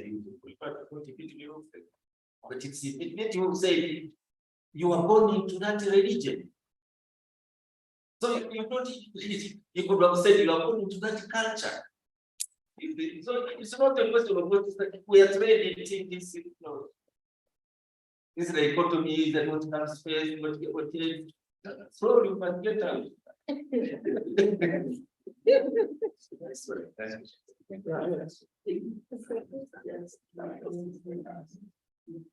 you, the panel, for that reaction. I have that hand and yes, this one. Please make it short. We are running out of time. You still have another question? Other comments? Okay. So and then after that, I invite Ilaria to give me a perspective of what Yeah, there's an application here. Since you're standing there, you can start with the link. Yeah. Yeah, the question about what comes first. Can you give me the internet? Yeah. You would like to ask the question? Ask the question. She didn't answer. Oh, you're not going to answer? Yes. You're not going to answer.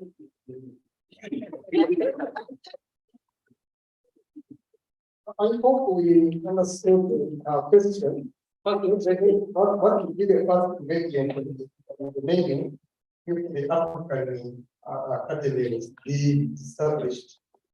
It's quite not the same question to answer, but I want to understand, does it mean what will start with, or what would be the ingredient? The first ingredient on the menu, probably my colleagues understand it better, but I think if it has to be how we start, then we need to think of maybe, first of all, we need to benchmark the institutions that have already had it, but also put structures in place for its operation. I would think that would be the first item on the menu moving forward.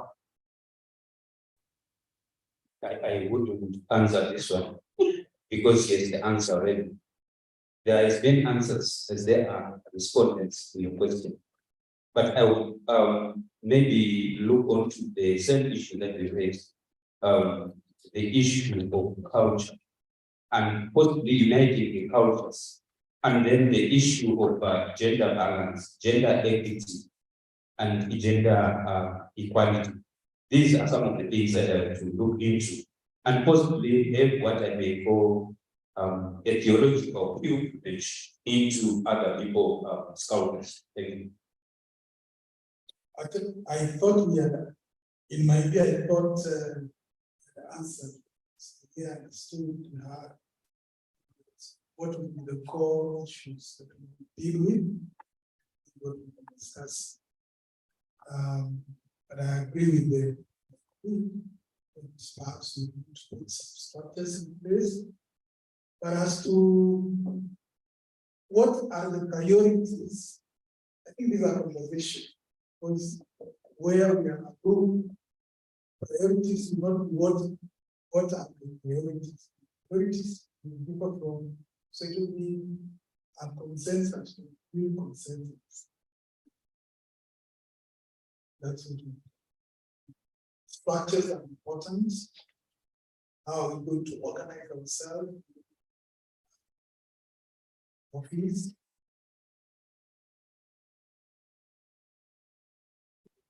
The question on many demands that to determine a priori what we're going to do. It's approach which I'm very worried about. For me, I prefer the situation, the context to determine the menu. You never know, maybe that time when it started, there will be a burning issue in Africa, which will be addressed. So we can't leave that because in this meeting we decided that on the menu in our country there is this. I think the menu will be tired down.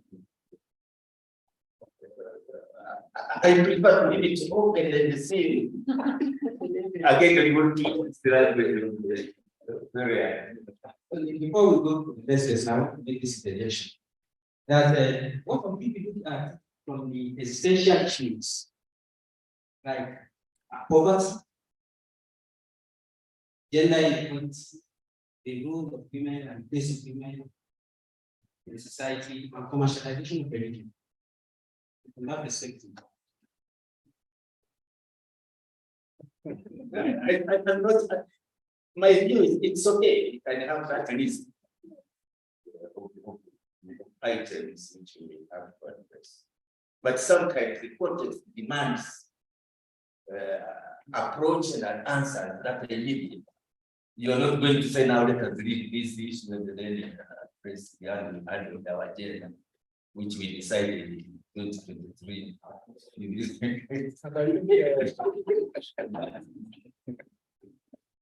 Anyway, that's good. I think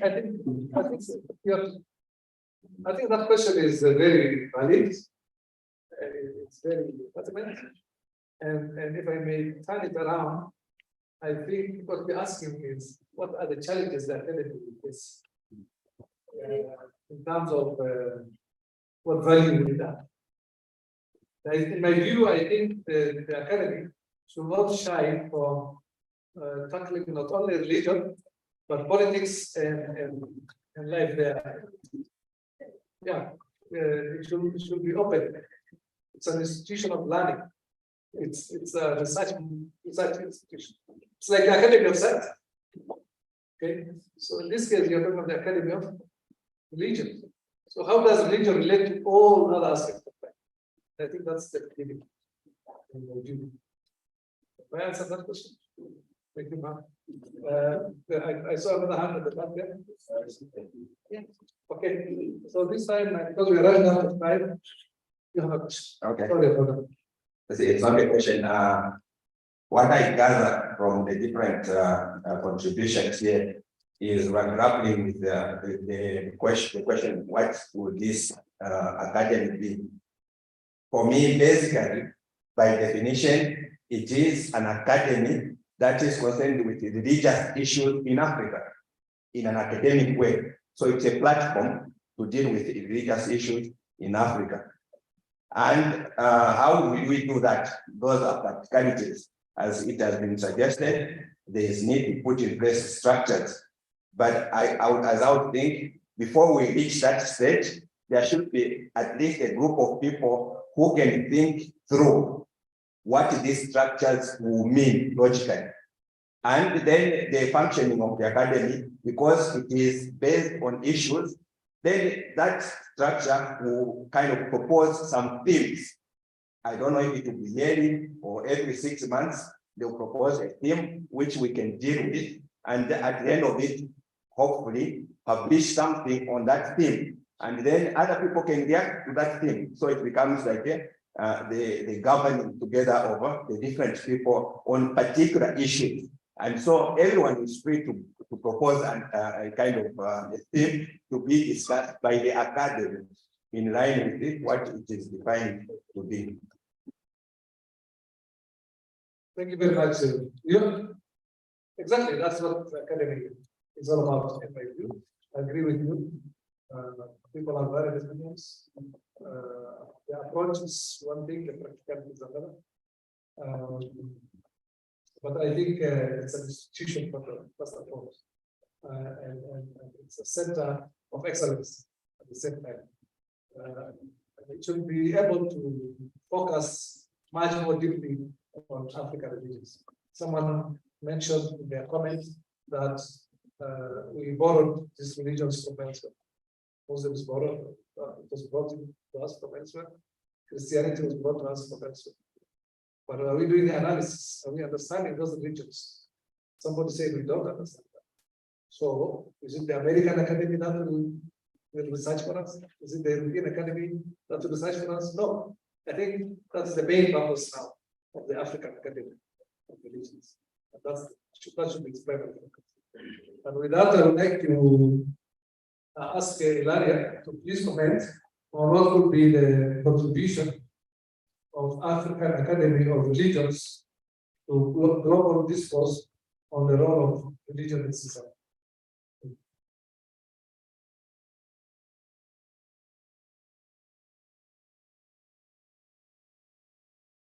Thank you, Karen. I put myself what I said before during my intervention. The contribution would be to help them understand the role. Because, as I said, religions are changing so deeply globally that if we cannot do, or we have not a clear idea how Africa thinks and works, and African believers, but also African human, I mean, you don't have to be a believer. What is their culture? I think you miss really the truth to understand how in general the world is changing. So for me, this is the biggest contribution is to help understand and learn, obviously. Learn from finally a perspective that is an original one. And that it's not an activation perspective, coming from someone who is obviously not deeply into this culture. And lacks also the background information about this culture. This is not a critic on all of the law. It's just that we do not know. So the fact that you teach, you have to know better. Yeah, this I think that would be the greatest contribution. Thank you very much. That concludes our discussion for today. I would like to express our gratitude and thanks to the panel, the panelists seated in front of us, to all those who asked questions and added their contributions, to the exchange of ideas. I'm sure that has brought us to a point where now we can see clearly where the academy is likely to go, and the benefits are from the establishment of such an institution. It's now my pleasure to hand the mic back to our innocent for the rest of the program. And we can give the audience a clap. So thank you also very much to our moderator, General Bashir. So we are coming to the end of this conversation, this conference. So what I'm going to do now are concluding remarks and the way forward. So first of all, I'd like to thank the Vera team. We started in the kickoff meeting of the projects and agreements on the how we are going to collaborate together. Of course, the signing of the collaboration agreement collaboration, and the Academy, African Academy of Religion, is also anchored in this project, at least on the part of of IRBIS. As we have done different work packages, and each one has its own role to play in the success of the project, which will last for 3 years. Thank you also for all the participants, and I would like to thank in a special way St. Paul for really come. The St. Paul has already been part. Reverend always part of the summer school. She's a member of staff of the summer school. I already mentioned also President Musindai, who really through the intermonastic dialogue and in the year brought us into contact with our brothers and sisters from the Shia community, especially in Iran. Special mention to General Bashir, who has been a link between Tangaza and the Muslim community, especially our memorandum of understanding with Umma University. Yeah. So thank you very much. So as Bashir already said, he was the first one to attend from Tangaza to attend the European Academy of Religion together with Jas Odira, almost at the very beginning of the European Academy of Religion. That must have been 2017. That's only team that they attended that. Yeah. And then in January this year, we put forward that idea around again the conference that we had. And the conference was religion and human dignity. Yeah, human dignity and religion. And that also was not new, because in 2018, we had been invited to Brussels, but by young figures who was the representative of the European Commission on Religious Affairs outside of Europe. We had brought us together to discuss on the issue of human dignity and religion, what we used to call Udire. Unfortunately, things changed in the European Commission Union, and that idea was somehow shared. But I understand that somebody was being appointed once again to that office. But that is due also to the passion of young figures. So, but I would like to recognize that. So during the conference we had in January, that's where we discussed about the possibility of creating an African Academy of Religion. And the insistence was very much in the line of what Dr. Evariste Mangota said, really from an African perspective. And I think Idalia also very much emphasized the link somehow this new project from the European Academy of Religion. It was still new, and she did not want to bring along the European Academy of Religion. But today, I'm happy because the president himself has said, I'm going to support this initiative. So it's a process.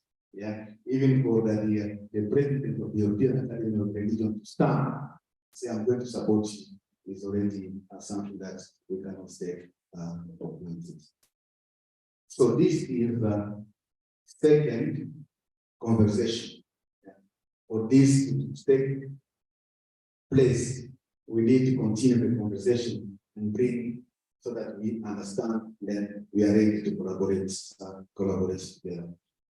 So what is the way forward? I think the way forward was already put by Father Felix, that we need now to put up a structure that will help us now to come up with formally instituted African Academy of Religion. We have agreed, but so far this is an idea, until there is a constitution, until there is a team, and then so on and so forth and so forth. Yeah? So we are not yet there. So the way forward is to put up a team that will help us now to come up with a structure, which is the African Academy of Religion. In January, the team was proposed already, but then the various projects took us a lot of attention, and that's really, so it was put on the second plan. From what I have heard today from Tuhiriwe, Chris, it is now, right, Chris? Yeah, overdue. That's your son. Why did we start it before? It is now. Because if now we are ready now to move forward.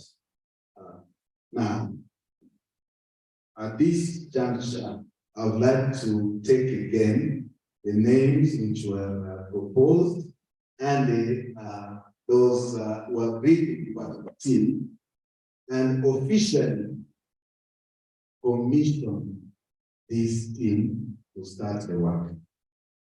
Yeah, so that this becomes a reality. So that would be really now a second step from what we had in January, now to officially commission this team to start now helping us towards now a institutionalization of what we are calling African Academy of Religion. Just by the way, you hear that from Mary Gitui, the American Academy of Religion is coming to Korea in November. So I mean, that's what she said. Yeah, it's coming to Korea. So it's really timely, yeah. So that is that when such organization come, they can find a counterpart with whom that will be Korea. And I'm sure Professor Gitui might bring us on board. Yeah, yeah. So to be part of that conversation.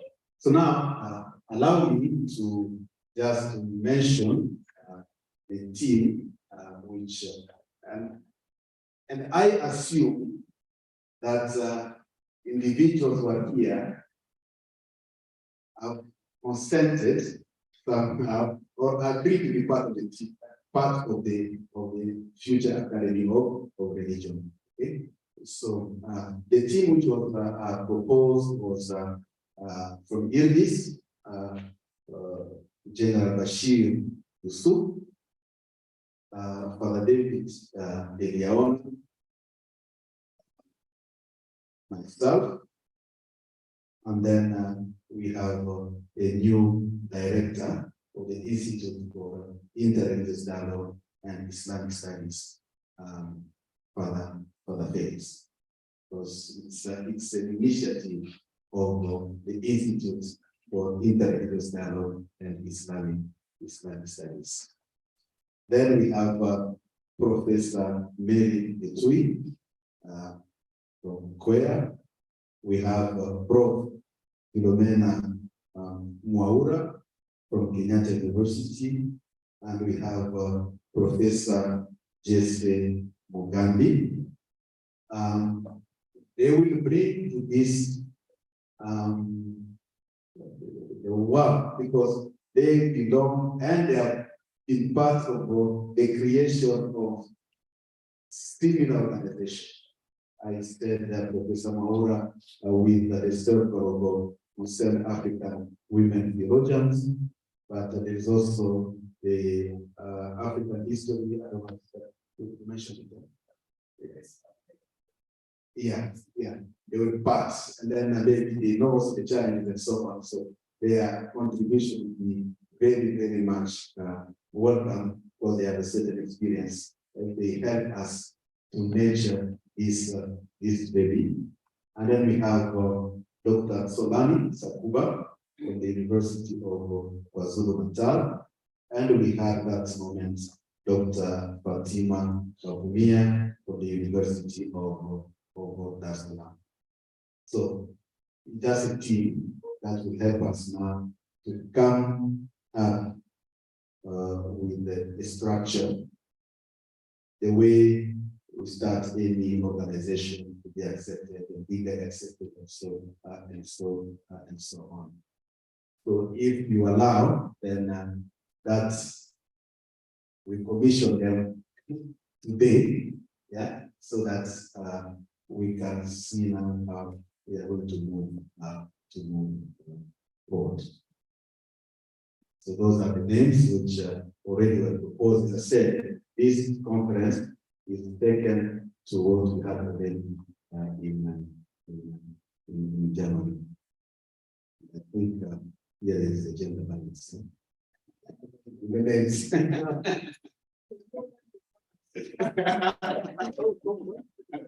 So Uganda is not the proposed peace from Uganda. Yeah, okay, because Uganda. I would propose her for gender.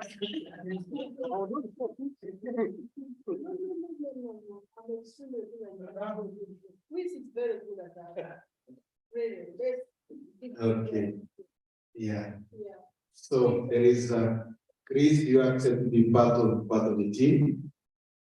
I accept, but with the question. Yeah. Are we adding on the team because the team is small, or are we adding to address gender balance? No, not the gender balance. What are trying to address? No. Just yeah. Because I think that the team is really big enough to really deliver.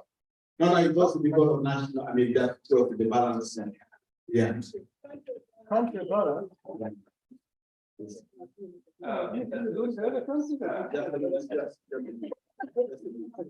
Country balance very yeah. Okay, yeah. You want to say something? Okay, the one who did it, they kind of balance. And maybe then okay, and I understand because again, under the Vera team, Zimbabwe is not part of the team, and then also Uganda. But of course, this was already, the people were online in the meeting last time. I think with your permission, within the Vera consortium, I think it would be also fair that a member of each of these 5 institutions is represented into the team. Okay, would that be fine? Would that be fine? So, Francis will be part of the team. You don't need to consult because you are here present and you are part of the discussion. Would that be fine? That is the bonus. Okay, and Chris also. Yeah, so that all the members of the team are presented here. Yeah, there is one Babumia, but it's not part of your religious studies, but teachers of Department of Sociology. Yeah, but you could see how then maybe that is connection within the university. With how do you see, or you want somebody from your team to be again part of this? if we decide, Yeah, the team. Okay, fine. Then yes. At this stage, what you are dealing with is a steering committee to erect this Academy of Religion. Yeah. Then the academy, the future Academy of Religion can take into consideration all these things which are being said here. Okay. At this moment, it's just a few people coming together, kind of brainstorming and coming up with something consistent, which will be called Academy of Religion. Okay, so it's just so it would be fine if you have a representative from the University of Dar es Salaam but of course we are the also within the barracks, so been fine. Okay, good. So the names which are going to be added today is Chris Ogiriwe and then Francis from Arugwe University. Okay, and then we move forward. Under the leadership, of course, of IRDIS, which is coordination. I mean, at this time we're talking about coordination, yeah, so that we see that these takes place as soon as possible, as soon as we can do that. That would be my final remarks. So we consider officially the team to steer these projects constituted. Now, how they are going to work, then they will see how to do that. And then the intervals of the meeting and the mode of the meeting and the delivery of their mandates, they will define and then let us know. So once again, thank you very much for your participation. Lastly, these are now 2 projects, and so we have the first conference. If we are talking about publication, then something should come out of the conference in January, and something should come out of this conference. Then how will it be done? Then that will be communicated soon. So once again, thank you very much. And for those who are traveling back tonight, we wish you a safe journey home. Others are traveling tomorrow, and God bless you. And it's our hope, all of us, that we will celebrate the birth of the African Academy of Religion very, very, very soon. Thank you very much.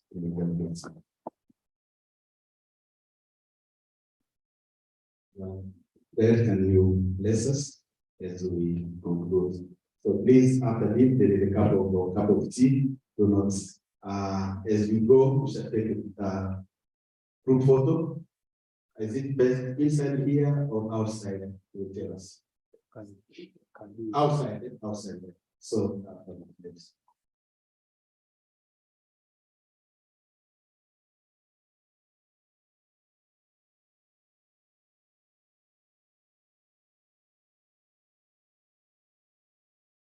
Let us stand and pray. Mighty ever living God, we thank you. You created us in your own image and likeness. We are your children. We thank you for the hours we spent together trying to deliberate on how to liberate ourselves as sons and daughters of Africa, but to understand you better and better. Give us wisdom, give us good health, empower those that have been appointed to carry this project forward. We ask this through you, who live and reign forever and ever. So, thank you very much. Let's proceed for a cup of tea. We go outside here. Please, just a minute. Not a new place, but it's a bigger place.